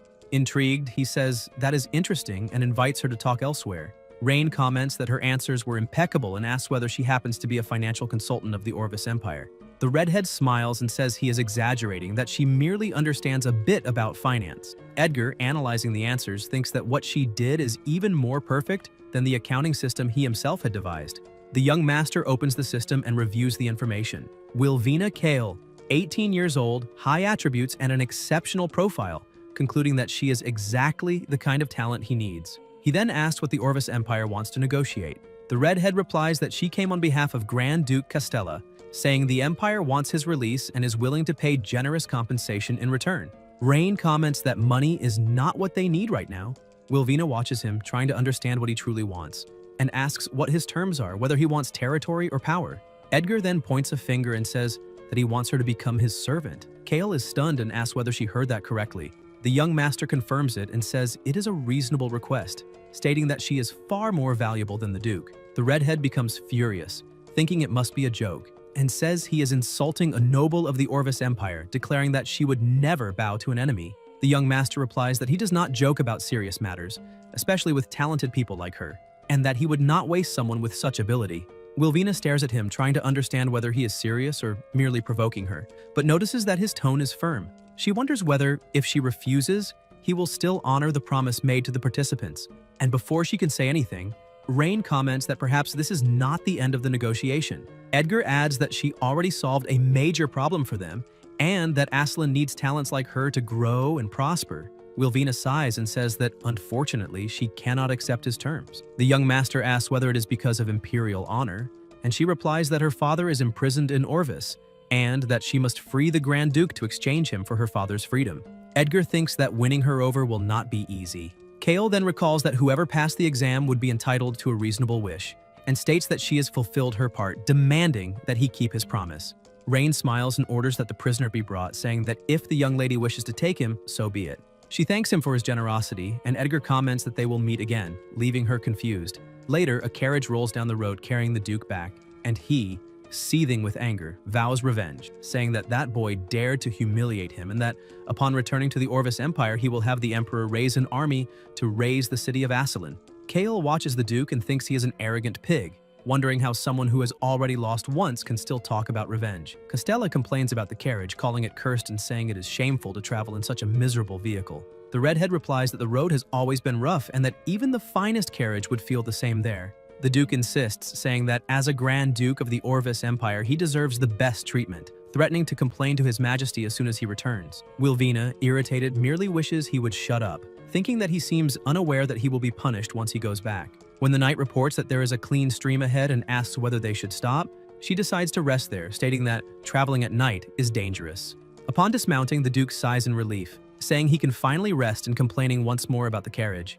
Wilvina ignores him, lost in thought, reflecting on whether anyone would truly accept her becoming a servant. At that moment, a subordinate approaches, and the Duke, with a lecherous look, remarks that she is pleasing to the eye far better than the vulgar women he has seen before. The girl tries to pull away and asks him to let her go, but he says he is not afraid and that being favored by him is an honor. The maid begs him to spare her, but he strikes her, saying she must accept the toast or drink the wine of punishment, repeating in drunken arrogance that he is the Grand Duke. Wilvina intervenes, ordering him to maintain proper etiquette, but he shouts that it is none of her business and threatens to drive her away. Before he can continue, a black blur emerges from the shadows, a ninja who darts forward and strikes him with a gleaming blade. A brilliant light explodes at the spot. The assassin withdraws the weapon from his body and Kale watches in shock. Soon after, in the silence of the night, the Duke's body lies on the ground, blood spreading, and the hooded assassin rises before it, coldly stating that the next target is her. Wilvina screams for everyone to run, warning that an eliminator is nearby. The guards mobilize, and the leader orders one of them to check what happened. Shaken, she says that the Grand Duke of Castella has been eliminated. One of the men does not believe it and asks who would dare attack a noble of the Orvis Empire. Soon, another soldier arrives, saying that the enemy gathered them all there, making his work easier. The guards surround the assassin and demand his surrender, but he laughs and replies that they are the ones surrounded. More soldiers appear, and Wilvina, stunned, realizes they are troops of the Orvis Empire itself. The old commander warns everyone to stay alert, and the captain of the local defenses demands to know how the enemy is controlling Imperial troops and orders him to reveal his identity. The Eliminator answers calmly, saying that since he is about to die, he may as well know the reason. His Majesty needs a war, and the Duke's death will be the spark that ignites it. Horrified, the redhead thinks this is impossible, but he continues, stating that these deaths will serve as justification for the Orvis Empire to attack Aslan. She denies it, saying the Emperor would never do such a thing, but the assassin retorts that whether she believes it or not, everyone there will die and orders the attack. The troops advance with swords raised, and Wilvina feels despair rise, thinking that her father would never forgive her, for she not only failed but became entangled in something far greater. In her mind echoes her father's warning to never get involved in imperial politics, saying she was too kind-hearted. Now, amid the chaos, she finally understands what he meant. The enemy cavalry closes in, but suddenly a firm voice rings out. The young master appears, saying that the Empire's dogs have gone too far. Wilvina recognizes the tone and realizes it is him. Rain steps forward beside him, furious, saying that invading their territory to eliminate people is far too audacious. The guards exchange looks, confused, thinking it impossible for this to be an ambush since they had patrolled the entire area. The young master observes and remarks that the methods of the Orvis Empire are always direct and brutal. Wilvina approaches and asks what he is doing there. Edgar replies that she could not have been naive enough to believe she could escort the Duke back to the Empire safely. The redhead asks what he means and whether he knew everything from the beginning, and he confirms it, saying it would have been impossible for her to return with the Duke alive. Shocked, she asks how he knew, and Ryan explains that the Emperor planned to use her death as an excuse to start a war, asking whether the young master is really so different after all. The Eliminator stares at Edgar and says that if the city of Iceland also wants to fight, then they will see who survives until the end. A voice among the guards shouts that if he is not eliminated, the city will fall into chaos, and that it is time to finish him once and for all. The young master, firm, orders Rosalind to end that trash who dared to invade his territory. Suddenly, Holker leaps forward, wielding his sharp weapon, and Rosalind advances right behind him, commanding the warriors to eliminate all the invaders. The field turns into chaos of steel and sparks, blows exchanged and pressure rising with every second. An arm flies through the air and Holker spins his weapon with brutal precision. The soldiers, terrified, ask whether she is even human, such is the strength she displays. The Eliminator tries to encourage them, saying she is only a woman and can be defeated, but Rosalind leaps forward, shouting that he will not leave there alive, striking him with rapid blows while Holker cuts guards in half without hesitation. An intense light explodes as the Eliminator tries to react, coughing blood and retreating. Rosalind stares at him and orders him to surrender before being finished. Even wounded, he laughs and asks whether she thinks he fears her. Holker points the spear at him, and the gleam of the blade makes the enemy's eyes widen as he realizes he has no chance. The guards fall back, calling her a monster and saying it is impossible to defeat her. The Eliminator, dazed, thinks that this woman's strength is far beyond what he imagined. Edgar watches and reflects that if she were equipped with a submachine gun and a bulletproof vest, she could defeat an army on her own. Holker shouts for the Imperial soldiers to drop their weapons, if they do not want to die. And in panic, they kneel, surrendering without hesitation. The Eliminator calls them cowards, telling them to fight, but it is useless. The swords are already on the ground. Rosalind reports that all enemy troops have been captured, and Ryan praises the work. Edgar, calm, orders that the leader be left alive. The Eliminator spits blood and taunts him, saying that if he wants to see him dead, he should do it now. But the young master replies that he does not intend to kill him. Confused, the enemy asks why, and Edgar explains that he needs him to deliver a message. The Eliminator asks to whom, and the young master smiles, saying it is for His Majesty, the Emperor of the Orvis Empire. The assassin stares at him in surprise, not understanding his intent, and Edgar continues, saying that the Emperor was only looking for an excuse to attack them, so he will give him one himself. The Lord of the City of Iceland betrayed the alliance and, along the way, eliminated the ambassador of the Orvis Empire, Wilvina Kale. He adds that the enemy can invent the first half, but must not forget the second. Every crime committed by the Empire will be repaid by his own hands. The Eliminator glares at him, furious, while Rain steps closer and tells Wilvina to return with them because it would be foolish to die there. The assassin begins to fade away and, before vanishing, snarls that he will regret this. Edgar merely smiles and tells him to get lost without losing his life on the way or he will be disappointed. Wilvina looks at him and asks whether he is not afraid that the Orvis Empire will attack with full force. The young master replies that his only fear is that they will not come, because what he needs now is something only the Empire can provide. When she asks what that would be, he smiles and says it is the land of the Orvis Empire itself. Surprised, Wilvina can barely respond, while Ryan orders Rosalind to take the prisoners to labor reform, saying it is the perfect solution to the shortage of workers. Later, elsewhere, the redhead, back in the city, thinks about what will happen next, whether she will be arrested, judged, or used as a bargaining chip. When they stop in front of a large door, she sighs and comments that, as expected, she will end up in a dungeon. Edgar, laughing, asks who said that. When they enter, she's surprised to see a room full of books, with Selena sitting there holding her head and begging to be spared because she understands nothing. Rain tells her not to worry and that her savior has arrived, thanking Wilvina for handling the technical part. The redhead watches him and wonders how many false accounts he intends to create and who exactly he is trying to fool. Edgar then comments that the Elven clan chief will conduct an audit in 3 days and orders that everything be hidden carefully. Irritated, Wilvina glares at him and calls his name in a warning tone. At the mansion, Wilvina appears carrying a stack of heavy books, sweat running down her forehead as she sets them on the table and, exhausted, asks for a moment to rest. Rain watches her dedication and, with a faint smile, says he is satisfied with her work. Tired, she replies firmly that she is only trying to survive. He chuckles softly, saying there is no reason to be so nervous since he brought her back alive and has no intention of killing her. Then asks what she would like to receive as a reward for helping falsify the accounts. Wilvina replies that what she wants is something he cannot give. At that moment, Rain understands the true meaning behind her words, the desire to reunite with her missing father. Surprised, Wilvina stares at him in silence, wondering how he could know something she had never mentioned, and for a brief moment she wonders if he can read minds, the thought making her uneasy. With a calm smile, Rain explains that human emotions are easy to read and that, in her case, It is simple to understand what she feels since she cannot hide her reactions. She looks at him hesitantly and asks if he really could rescue her father. He crosses his arms and says he could do it, but it would require something in return. Silence settles heavily between them. Wilvina hesitates, torn between distrust and hope, questioning whether using the reward that way would be too much, and asking what else he wants. Rain snaps his fingers and says there is a way for her to get what she desires, asking her to continue handling the accounts and also become his subordinate. She stares at him, shocked, and asks if he is joking. He keeps a serious gaze, stating that this is the only way he can guarantee helping her. Still confused, she looks away, knowing that accepting means binding herself to him even more, while refusing could cost her the only chance to see her father again. Sensing the weight of the decision, Rain tries to ease the atmosphere and advises her to rest when her voice falters as she tries to respond, exhaustion evident in her eyes from sleepless nights and accumulated responsibility. Later, Rain calls Leah to inspect the works, and out in the field where construction advances, he observes the progress as a worker guides him respectfully, asking him to be careful. He studies the structure attentively and notices that the work is flowing better than expected, feeling a faint pride at the result, though he also notices the harshness of the supervisors toward the prisoners laboring there. Upon learning of one man's tragic past, he understands the origin of that hostility, realizing they were criminals who had taken lives.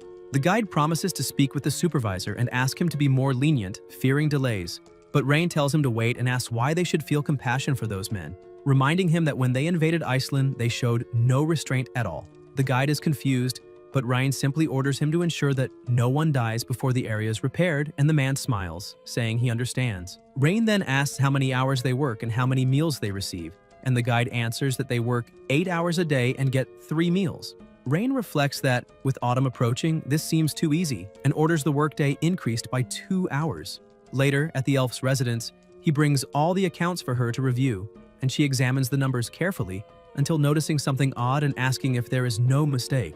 Rain assures her that he checked everything and would never allow her money to be wasted. Still suspicious but convinced, she says she hopes not to be disappointed and orders a chest to be brought, which, when opened, reveals a trove of gold coins. She explains that there are 150,000 gold coins inside, exactly the agreed amount, and adds that she expects the service area to be completed as soon as possible. Rain holds one of the coins and, with a confident smile, promises that she will soon see a prosperous commercial center rise from the ground. Her Majesty remarks that she has heard rumors of friction between him and the Orvis Empire and asks whether that could lead to a new war and harm their cooperation. With a faint smile, Ryan replies that there is no reason to worry, extending his hand and saying he has prepared a splendid spectacle for the Orvis Empire, and that when the time comes, everyone will benefit. Meanwhile, in the Orvis Empire, tension grips the castle, and in the throne room, voices echo through the corridors as the Emperor announces the death of Grand Duke Castile during his return journey. Shock spreads among those present, and a counselor, incredulous, asks how such a thing could happen, suggesting that the city of Iceland might be behind the crime. With a severe gaze, the Emperor raises a blood-stained letter and says that a spy risked his life to deliver it, then coldly orders his aide to read it aloud. The man's voice trembles as he reveals the contents. The letter accusing Ryan Edgar and Miss Wilvina of treason, claiming they ambushed the Grand Duke in the forest and massacred his guards, ending with a clear demand that the Empire avenge the noble's death.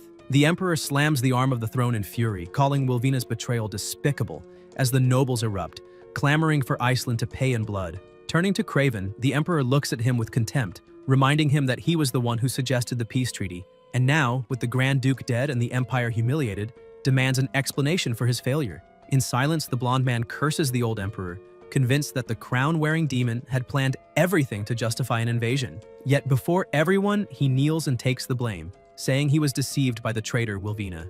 The Emperor rises from the throne and approaches slowly, dark aura looming, asking how he intends to atone for this guilt. Under pressure, Craven asks permission to personally lead the military offensive, promising to wash the Empire's honor with the blood of Rain and Wilvina. Satisfied with his submission, the Emperor grants approval and issues the order for legions, knights, and mages to assemble and destroy Iceland, while the nobles shout in unison, demanding vengeance and annihilation. Seated upon his throne, the Emperor smiles coldly, thinking that Ryan provided the perfect excuse for war and that he cannot be blamed for being merciless. Far away, Rain gazes out the window, completely unaware of the conspiracy taking shape, his mind focused on transforming Iceland, which is finally moving in the desired direction. as the first refugees from Orvis begin to arrive. He knows the war will push more and more people toward Iceland, solving the labor shortage. And more than that, he plans that after victory he will expand his dominion into the lands he desires most. Leah approaches and reports that the first group has already been settled and that the logistics department is distributing food and clothing.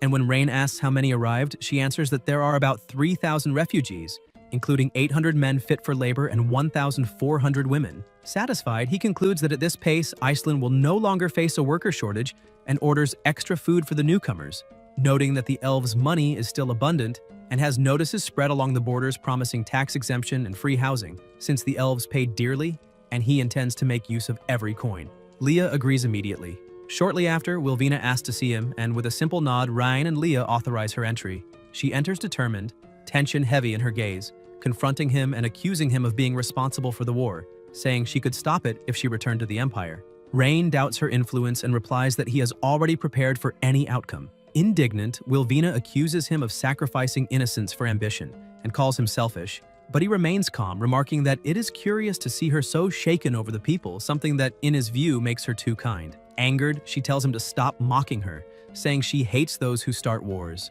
And Rain smiles and calmly replies that they have something in common, because he also hates wars.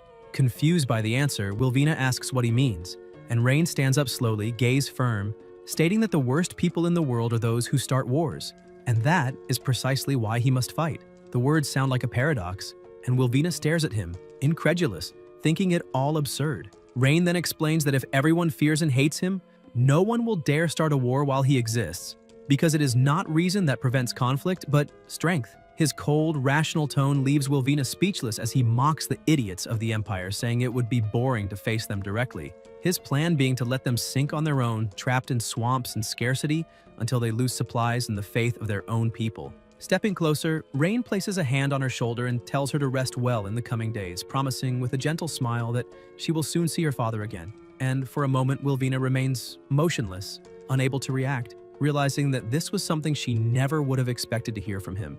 Elsewhere, Rosalind asks whether those pipelines should not be dug outside the moat and says that if they dig from the inside now, they will not be able to do it. The young master replies that there is no need to block them, because he only wants them to come in. Holker asks what he means, and the protagonist replies that she should remember that the Castellan claimed he had destroyed an army of 100,000 men with a forbidden spell. Rosalind says yes and asks whether that has anything to do with the oil barrel. Rain replies that that barrel of oil is the forbidden spell he was talking about. Holker is surprised and asks whether, as long as he has that barrel, he can cause forbidden-level magical damage, even without being a mage. The young master says that from 80-year-old grandfathers to 8-year-old children, as soon as someone lights a bonfire, that thing will explode. He adds that when the Imperial army comes to attack, she will not be able to win. Rosalind asks why they will not be able to win and says that this is a once-in-a-lifetime opportunity. If they can inflict heavy damage on the Imperial army at the border, they can consolidate their defenses. The protagonist asks about heavy damage in borders, saying that she is very naive. He explains that what he wants is not to deal a heavy blow, but to make them arrogant, to make them believe they have won, that they have reached the end of the race and can trample over the graves he himself has dug. Holker asks if he is saying that they should deliberately reveal a weakness, and Ryan confirms it. He says that in a few days, the vanguard of the Imperial army will arrive first, and that he will lead the army to face them, but he needs to lose, not win. He reminds them that he cannot win, but he also cannot lose in a humiliating way. He needs to give them the false impression that they are struggling to resist, gritting their teeth, refusing to yield, as if the battle continues, they will inevitably be defeated. Rosalind says that in that case, they should let them advance and pursue them to where the oil drums have been buried. The young master agrees, saying that he wants them to be proud, to have confidence, and to voluntarily throw themselves into the purgatory he has prepared. Holker says she understands and that she will lure them in. The protagonist places a hand on her shoulder and says he will leave this in her hands and go see how Armando is doing. He states that after this war, the rules of this world will be rewritten by them. Elsewhere, Armando asks what is wrong with the blacksmith, saying that every detail of the blueprints was calculated with precision and that they are following the master's design. The blacksmith replies by asking what a forger like Armando would understand, stating that the tube is too thin. Armando insists that it is the master's design, that it was calculated with precision and will produce greater firepower, asking them to simply follow the blueprint and not make changes without authorization. The blacksmith says he knows what Armando is talking about, but insists that the dimensions in the drawing are ridiculous, and that the barrel will not withstand the pressure of the gunpowder, exploding before it even detonates. Armando asks him to listen. At that moment, the protagonist approaches and asks why the workshop director is arguing with the workers. Armando explains that he only wanted the blacksmith to follow the blueprint, but he insisted that the barrel was too thin and would explode. The blacksmith says that although the master helped the dwarves build a furnace capable of smelting iron, that does not mean all of his designs will be perfect. He says they have always prioritized practicality and cannot create weapons that are not functional, repeating that the barrel is too thin and will certainly explode in the end. Rain replies that there is no need to worry because that barrel can indeed explode under high pressure. The blacksmith says he already knew that, accusing humans of always being eager for quick success without understanding the limits of gunpowder and metal, and that the weapon simply would not withstand the pressure of the powder. The young master says that, however, as long as it is used according to certain rules, there will be no problem. The design of this weapon is the result of precise calculations and countless tests. In terms of gunpowder usage and firing range, if controlled correctly, it will not explode but will exert incredible force. The blacksmith says that considering the size of this tube, even if the explosion of the powder is indeed controlled, he asks how much force such a thin tube could possibly have. Rain replies, "At a distance of 50 meters, a powerful shot can penetrate a knight's chest." The dwarves laugh and say he is bragging, asking whether he is joking with them. How could such a small iron barrel have any killing power? They ask if he thinks they are stupid. The young master replies that in that case, they can make one according to the drawing and see whether it can do what he said. The blacksmith says he will try to see whether these drawings can really work and thinks that he wants to see whether the design can break common sense. He orders everyone to begin the work. Later, a weapon is completed. The protagonist picks it up and says that it is as expected of a dwarven craftsman. The weapon was made perfectly, and both the feel and the structure are strange. The blacksmith tells him to stop stalling and hurry up and show the power he was talking about, so as not to keep him waiting. Rain says to test it outside. Armando asks whether it is really safe, and what he thinks about doing it himself so as not to get hurt. The young master tells him not to worry. They go outside and the protagonist aims the weapon, thinking that everything is within the calculations, and believing that this will only be the beginning. The two watch closely. Rain pulls the trigger and the shot pierces the hanging armor. They are shocked that it actually pierced the armor and made a huge impact. The dwarves beside them, also shocked, ask whether it really broke through and how such a thin tube could have so much destructive power. The blacksmith thinks that this thing could truly pierce even the best knight's breastplate and wonders where this boy got all these ideas. He thinks that the appearance of this weapon is enough to change the entire war landscape of the continent and could even completely end the era of traditional knightly rule. The young master asks what he thinks of the power of this long, thin barrel, and the blacksmith replies that the dwarves will be forever loyal to him. His wisdom far surpasses theirs. They are willing to become his blacksmiths and forge the strongest weapons for him. The dwarves ask what the chief is doing, and when they ever said they would swear loyalty. The blacksmith tells them to shut up and asks whether they even know what they have just created, questioning whether they really think flesh and blood can withstand that. The dwarves are shocked, kneel down and say that they, the dwarves, are willing to swear loyalty and that he should not doubt himself in the future. The protagonist tells them not to be so nervous because he never needed them to swear loyalty. The blacksmith asks what he means by that, and Ryan replies that in this world, what is truly reliable is never promises, but benefits. The blacksmith says that the dwarves guarantee the blueprints will never be leaked and that they will never betray him. The young master replies that they can talk about that later. For now, he needs him to lead the dwarven craftsmen to produce as many firearms as possible to prepare for the approaching war. The blacksmith replies that he understands. Elsewhere, a voice orders the entire army to set up camp there and not to act rashly that night. A knight approaches and says that they are at the city gates, asking why they are stopping there and why they are not simply invading and taking that small city in one go. He says that the city of Iceland is just a remote and desolate place without even a decent order of knights, and asks why they should be so cautious. Craven thinks they are idiots and asks whether they have forgotten how Grand Duke Castellan failed. He says the Duke sent a message before his demise stating that Rhine used a spell during the war. They should know that among all humans, a consensus regarding empires was reached long ago on the continent. It is forbidden to use forbidden spells in war. He asks what it would mean if there truly were a forbidden-level mage among men. The knight asks about a forbidden mage and whether he really believes the words of Grand Duke Castellan. He says that a poor place like Iceland does not even have a decent magic academy. So where would a forbidden-level mage come from? In his opinion, this is clearly a lie fabricated by the Duke to cover up his defeat. Craven thinks that the information provided by Grand Duke Castellan before his demise could not have been fabricated and wonders whether there really is a forbidden-level mage in Iceland City. He tells them to stop talking nonsense. Tomorrow morning, they will have the soldiers set up camp and rest, and he will personally take the people from the Mages Guild to visit Rhine in Iceland. The knight asks about a visit and wonders whether he is thinking of making peace, and Craven replies that first, he wants to see Rhine to confirm whether there truly is a forbidden-level mage by his side, and that if that is the case, they must handle the situation with caution, otherwise no one knows how this battle will unfold. Second, they came here to suppress a rebellion, not to invade, and they need a legitimate reason to do so. It is better that they behave, or they should not blame him for having no mercy before his majesty.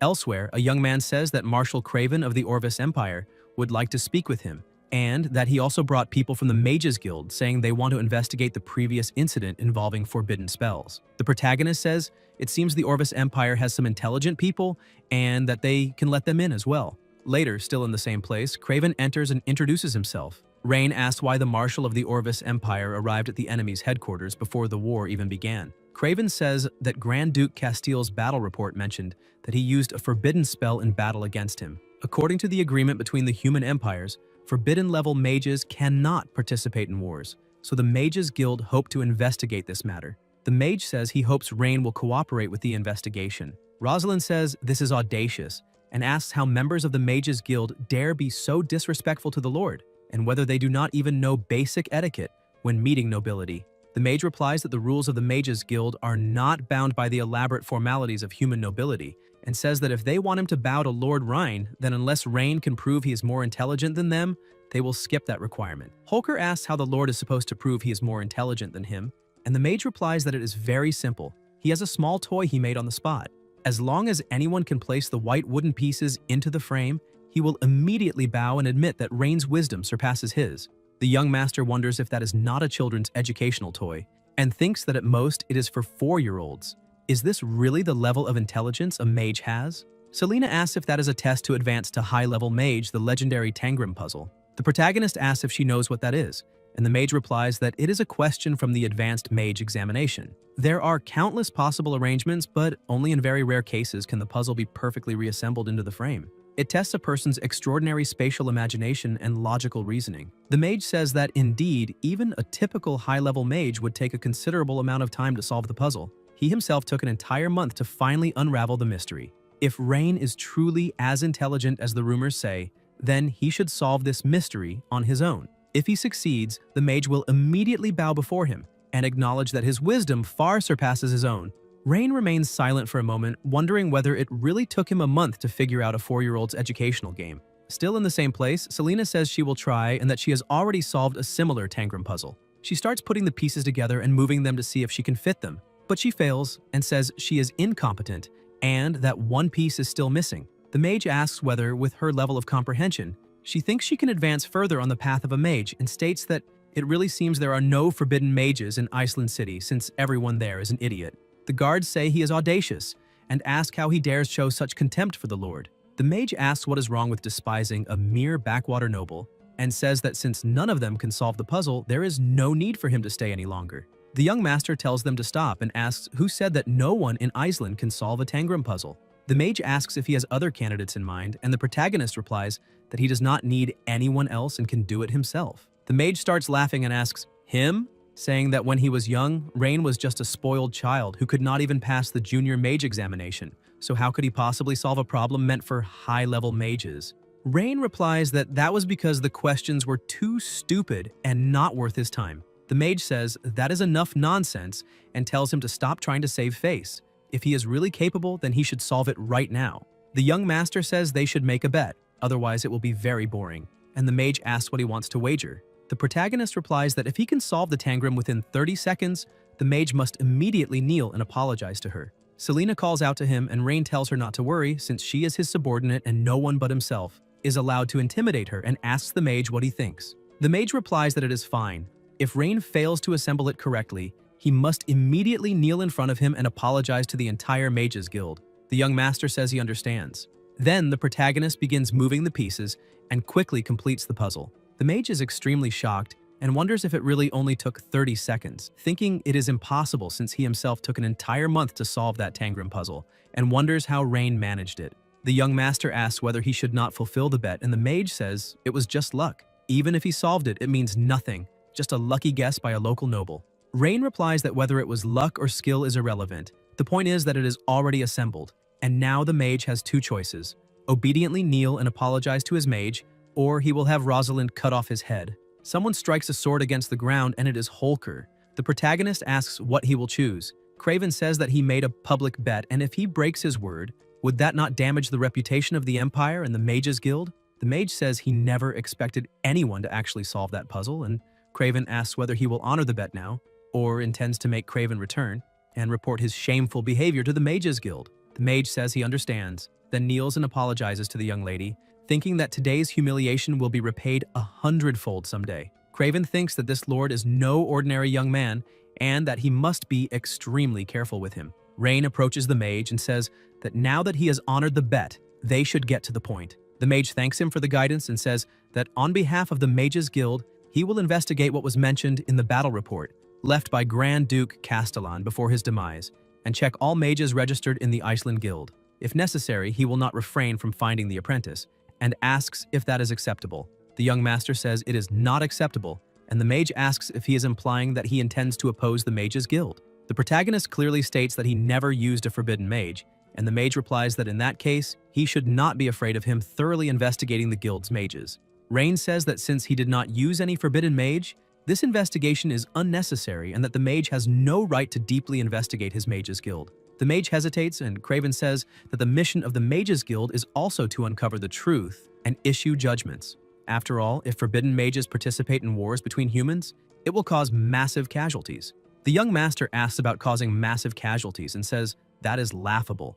The Orvis Empire invades the border year after year, and the number of Iceland citizens they kill is greater than the number eliminated by a single forbidden spell. He asks whether the mage is saying that only the Orvis Empire is allowed to protect its people, while they themselves are not allowed to do so. And now he is talking about avoiding casualties, asking whether he is joking with himself. Craven says he understands Ryan's hatred toward the Empire, but that this time he does not intend to fight to the bitter end with Iceland City.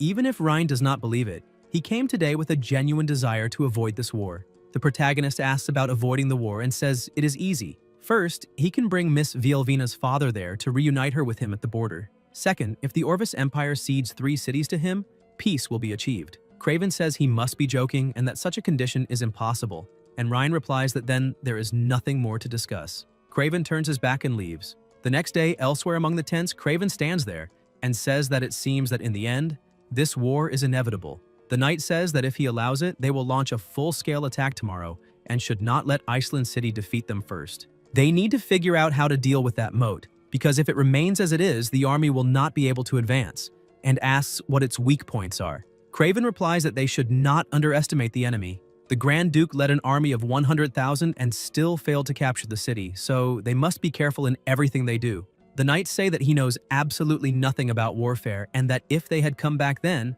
Iceland would already have become part of the Orvis Empire. Craven thinks they are idiots, and that even if Castellan was incredibly foolish, he still had an army of 100,000. If they do not even know how he eliminated those 100,000, sending another million would be suicide. A voice asks if he seems troubled about how to capture Iceland, and Craven asks what brings him here. The mage replies that the guild suffered such a humiliating disgrace that if they do not retaliate, they will not be able to remain in the Empire, and Craven asks what he intends to do. The mage replies that he can make the magical barrier around the city disappear for a while, and if during that period the Orvis Empire were to attack Iceland by chance. The knight says that is brilliant because without the barrier, the defenses would be vulnerable, and as expected, they still need the guild to intervene. Craven wonders if even their reason has begun to be consumed by anger and greed, then says it is fine. Since he has decided, he will cooperate with the plan. The mage says he is wise, and Craven thinks that in this game, no one will emerge unscathed. If they steal the magic crystal from the city's circle, the barrier will disappear. The mage leaves smiling, saying he will begin tomorrow, and that the Lord will pay for the humiliation. A guild mage always comes at a price.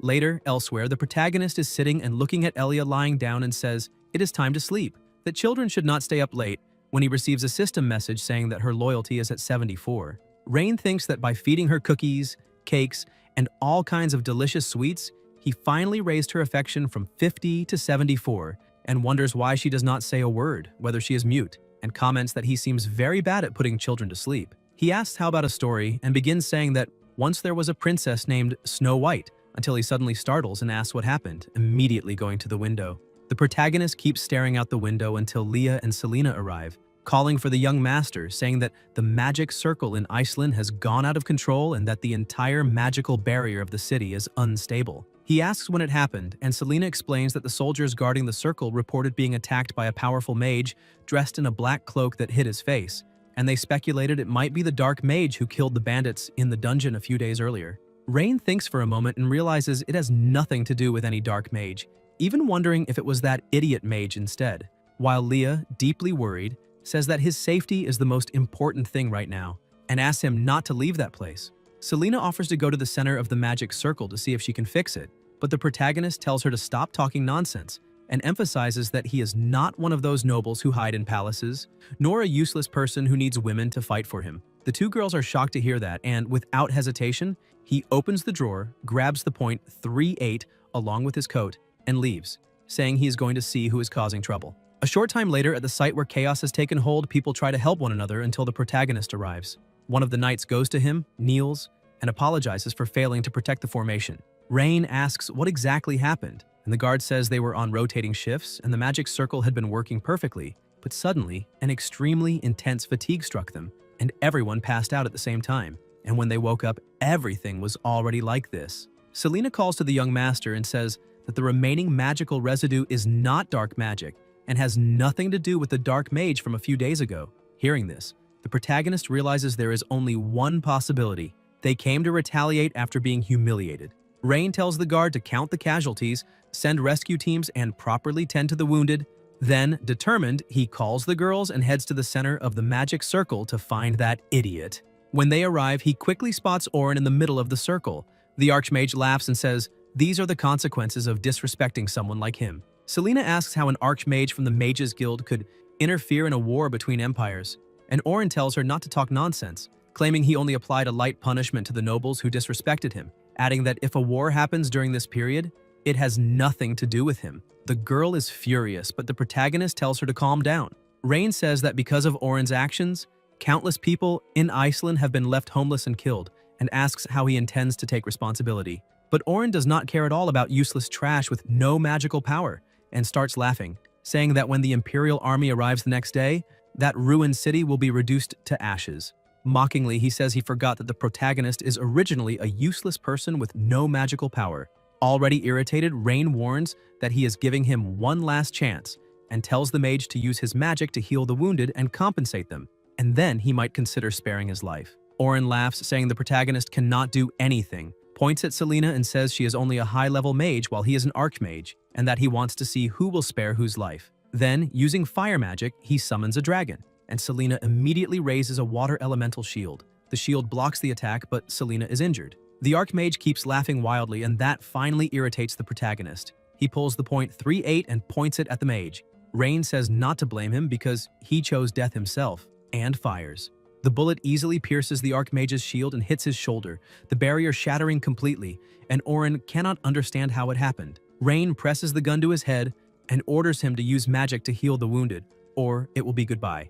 Orin panics, asking himself how his shield was broken. Rain calls the guards, orders them to subdue the mage and lock him in the dungeon, warning that when the people of the Orvis Empire arrive the next day, they will use the mage as bargaining currency. As the mage is dragged away, Selena notices something on the ground, the magic circle crystal, and grows worried when she realizes it has completely lost its power. The protagonist asks if something is wrong, and she explains that because Orin forcibly removed the crystal from the circle, the magical power went out of control. Now the crystal is just a useless stone, and worse, the circle's main structure has also been destroyed. Rain asks if it only affects Iceland's circle, and Selena says yes, that the effects will last only through the night and that by the next morning, the magical barrier will collapse completely, leaving the city extremely vulnerable to an attack. Leah, furious, realizes this was their purpose all along, to use the collapse of the circle to launch a major assault. The protagonist pats her head and tells her not to worry, saying that with or without a barrier, they will not be able to set foot in that city easily.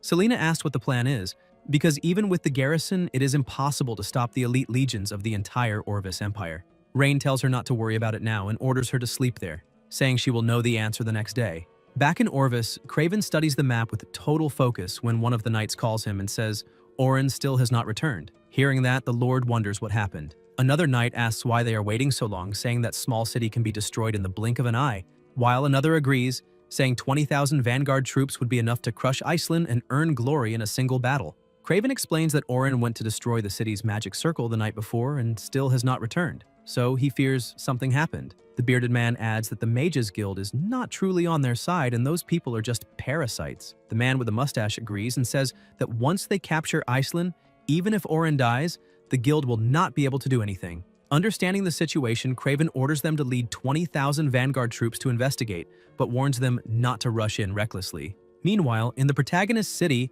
Selena spots the troops and warns the young master that they are coming. Rain tells Rosalind to go to battle and not to forget what he said, that she is only allowed to lose, not win. The knight in front asks if he's Rain and says he has advice, telling him to surrender now if he wants his life spared. The protagonist replies that he would like to say the same, and says that if he does not want his soldiers to die in vain, he should retreat now. Hearing that, the knight orders the attack and everyone charges toward Rain's group. Rain tells Rosalind to proceed according to plan. She mounts her horse and advances with a small unit.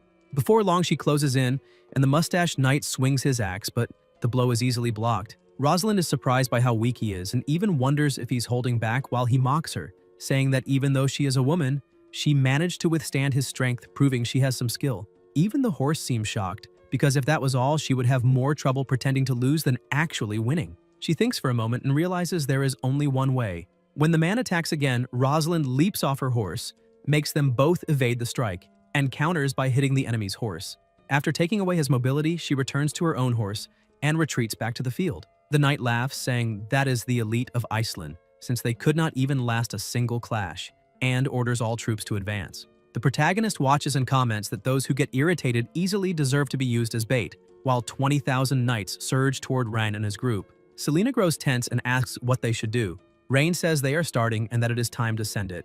Rosalind, still returning, stops and turns to face the knights. The mustached man asks why, and asks whether the protagonist really thinks he can fight them to the death, relying only on the city's women. Rain starts mocking them, asking if only 20,000 people came, saying it is a pity because he originally wanted to annihilate everyone at once. Then he tells Selena to begin the attack. The girl starts conjuring fire magic and forms an enormous fireball above her hand. But what no one expected was that multiple gunpowder barrels were buried under the ground where the battle was taking place.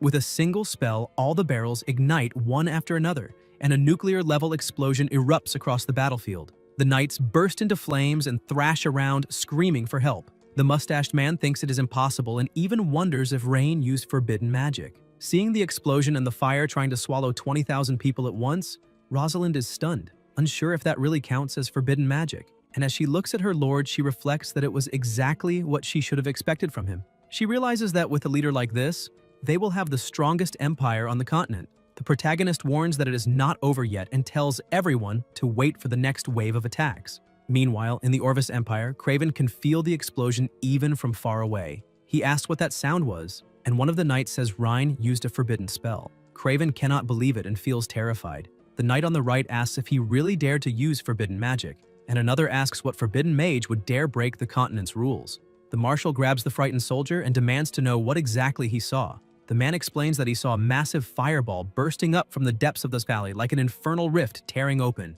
Craven summons all the mages and orders them to follow him, and as he leaves the camp, he sees that massive explosion reaching the clouds. He commands the mages to immediately use water magic to extinguish the fire and save as many people as possible, and all the mages rush forward, casting water magic and causing a torrential rain in an attempt to put out the flames. The marshal grows pensive and recalls that the protagonist swore emphatically that he had never used forbidden magic. Yet looking at the scene before him, he desperately hopes that the protagonist lied, because if he did not, then it means he possesses a weapon of mass destruction comparable to a forbidden spell. It would be acceptable if such a weapon were only used for defense, but if it could be employed in sieges, the Orvis Empire would be destroyed in a very short time. Soon after, a soldier returns and reports that the fire has finally been extinguished, and Craven, already discouraged, prays that it is not too late and that there are still survivors. At that moment, several figures appear before him, but they are not his soldiers, rather the protagonist and his allies. Rain greets Craven, saying that they have met again, and the marshal raises his hands and asks whether the war can end there, explaining that he will return to the Empire and make a ceasefire happen. The protagonist refuses, saying that one cannot simply start a battle and stop whenever one wishes, and that now it is already too late. The protagonist's soldiers raise their weapons and aim at Kraven's mages, who sneer and mock them, saying that without forbidden mages they are nothing, and even asking what those iron tubes could possibly do. Rain, having lost his patience, orders them all killed. The soldiers fire and the mages hastily conjure shields. But just as before, the bullets pierce through the shields as if they were nothing and strike every mage. The marshal is utterly horrified because this is neither forbidden magic nor magic at all, which makes him question what it truly is. Rain calls out to Kraven and tells him to inform his emperor that he will come looking for him. Later, back in the Empire, Kraven kneels before his majesty and reports that the attack failed and that the 20,000 vanguard soldiers were annihilated by Lord Rhine Edgar. At first, the emperor cannot understand how such a failure occurred and asks how it happened, and Kraven explains that Rhine commands a form of power never before seen on the battlefield. He describes how the entire valley was turned into a hell of raging flames, and adds that Rhine also possesses a metal tube weapon capable of piercing magical shields and killing airborne mages with a single shot. The marshal warns that if the attacks continue, the empire will fall, but the emperor asks if he understands what he is saying, declaring that the Orvis imperial army is composed of warriors who instill fear in their enemies and that dying for the emperor is an honor. Then asks whether the marshal is afraid. Kraven answers that he is not afraid of death, but what he witnessed was not a battle, it was a massacre, describing a sea of fire, soldiers screaming, mages falling from the sky, and explosions everywhere, stating that if they do not stop, the entire empire will be buried by Rain's hands. The emperor orders him to be silent, saying that he has already shamed the empire once and is now acting like this, declares that he was blind to trust him, and orders the marshal imprisoned in the dungeon, announcing that he himself will lead the expedition and uproot that city entirely. Even as he is taken away, Kraven continues insisting that the war must not continue because it is suicide. Not long after, in the imperial capital's prison, the marshal is thrown into a cell, yet he keeps saying they must not allow the emperor to continue the war against Rhine, and receiving no response from the guards, he begins to think of some way to stop it. Suddenly, a voice asks how Kraven ended up imprisoned, and when he turns around, he realizes Duke Richard is there and asks how he came to be in that place. The Duke sighs and says Kraven is forgetful, asking whether he truly does not remember that he was locked there many years ago by the emperor, then jokingly asks what the young man did, whether he offended a minister's daughter and was caught red-handed. Kraven takes a deep breath and says that if that were the case, it would have been much better, and seeing his expression, the Duke realizes that the sky really is falling this time. Kraven explains that Rhine is not something they can control and that if the battle continues, they are simply marching toward death, which leaves the Duke completely shocked as he asks whether Kraven is saying that a young man with only a few hundred people annihilated 20,000 vanguard troops and even defeated an aerial mage squad in a short time. Kraven affirms that as absurd as it sounds, it is the truth, and says he does not understand why the emperor insists on attacking that city when there are many better places to expand. Richard then explains that many years ago he accompanied His Majesty on an inspection tour of the western border, where they discovered an abandoned underground altar near Iceland, beneath which lay a monster sealed by an ancient magical array, and that the creature promised supreme power to the emperor if the seal were broken, vowing to make him the sole king of the entire continent. Kraven asks whether he truly considered that, and Richard replies that he did, adding that the emperor was never satisfied with ruling just one nation and wants the entire continent to kneel before him. The marshal is horrified and asks whether the emperor has gone mad because if that thing is released, Iceland and even the Orvis Empire would be destroyed, and Richard agrees, explaining that this is why he used his family's sealing barrier art to conceal the magic array, which is why he was imprisoned, revealing that he was spared only because he is the sole person who knows how to undo the seal. Richard remarks that with the emperor's recent loss, it is possible that the young master of that city will teach him a harsh lesson, and Kraven relaxes for a moment, thinking the empire was doomed, saying he will pretend he never heard any of this, then casually remarks that when the war ends, he will find a way to work for Miss Wilvina, as he has heard she's quite popular lately. Richard asks whether the girl is doing well in the empire, and Kraven answers that she is in Iceland now, helping Rhine, which leaves the Duke stunned. Kraven asks what is wrong, and Richard realizes that he may have fallen into the emperor's trap, explaining that the only way to break the sealing art is to use fresh blood from his lineage as a sacrifice, and if the emperor kills Wilvina in Iceland, the monster will be completely released. Kraven understands that the emperor always knew the Duke's daughter was the key to undoing the seal, and is using someone else's knife to kill for him. Desperate, Craven begins shaking the bars and shouting for the guards to release them because the Empire is in danger, but no one pays attention. And at that moment, the Duke simply breaks his shackles as a powerful aura surrounds his body, saying that now that the Emperor will not spare his daughter, there is no reason to remain seated there. He calls Craven to help remove that mad Emperor from the throne, astonishing the young man, who asks why he had such power all along and never escaped, to which the Duke replies that knowing the enemy's trump card is more important than acting impulsively. With a single gesture, he rips the prison door away, guards soon appearing and ordering them to stop or be killed on the spot. And Craven warns the Duke to be careful, but he replies calmly that he will clear the way and tells the young man to find an exit. He quickly conjures magic and with a touch to the ground ignites flames that burn all the guards present, allowing Craven to find the exit and call for the Duke to follow. Outside, two exhausted guards are on watch when the pair emerges, one being knocked away by a punch without even seeing it coming, and the other, half asleep, also sent flying by a blow, leaving Richard impressed by the young man's abilities, as Craven urges them to mount up and leave as fast as possible. Soon after, alarms ring out, but the two are already fleeing, and shortly afterward a soldier reports to His Majesty that the Marshal and the Duke have escaped the prison. The Emperor is not surprised, as he expected this and was merely waiting for them to make the first move, thinking that if his guess is correct, the method to undo the seal lies with Wilvina, and that this chess game is finally nearing its end. He orders the Shadowblade unit to be dispatched and Richard's group to be kept under constant surveillance, gazing at a crystal in his hand and thinking that when it awakens, he will become the sole king of the entire continent. Elsewhere, the protagonist enters the blacksmith Bram's house and asks how the thing he ordered is coming along, and Bram replies that he arrived at the perfect moment as he was about to send for him, explaining that he followed the designs and asking Rain to see whether it meets his standards. Bram removes the covering and reveals a cannon, which Rain examines carefully and praises as very good and finished faster than expected, prompting the blacksmith to boast that this is natural because dwarves possess the finest skills on the continent, but he adds that the parts consume many materials, and that refined iron and magic copper are nearly exhausted, allowing at most 2 more cannons to be built with what remains, meaning that large-scale production would require finding a mine for more resources.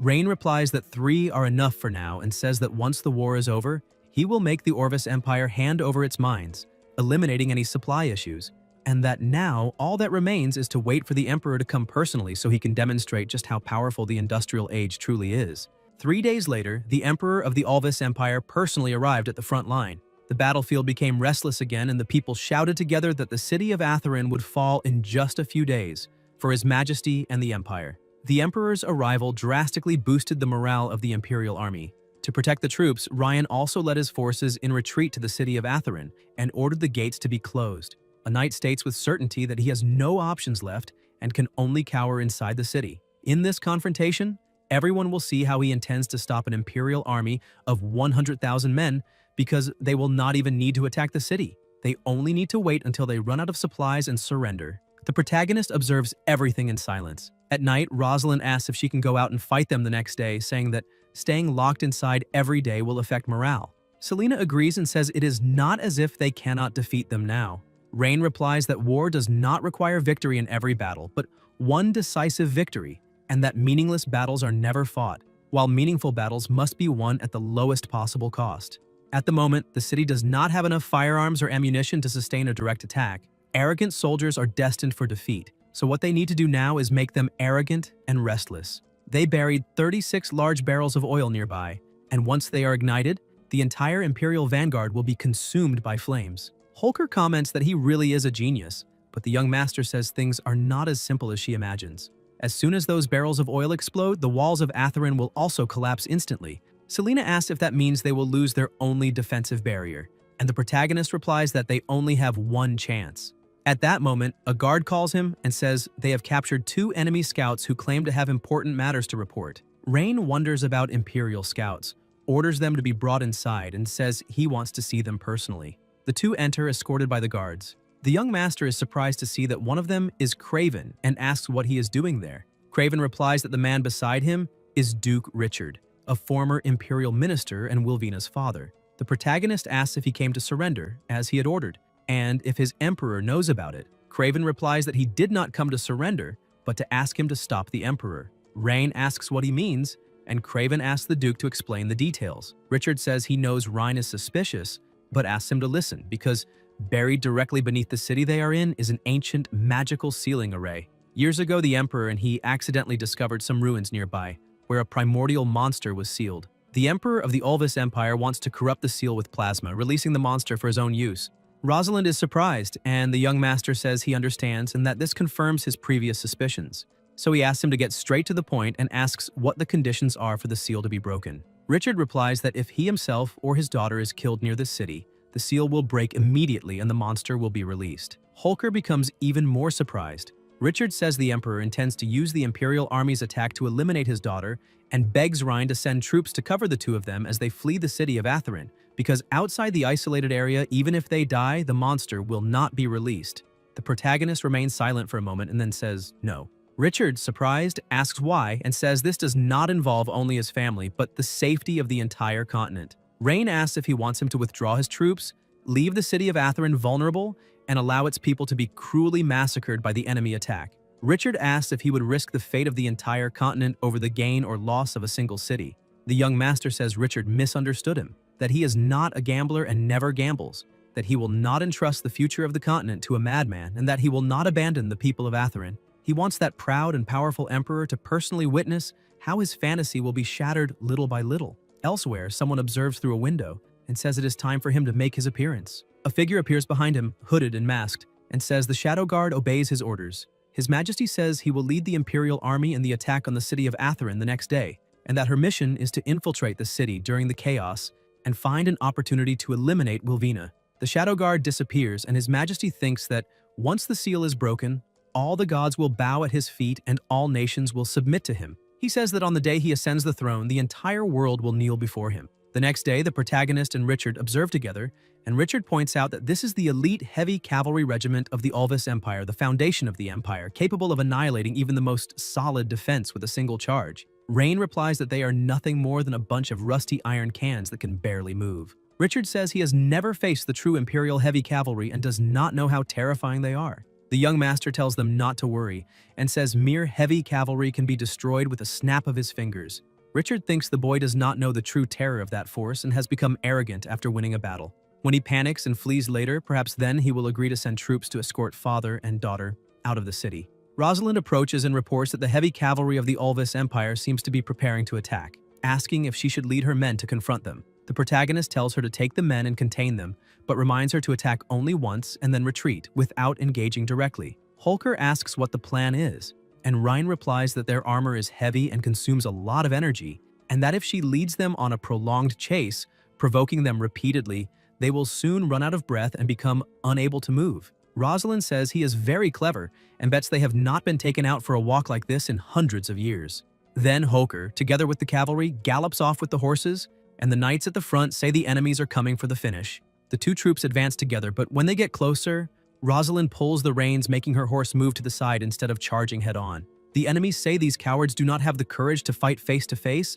and that they should chase them down and tear them apart. Rosalind thinks those fools have fallen for it, and the enemies keep chasing her, telling her not to run. Holker keeps running, and the enemies say they did not come to fight, but to take them for a walk. The leader tells them to shut up and orders them to give chase, saying they must not disgrace His Majesty. Later, on a cliff, the Emperor says that this is to be expected from the son of Grand Duke Aldalion, because he naturally possesses an innate talent for the battlefield. He says trying to exhaust the heavy cavalry through maneuvering is not a bad idea, but that he is too young. He orders the mages to restore the knights' energy and says they will see whether the mouse or the cat gets tired first. A guard approaches and says that if all the mages' magic is used to increase the endurance of the heavy cavalry, he wonders what will happen if the young master uses that large-scale forbidden fire spell again, as he did a few days ago, stating that they probably will not be able to cast fire prevention and isolation magic in time.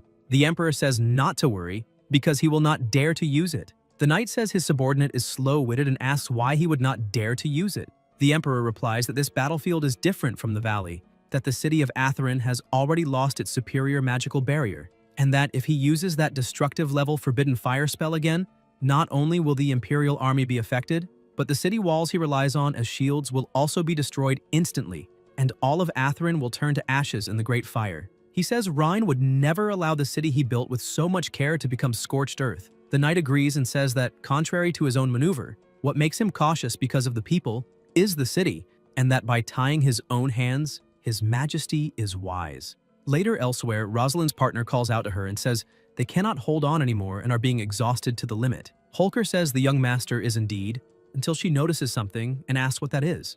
Ahead of them, there is a barrier. They pass through it, and the enemies feel better, saying they should eliminate them. The guard asks Rosalind if something is wrong and how they are alive again. Holker asks if they are using precious magic to restore the endurance of the heavy cavalry. They ask what they should do now, whether they should keep prolonging this, saying that their own horses are already almost too exhausted to run. Rosalind stays silent for now and remembers the young master saying that if something went wrong, they should lead them to the city wall and that he himself would take care of it there. Holker thinks that now they can only follow his orders and tells all troops to retreat and advance toward the city walls. The enemy laughs, saying they are also out of energy and that they should chase them down and tear those cowards apart. Someone is waiting for them with weapons. Along with the other knights, the enemies ask what the hell that is and if they really sent so few people to attack with iron rods, questioning whether they are trying to be funny. Then the knights receive the order and start firing. The enemies are hit, and one of them says this is impossible because they are wearing dragon-scale steel armor specially made for this occasion,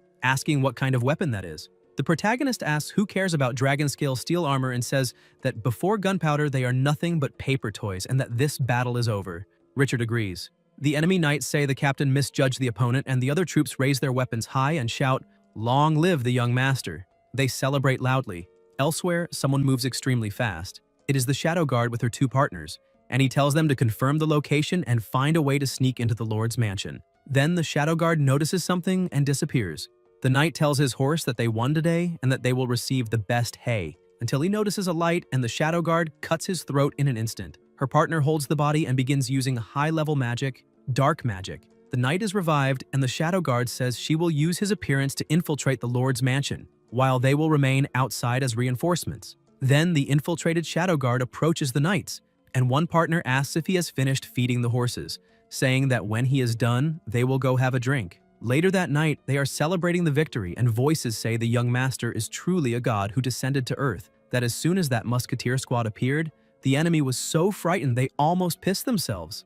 They say that if Atherin did not have him, it probably would have fallen today. The protagonist tells them to relax a little tonight and reminds them that the battle is not over yet, saying they should not drink anymore. Wilvina observes him in silence and remembers him saying that he wanted her to serve him, wondering where their relationship will go once this war ends. The infiltrator observes her in silence. Wilvina walks outside, touches the water, and thinks that a noble from Ulvis cheering for the enemy in Atherin is foolish. Then she senses something and asks who is there. It is the infiltrator asking why she is not at the banquet and whether she is spacing out. Wilvina replies that she is just a little tired and came to get some fresh air and thinks that he just called her miss. But everyone in the city, by the young master's orders, calls her Minister of Finance. She asks how things are going with his marriage to Lilia and comments that last time, they were arguing badly by the kitchen door, asking if they have already made up. The infiltrator feels awkward and replies that, of course, they have already made up, and that although she has a fiery temper, she is a good person. Wilvina says he is not Khan because there is no one named Lilia in this city and asks who exactly he is.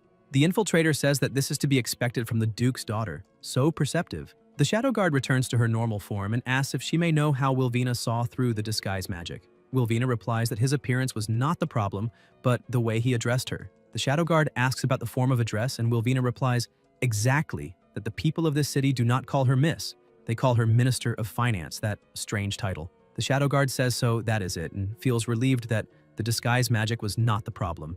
Wilvina asks if he infiltrated this place to eliminate the young master. The Shadow Guard replies that she did not because His Majesty wants to deal with that young man personally. He himself is here because of Wilvina. He says that once Wilvina's plasma is injected into the relic altar, that monster will burst out of the earth. Wilvina asks if she is insane because once that monster is released, the entire continent will turn into a slaughterhouse, questioning whether he thinks only the enemies will lose their lives, and says that people, children, possibly even their own parents and siblings will die, asking if he still has even a shred of humanity. The Shadow Guard says he serves only His Majesty, the Emperor. Whoever he orders her to eliminate, he eliminates. Wilvina says someone like him is worse than a dog. The Shadow Guard says he will show how a dog bites this noble to the very end, and advances with her sword, but the attack is blocked with a fork. Wilvina is surprised to see that it is Elia. The Shadow Guard asks if she really blocked her attack with a fork, and Elia tells him not to hurt Wilvina because Brother Ryan would be sad. Wilvina is surprised and asks if this kid really can speak. The Shadow Guard, smiling, asks if Elia thinks she can stop him with only a fork.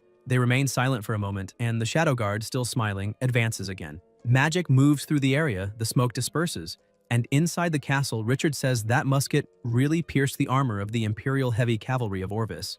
The protagonist says not to worry because the destructive power of that musket is still far from enough. He says that after this war ends, he will have the dwarves research even more powerful firearms, and by then, no matter what kind of monster it will be directly suppressed by firepower. Richard says he felt a magical fluctuation, and it seems there is a fight nearby. Rain asks about Miss Wilvina and where she is, and the maid replies that a few minutes ago she saw her leave through the side door of the banquet hall and it looked like she was heading toward the garden. The cup falls to the floor, Richard becomes desperate, and the young master tells them to hurry out and find her. They move quickly. Later, outside, the protagonist is holding a pistol and asks if that is really what happened. The shadow guard is lying on the ground, and Elia says he came to eliminate Sister Wilvina. Rain is surprised and asks if she really blocked the assassin's attack using only a fork, and Ferrano replies that it was because he said he did not want to see loved ones lose their lives in front of him. The young master says she did very well. The shadow guard is on the ground, coughing up plasma, and the protagonist says he is in a good mood today, so he will give her a chance to live.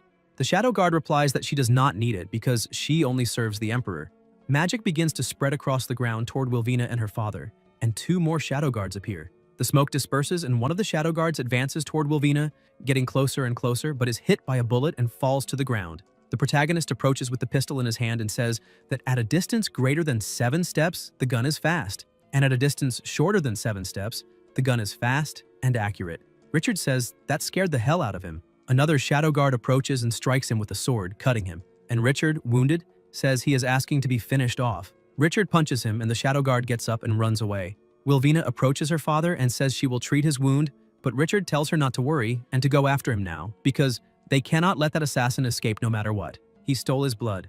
Wilvina asks what he means, and Richard replies that it is exactly that once he escapes, the seal of the ruins will be broken, and that monster will be released. The protagonist tells him not to worry about that now and to let her bandage him first, and tells them to capture the remaining assassin, thinking that this will be a great way to test the power of the newly built cannons. Later, elsewhere, Rain thanks Elia for saving Wilvina and asks if he can ask a few questions. Ferrano keeps eating without saying anything, and the young man wonders why this child is not speaking again and questions why she never talks. Elia replies that it is because she does not want to be sold again. The protagonist asks what that means, and Ferrano replies that she was an orphan since childhood and was adopted by a couple. They said she was too strong, that she could not do anything properly, that she broke bowls, hurt the cattle, and in the end, they sold her. She says that later, in other places, they also said she was disobedient, and that as long as she spoke, she would be sold, and that she does not want to leave this place. Rain tells her not to worry because no one here would dare to sell anyone. The young master kneels and says she used her strength to save Wilvina, asking if she is willing to use that strength to protect more people. Elia asks if she will not be kicked out for breaking things and if she will not be sold for saying the wrong thing. The protagonist replies that she can stay here forever, for as long as she wants, and that no one can take her away. Ferrano cries hard and hugs him, and Rain says she has been busy all night and can go back and rest now. Elia asks if she can become his subordinate like the older sister, and fight for him, saying she is very strong. The young master replies that this is great and that tomorrow he will ask Rosalind to come see if she has what it takes, and that for today she should go to sleep. The system congratulates the host for successfully recruiting the 4th main subordinate, and the protagonist realizes that only one more talent is missing. Ferrano goes to lie down, and the young master thinks that it is time to talk to Wilvina. Wilvina is sitting and reading a book when a voice asks if she is asleep. Wilvina asks what is wrong, and the protagonist replies that there is something he would like to discuss with her and asks if he can come in. He says he wants to formally invite her to join him as his subordinate. Wilvina is surprised, asks him to forgive her, but refuses. The young master asks if he may know the reason, and Wilvina replies that there is no complicated reason. She simply does not believe she has the ability to be his subordinate. Rosalind and the others are different from her in terms of status. They are subjects, while she is a noble from a country hostile to them. Besides, she does not possess the powerful martial arts skills of the young lady and the others. At most, she can manipulate accounting books a little. Rain says that, in his opinion, manipulating accounts is also a talent. Wilvina replies that this talent is far too insignificant for his ambition. The protagonist asks if she knows what his ambition is. Wilvina tells him not to be nervous, because it is impossible for someone as capable as him to have no ambition. Besides, there are many people on this continent who know how to falsify accounting books, so he does not necessarily need to choose her. The young master replies that indeed there are many people capable of falsifying accounting books, but someone like her, who can alter complex accounts without leaving any traces, he has only met one. Her work was the only one in which he found no flaw at all, even after personally investigating it. Since she has guessed his ambition, he can tell her, his ambition does not require only warriors like Rosalind to clear the way. It needs someone like her even more to devise strategies and plan before taking action. Wilvina asks if he is really using falsified accounting books as the basis to say she has that ability, and says he thinks far too highly of her. Rain then says he wants to teach her something even more advanced than manipulating accounting books. Wilvina asks what that would be, and the young master replies that it is finance. Wilvina asks what finance is. The protagonist explains that it is a discipline capable of controlling wars with numbers and determining the flow of resources through rules. It can allow one country to annex another empire without resorting to brute force. It can also make the treasury's accounting books more lethal than the battle flags in the barracks. He says this is the key to the future. He says he will entrust this discipline to her and that together they will perfect it and spread it. One day, when this knowledge is recognized by the world, it will bear her name, Wilvina's Finance. Then he asks if she is willing to enter this new era by his side. Wilvina is surprised and says he is more dangerous than all the deceivers she has ever known. From now on, she is willing to dedicate everything to him. The system then congratulates the recruitment of 5 extremely talented individuals. A reward is unlocked, the design blueprint for a howitzer shell. The young master thinks that howitzer shells are perfect and decides to have the dwarves build them quickly, refusing to believe that monster cannot be blown into pieces. At night, several soldiers are gathered with a man in front of a door. The man holds a vial in his hand and says that his dream is finally about to come true. He pours the liquid from the vial onto the door. An absurd energy spreads, and he declares that as Lord of the Empire, he offers sacrifices. The pressure increases, and a spirit approaches his body. The Lord of the Empire declares that this world will kneel before him once again. He orders them to march toward the city of Aetherlin because nothing will stand before his vengeance. The next day, the Lord of the Empire rides with his troops beside him. His aura is terrifying, and a voice asks if he is still the Emperor himself, saying that from his gaze, he looks like he is staring at food. Rosalind also advances with her troops and says the Imperial army is strong, but behind them is the city of Aetherlin, and because of that, they cannot retreat. They advance. The Lord of the Empire thinks about eliminating them, because all of their deaths will become his strength. The soldiers' energy begins to be drained, and they ask what kind of power that is. The Lord of the Empire declares that he will rebuild his empire. He advances, and the soldiers say he is not human and that they should retreat. His energy grows absurdly, becoming even more powerful as he absorbs people's power. Holker orders them to capture him without retreating and says she will stop him. Rosalind releases her power, extremely powerful, but the Lord of the Empire dodges and counterattacks, hitting her directly. The two exchange violent blows, but the Lord of the Empire possesses tremendous strength and manages to hit her several times. Rosalind is thrown against a rock, hits her back, and crouches down with difficulty. The Lord of the Empire approaches and says she is a fool asking for her own death. From afar, 2 people observe the scene, and Richard says they need to retreat immediately because this is a war they have no chance of winning. In truth, it is not even a war, it is a one-sided massacre carried out by him against all of them. They need to contact the Magic Association because a monster of that level is beyond their ability to handle. The protagonist then tells them not to panic and says he wants to personally see how tough the Emperor is. He asks how the civilian evacuation is going, and the maid replies that everyone has been taken to the shelters in the city center and that the lockdown is complete. In that case, Operation Tyrant Suppression begins. Rosalind blocks a blow and realizes that this is the young master's signal. Rain then orders everyone to retreat immediately and head to the city center along the southeastern slope. The soldiers start running, and the Lord of the Empire observes, saying he wants to see how far they can run.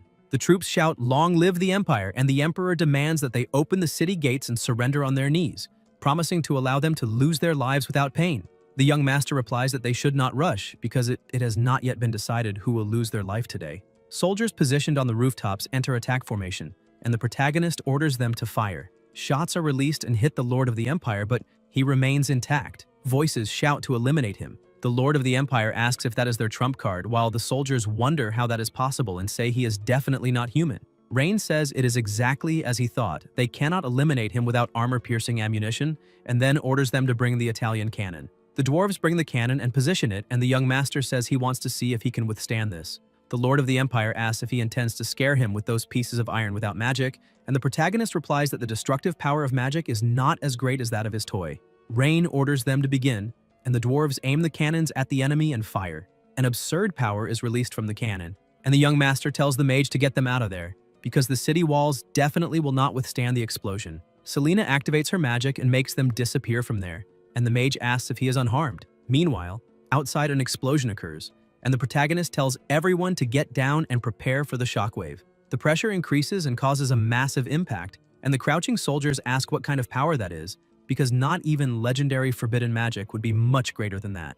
They say the idiot emperor of the Orvis Empire is certainly finished and start celebrating. In the middle of the smoke, however, a voice appears saying that he really can use forbidden magic. The soldiers are surprised and ask if even that destructive power failed to eliminate him. Rain observes and realizes that the emperor is still alive, although wounded. The emperor says Ryan truly surprised him, because he never imagined that a forbidden spell mage could exist in such a remote place. He says it has been many years since the last time he felt pain, but their forbidden spell cannot eliminate him. He says he wants everyone to see with their own eyes the inhabitants of Aetherland, losing their lives one by one before them, until they collapse in despair. The young master then asks who said something like, "That can only be fired once," and the emperor asks what he said. The protagonist signals to Uncle Brum, and the dwarf asks, "Since the barrel is still hot, how about another shot?" The emperor says this is impossible, because even the most powerful archmage can only cast a spell of that level once, and asks what kind of magic that is. Rain replies by asking who still uses something as outdated as magic, and welcomes him to the industrial age. With the death of the emperor of the Orvis Empire, the imperial power collapses. Countless nobles and warlords take advantage of the chaos to proclaim themselves kings, and the empire plunges into disunity and internal struggles. Ryan also seizes the opportunity to expand the territory of the city of Aetherland to the desired position. In the council hall of the Lord's Mansion, in the city of Innikley, the young master explains the urban plan. That area will be integrated into Innikley University, the main academy of the future empire. He says the northern zone will be the workshop area, the eastern zone, near the riverbank, will be the commercial street, the southern zone will be designated as the residential area, and the western side will become the Elven district and the special diplomatic zone. The elf thinks that he actually brought down the Orvis Empire using only a border city. The protagonist then says that if anyone has any questions, they can ask freely, because the city belongs to everyone and is not just a private kingdom. The elf asks why he is dedicating a separate residential area to the elves in the city, explaining that her race is more accustomed to living in forest and that a wooded area would already be enough. She says there would be no need to build houses, which would save a significant amount of the budget. Rain thinks that the elves do not pay and still want to save money, wondering where such good deals can be found. He explains that it is precisely because they have lived in the forest for generations, away from human society, that there are so many misunderstandings and barriers. He says they need to understand one another's culture, customs, and even food and art. At that moment, a soldier announces that the imperial envoy of the Caradorial Empire has arrived by order of the emperor. The elf asks if she should withdraw first, but the protagonist says that is not necessary because he had already expected their arrival and orders them to let him in. The door opens and a young man enters the room. He introduces himself as Enric, special envoy appointed by His Majesty, the Emperor of the Caradorial Empire, and says he has come to deliver an imperial decree. He observes the elves present and asks if they really allow such insignificant creatures to participate in imperial affairs. The elf becomes irritated and prepares to respond, but Ryan stops her and says Enric's name, suggesting that he apologize to the Elven Queen immediately, otherwise there will be one more corpse in that room.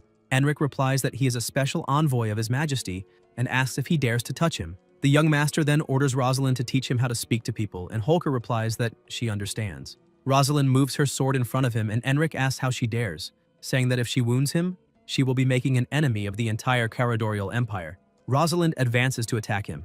Enric becomes angry and says she is asking to die. Their swords clash. Holker dodges his attack and counterattacks. Enric spits plasma, and Rosalind strikes him again, knocking him to the floor. Plasma drips from his mouth, and when Holker prepares to deliver the final blow, Enric asks them not to kill him and admits that he was wrong. A voice orders them to stop. Enric thinks that Aldarian's son really dared to lay a finger on him.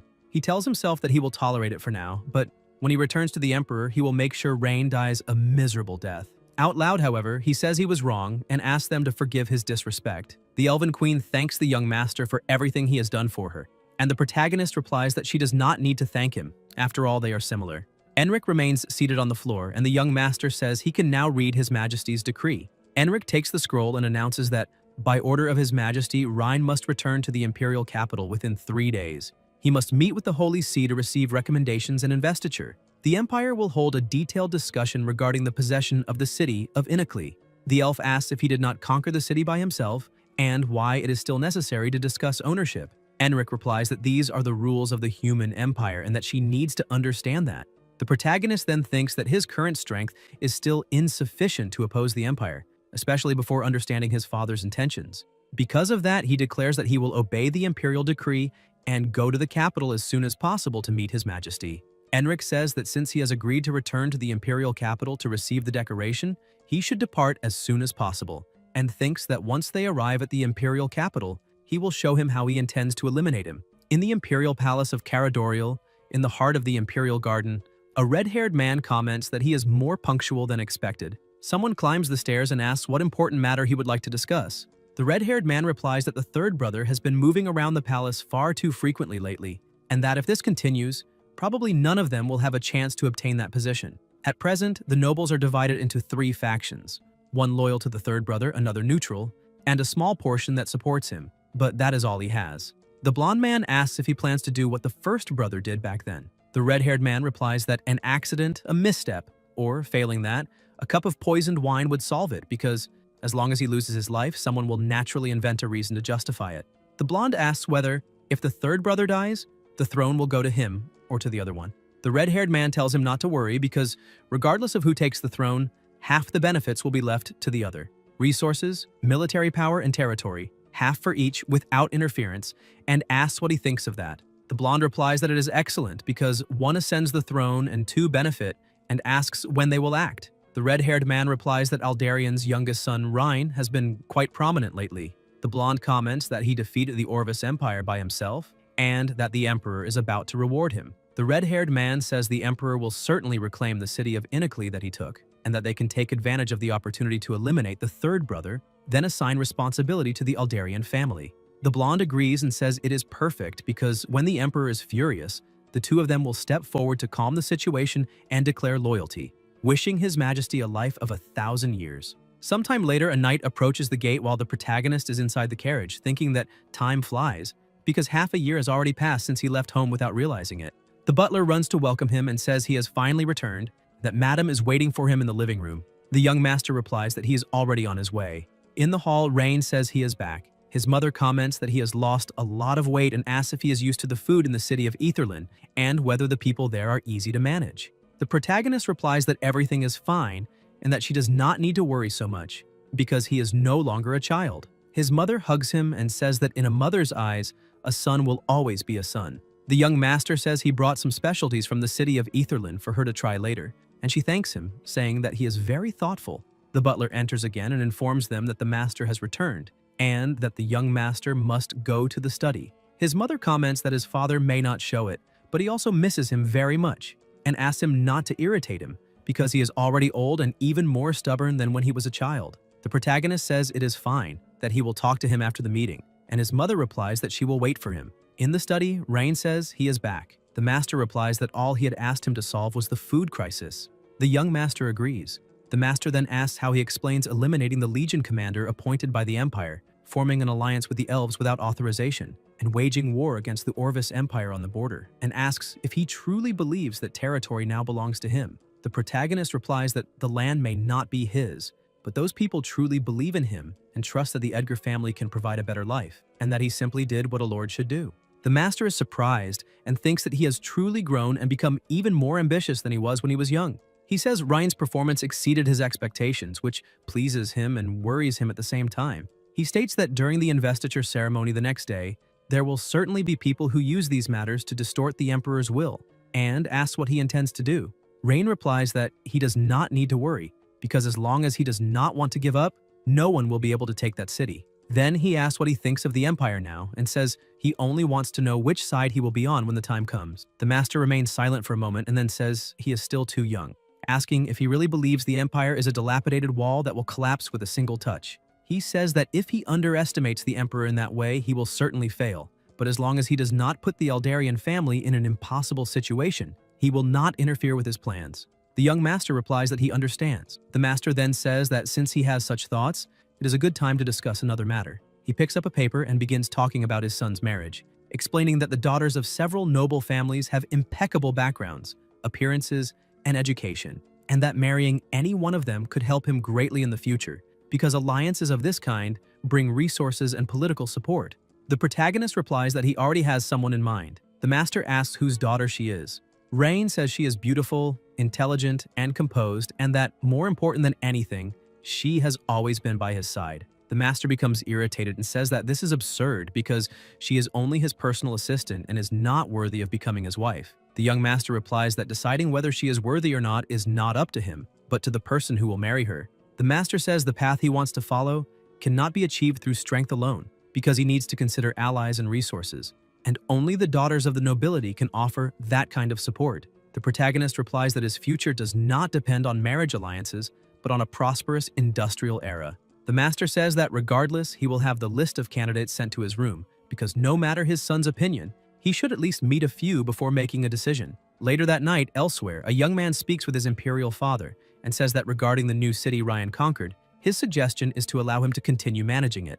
The emperor asks why. The son replies that first, he led the troops to conquer that city, and taking it back by force could create resentment in the Edgar family. Second, he is very interested in some of the concepts Ryan presented. The emperor asks if he knows what he lacks most as an emperor. The son asks what that would be. The emperor replies that he lacks cruelty, the courage to eliminate when necessary. He says that what he orders must be done without hesitation, and what he forbids cannot be done even if someone wants to, because the majesty of imperial power cannot be challenged. The young man tries to reply, but at that moment someone approaches and asks why he is still there. Lilith arrives annoyed and reminds His Majesty that he had promised to spend the night with her, yet he was still there. Upon seeing the imperial consort, Aranso bows and greets her. The king then asks Lilith to calm down, assuring her that he will return to the palace with her immediately. She approaches him and replies that it will depend on his performance that night.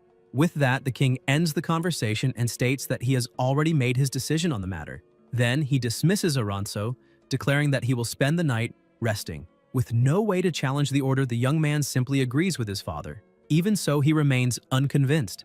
To Aranso, the king no longer cares about the nation and only thinks about maintaining the balance of power between the crown and the nobles. If that corrupt government continues that way, he himself may end up being forced to destroy everything with his own hands. As everyone watches the ceremony, the emperor praises Ryan Edgar's performance in Iceland City and says he is extremely satisfied with his results. With that, he announces that he intends to reward him generously. Then, the emperor declares that the city of Anachil will be added to Ryan's achievements, and the two territories will be united to form a new region, which will be placed under his administration as a count. Upon hearing the announcement, the nobles are surprised to see someone so young being appointed as a count and comment that the boy's future seems limitless. Meanwhile, Rain realizes that everything is happening exactly as his father predicted, but he also remembers the warning about what would come next. Then, one of the nobles speaks up and says that the decision is inappropriate. Seeing that happen exactly as expected, Rain understands that his father was right. He recalls the advice he had received earlier. His father had warned him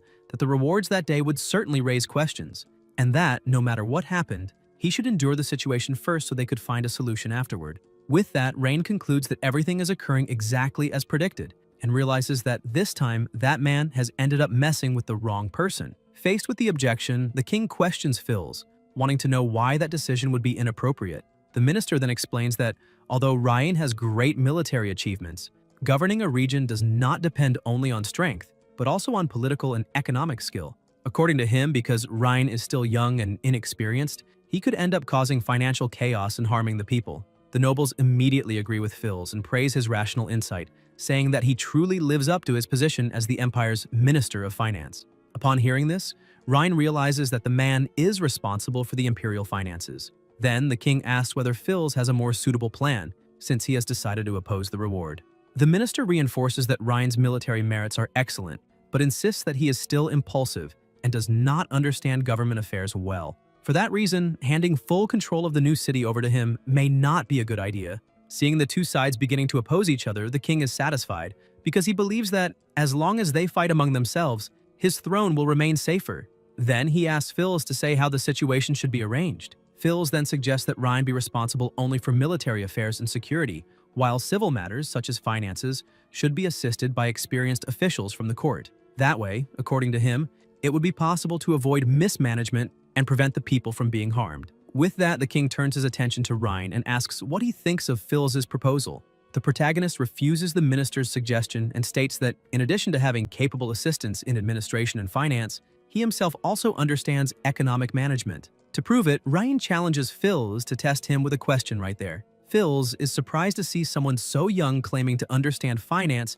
and decides to take advantage of Rain's confidence to present a difficult problem. He explains that the Imperial Treasury accounts from the last quarter have remained unclosed for a long time. Even after 6 months and 3 changes in the accounting team, the situation still has not been resolved. To Phils, that confirms that Rain is nothing more than a naive young man. The minister knows that the Empire's finances are a complete disaster, and that anyone who tries to deal with them will end up getting into trouble. For that reason, since Rain claims to know the subject well, Phils suggests that he take on the problem. Then, Phils asks the king to serve as a witness, since that matter is vital to the stability of the national treasury. If Rain can resolve 2 months' worth of accumulated accounts within 1 month, the minister will agree to acknowledge his talent. But if he fails, Rain will have to hand over the financial authority of the city of Inachel to the court officials, thus ensuring the safety and peace of the people. The king accepts the proposal and asks whether Rain is willing to take on that challenge. With that, the protagonist accepts the challenge before the king. Aldarian sees his son's decision as impulsive, since financial affairs are a bottomless pit of problems, something even the most experienced politicians avoid whenever they can. Even so, he believes that letting Rain suffer a little now and learn his lesson may be better than seeing him be swallowed by something even greater in the future. Later, the king asks Phils whether everything has already been prepared. The minister confirms that it has and reveals that he deliberately mixed the records of dozens of regions. In addition, he also organized and temporarily sealed the original books from the 5 most important economic zones. Phils states that even for the most experienced accountants of the Ministry of Finance, investigating all of that would take at least 2 or 3 months. For that reason, he believes Rain has ended up stepping into a true quagmire, and that even if he tries to get out, he will not be able to escape this time. Meanwhile, elsewhere, Rain analyzes the account books alongside Selena. She asks why he did not bring Wolvina to help, since that would be precisely her specialty. Rain explains that the reconstruction of Iceland City has just begun, and Wolvina is handling the tax system, commercial order, and mine administration on her own, so the city cannot be left without her. As for the problem in front of him, Rain sees it as an unexpectedly good surprise. Selena finds his answer strange and asks whether he really used the right word, since she cannot see anything good about that situation. Then, the protagonist explains that those records represent the true economic lifeline of the Empire. According to Rain, if he can resolve those accounts, he will be able to discover the real financial situation of the entire Empire, including whether taxes were paid correctly, whether the government's expenses make sense, how much the nobles have embezzled, and how many resources the Empire still has left to extract. To him, those accounting books will reveal all those secrets. Then, Rain hands the accounting books to Leah and Selena, instructing the two of them to separate everything by type of tax, administrative district, and period. After that, he himself will take care of the calculations. Worried about the amount of work, Leah suggests going to the guild to hire some people to help, but Rain tells her not to worry, saying that a few books like those are no challenge for him. Besides, if he is right, anyone in the capital who understands taxes will avoid getting involved in that mess. Unable to understand, Leah asks why, since guild members should work for anyone who pays them. Rain explains that this is a test from the Emperor to force him to hand over power, so no one in the capital would dare go against His Majesty by helping him. While organizing the books as requested, Selena notices something strange and calls the others' attention to it. Leah asks what happened, and Selena explains that some records do not match because several volumes from certain regions are missing. Confused, Leah asks whether they simply forgot to deliver the books, but Rain clarifies that it was not an oversight. They left those records out on purpose, precisely to make it impossible to settle the accounts. Selena then suggests that they inform the Emperor about the missing books, since they were the ones who failed to hand everything over. Rain, however, tells her not to worry, explaining that he already expected this. As long as not too many records are missing, he can reconstruct the hidden information from the remaining documents. While analyzing the books, the protagonist notices that territorial tax revenue in the northwestern district of the capital has fallen by 17%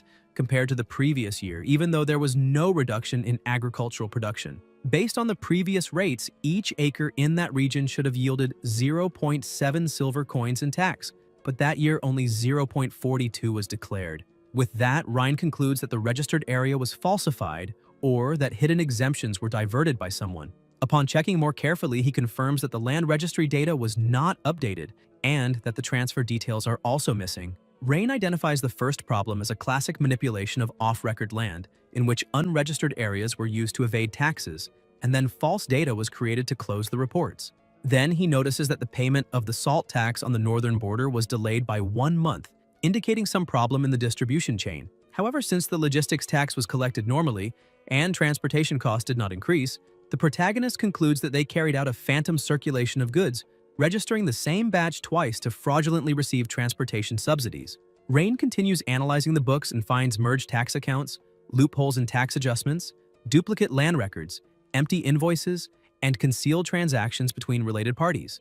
With that, he admits that the corruption in the Empire's financial system is truly impressive, and it is no wonder no one managed to understand it before. Surprised by the speed of his calculations, Selena asks what kind of magic the young master used to discover all of that. Rain replies that it is not magic, but a modern tax system, using cross-auditing, balance analysis, reverse tracking of tax rates, and other methods to find the fraud. Later, after half a month, the king asks whether there is any news from Rhine's side. Phils asks His Majesty to rest assured and reveals that the books he prepared are not only missing several important volumes, but also contain false accounts created by his own men in 1/3 of the records. The king realizes that Phils really did everything he could to make Rhine's life difficult. The minister guarantees that even if the Ministry of Finance sent 30 experienced officials, it would still take them 3 months to organize that mess, let alone Rhine by himself. To Phils, the young man would already be doing well if he merely managed to read all the records within a month. The king then comments that this is the price of being young, impulsive, and too eager for merit. As soon as Rhine fails to deliver results, he intends to hand the finances of the city of Anachal over to Phils to manage. Phils thanks the king for his trust, while the emperor also sees this as a good opportunity to put old Aldarian in his place. Sometime later on the day the 1-month deadline ends, Phils goes to Rhine and asks how the accounting books are going, making it clear that the time has come to verify the result of the challenge. Rhine calmly replies that he finished everything the night before and had even intended to look for Phils the next day. The minister is shocked to hear that and asks whether he has truly already completed the accounts. Noticing his reaction, Rhine comments that, judging by Phil's tone, it almost seems as if those books were never meant to be solved from the beginning. The minister immediately tries to disguise it, saying that Rhine misunderstood and that he was merely impressed by his speed. Then Phils asks to check the calculations and confirm whether they are really correct. Before Phils can check the books, Rhine imposes a small condition. The verification of the calculations must be done publicly before the king, because otherwise the minister himself would be the one deciding whether he was right or wrong. Phils accepts the challenge and declares that at the court session the next morning, he will personally verify everything in front of everyone. Rhine agrees without hesitation, while the minister leaves confidently, imagining that the next day the protagonist will be humiliated before the court. Later, the king asks whether Rhine really agreed to verify the accounts together with Phils. The minister confirms it and guarantees that the protagonist will certainly embarrass himself in front of everyone. Curious about such confidence, the emperor asks where it comes from, and Phils explains that, first, 1/3 of the books delivered to Rhine were intentionally left incomplete, precisely in the sections involving the financial flow of the most important regions. In addition, some of those records contain accounts that the minister himself had altered years ago. The numbers seem illogical, but according to Phils, an ordinary person would never be able to notice the problem without knowing about it in advance. Phils also adds the most important point. Even if all the records were true, a single person would never be able to complete that tax audit in just 1 month. With that, the king decides to turn the situation into a spectacle for the entire court and orders the 3 princes to be notified to attend the audience the next morning. The next day, before everyone, the king announces that Rhine will begin the verification of the accounts. Upon seeing him appear carrying only a single book, the nobles begin whispering, questioning whether he had made mistakes and simply given up. Others find the size of the material strange, thinking it looked more like a draft than a complete audit. Phils receives Rhine, saying that he has finally arrived, and states that the Ministry of Finance also spent the last month working on the records, barely managing to organize everything. For that reason, on that day, they would verify the accounts publicly before the king and all the ministers. The minister also adds that since this is Rhine's first time dealing with national fiscal affairs, His Majesty has granted him special tolerance. If his results are not too far off, they will consider that he has passed the test. Rhine, however, interrupts the explanation and asks what his reward will be if the ones who are wrong are actually them. The nobles are shocked by the protagonist's confidence, saying that facing the entire Ministry of Finance alone is pure delusion. One of the officials then questions Rhine directly, asking whether he is implying that dozens of ministry specialists together cannot compare to him alone. Rhine confirms without hesitation that this is exactly what he meant, making it clear that he does not consider the Ministry of Finance to be on his level. The officials become furious at the provocation and accuse the protagonist of looking down on all of them. Before the discussion can continue, Phils intervenes and asks them to stop arguing before His Majesty, reminding them that they are all there to verify the accounts, not to exchange accusations. According to the minister, once the verification is over, the truth will speak for itself. With that, the king begins the verification and orders Rain and Phils to present their results. Phils begins by presenting the numbers from the Ministry of Finance, stating that the empire's total tax revenue for that quarter was 14,803,000 gold coins. Of that amount, 2,160,000 came from border customs, while 1,800,000 came from mineral taxes. Then, the minister gives Ryan his turn, and Ryan presents a completely different result. According to his calculations, the empire's true tax revenue should be 16,057,000 gold coins, with 3,120,000 coming from customs and 2,650,000 from mineral taxes. Upon hearing the difference between the reports, the nobles begin commenting that Rain's numbers are far too different from those presented by the ministry. Then, the king questions the protagonist, asking what he has to say about such a large difference between the two results. Rain replies to the king that the difference between the reports exists because the Ministry of Finance's accounts were falsified, so it was only natural that the two results would not match. The accusation frightens the nobles, since accusing the ministry of falsifying records was a crime serious enough to destroy an entire family. Phils reacts furiously and accuses Ryan of slander, saying that he will not allow him to tarnish the reputation of the Ministry of Finance. Ryan, however, asks what would happen if he had proof. Even so, Phils believes that the protagonist is bluffing, because not even he himself knows the ministry's real numbers, since there were too many people manipulating the accounts behind the records. Then, the minister challenges Ryan to present that proof before everyone. Faced with the challenge, Rain warns that if Phils insists so much, he will not be able to blame him for what comes next. Then he begins by explaining that the empire's taxes are divided into three main categories: direct taxes, indirect taxes, and license fees. To begin with indirect taxes, the protagonist points out that in the case of border customs during the first quarter, the correct amount should be 3,120,000 gold coins, considering the historical average flow of goods and the import and export records from the western border. However, the ministry declared only 2,160,000, exactly 30% less. After that, Ryan moves on to the salt tax and recalls that, at the end of the previous year, the empire had expanded the salt fields of the northwest, increasing estimated production by 10%. Even so, the tax declared that year was 40,000 gold coins lower than the previous year. With that, he asks whether the salt was thrown into the sea or whether someone simply stopped thinking. Then, Rain moves on to the land tax and, based on the 37 counties registered in the empire, points out another inconsistency. Even with the official data in hand, the total revenue from that tax appears 2% lower than the previous year. Faced with that, he sarcastically says that following that logic, it could only seem as if half of the empire's farmers had simply died that year. By this point, Phyllis can no longer hide his shock as he realizes that Ryan truly understands tax laws and is seeing through everything. Without giving him any room to escape, the protagonist asks whether the minister still has anything to say in his defense and confronts him, making it clear that he really believed no one inside the imperial palace would be capable of noticing his filthy tricks. With the evidence presented, the king becomes furious and accuses Phils of daring to falsify accounts and embezzle tax revenue, despite being the empire's minister of finance. The minister tries to defend himself, begging for forgiveness and saying that it was only a momentary mistake, but the emperor does not accept his excuses. Immediately, he orders the guards to take Phils to the imperial dungeon and begin a complete investigation into all accounts, subordinates, and assets connected to his name, arresting anyone involved. Desperate, Phils begs for mercy, but the king ignores his pleas and determines that from that day on, every division of the Ministry of Finance and every tax department must be investigated. In addition, anyone who tries to hide irregularities for personal gain will be punished the same way as Phils.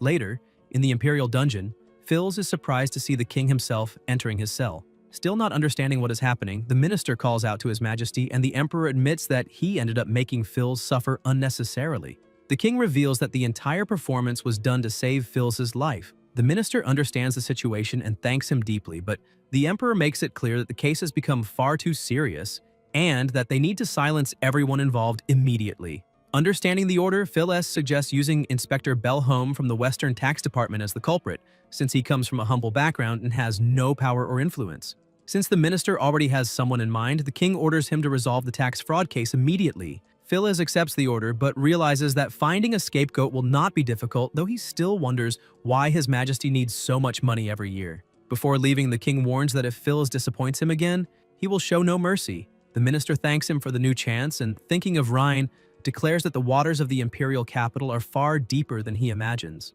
Meanwhile, back at the protagonist's house, Selena praises Ryan, impressed that he managed to organize those chaotic records line by line and still humiliate Phils in front of everyone. To her, the minister will certainly be in serious trouble after that.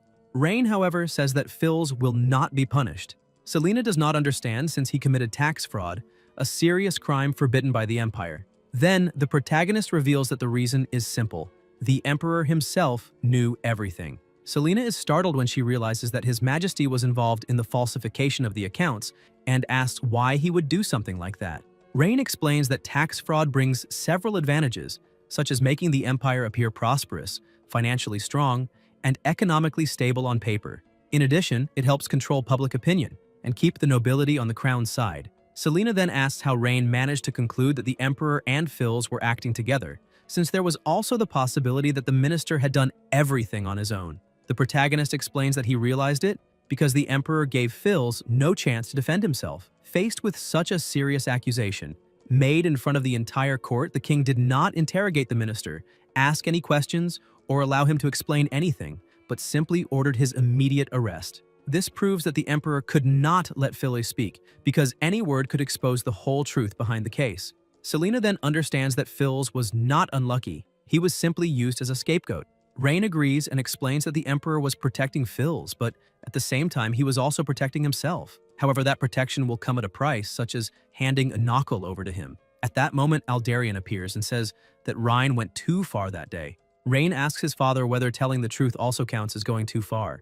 Aldarian replies that it was not merely telling the truth, but publicly humiliating the entire Ministry of Finance. He shouts, saying that he offended several influential people in the imperial capital. The protagonist, however, does not back down and asks why he should be afraid of offending people who falsify accounts without the slightest hesitation. Aldarian decides to end the discussion and explains that he did not come there to argue about that matter. Then he hands Rain the marriage profiles he had mentioned before, asking him to see if there is anyone suitable. Upon hearing that, Leah becomes embarrassed and apologizes, saying that she will go out to fetch more hot water. Leah walks away clearly bothered, and Rain notices her reaction, asking whether she is angry. She tries to hide it, saying that she is only a maid, so the young master's marriage has nothing to do with her. Rain, however, replies that he was actually hoping she would care. Upon hearing that, Leah is surprised, and he approaches her, reminding her that from Iceland City to the imperial capital, the one who remained by his side was her, not those candidates for marriage alliances. Even so, Leah hesitates and says that she is nothing more than a commoner. Rain then asks whether Leah will stay by his side forever. Touched by his words, she accepts without hesitation and throws herself into his arms, saying that she is willing to remain with him. Later, the king informs Phils that Belhome committed suicide out of guilt and that he is now safe. The minister immediately thanks His Majesty for his kindness and promises to repay him with absolute loyalty, but the emperor dismisses the formalities, saying that he is already tired of hearing that kind of thing. Now, the real problem is finding a way to deal with Rhine. To the king, Anakal's location is far too special, so that city needs to remain under the royal family's control. However, Phils explains that trying to forcibly take Rain's authority over the new city is probably already too late. For that reason, he suggests another path. If they cannot take away his power to govern, then they should take away his ability to decide freely. The king becomes interested in the idea, and the minister advises His Majesty to go with the flow, since the next day, he will be forced to reward Rhine. In addition to granting even more power to the protagonist, the emperor could also arrange a carefully chosen marriage for him. Phils explains that Ryan's wife could become the eyes and the key they place by his side. According to the minister, that woman will accompany him every day, know his movements, influence his emotions, and even interfere with his decisions. That way, the more power the protagonist receives, the more trapped under their control he will become. The king likes the idea and compares it to a soft prison, much better than simply taking someone's power by force. Then, he asks who would be a suitable candidate for that marriage. Phyllis suggests Noya Stewart, but the emperor remembers that a few months earlier she had become engaged to the eldest son of the Sarando family. Precisely because of that, the minister considers the choice perfect. Besides having a noble background and appearing flawless, Noya is now engaged to another man. Phils then advises the king to summon Grand Duke Aldarian to the palace before the reward ceremony, under the pretext of discussing state affairs in private.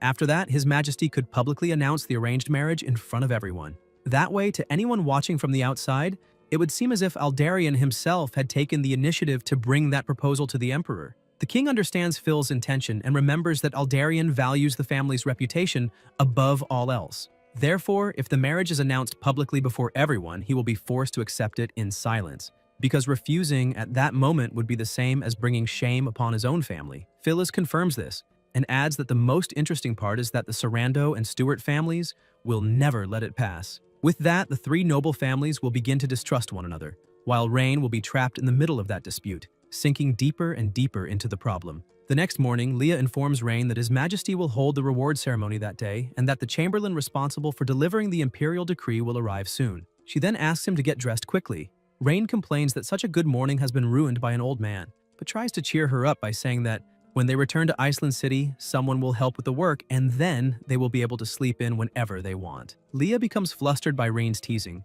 and reminds him that he is the lord of the city, so he should guide the people toward a better life. Rain jokes that he will do that after waking up and that, in any case, she will be taking care of things for him. Later, during the ceremony, the king announces that Rhine Edgar repelled the Orvis Empire's army at the border and secured territory for the empire. In addition, he praises his insight into financial affairs, calling him a rare talent. With that, His Majesty decides to grant Rhine full authority to administer all matters of the new city. The nobles are impressed, realizing that this would practically hand all the power of the region over to the protagonist, and that the influence of the Aldarian family could end up surpassing that of the other two Grand Dukes. Rain thanks the Emperor, but realizes that something is wrong, since the king should not give up so much power so easily. Then His Majesty adds that he has also prepared a marriage for him, saying that Rhine is already old enough and needs a capable wife by his side. Upon hearing the word marriage, Rhine immediately realizes the intention behind the reward and understands that the Emperor probably wants to place a spy by his side. Then the advisor announces that Noya Stewart, daughter of the Stewart family, will be granted in marriage to Rhine Edgar, describing her as a noble, gentle, intelligent, virtuous, and kind young woman. The news throws the nobles into panic, because everyone knew that Noya was already engaged to the eldest son of the Sarando family. Unable to understand the reaction of those present, Rain notices that everyone seems frightened by the announcement. Then, Noya's fiancé speaks up before the king, saying that she is already engaged to him and cannot marry Rhine. The Emperor questions when that engagement supposedly took place, saying that he does not remember anything. Frightened, the young man's father tries to smooth things over, claiming that his son fell off a horse the previous day, hit his head, and is talking nonsense, asking His Majesty not to take it seriously. The king quickly tries to defuse the situation, saying that it is nothing serious and that the young man does not need to worry. Then he uses his own age as an excuse, stating that his memory is no longer what it used to be and that sometimes he ends up forgetting things. Then His Majesty shifts the responsibility onto Aldarian, saying that the marriage had been proposed by the Grand Duke himself that morning. Since Aldarian had asked for his help, the Emperor states that he must certainly have carefully investigated the girl's marital situation. Finally, the king forces Aldarian to confirm it before everyone, and with no way to oppose him, the Grand Duke simply agrees with His Majesty. Guys, if you enjoyed the video, leave a like, comment, and subscribe to the channel so you don't miss new content. Thank you.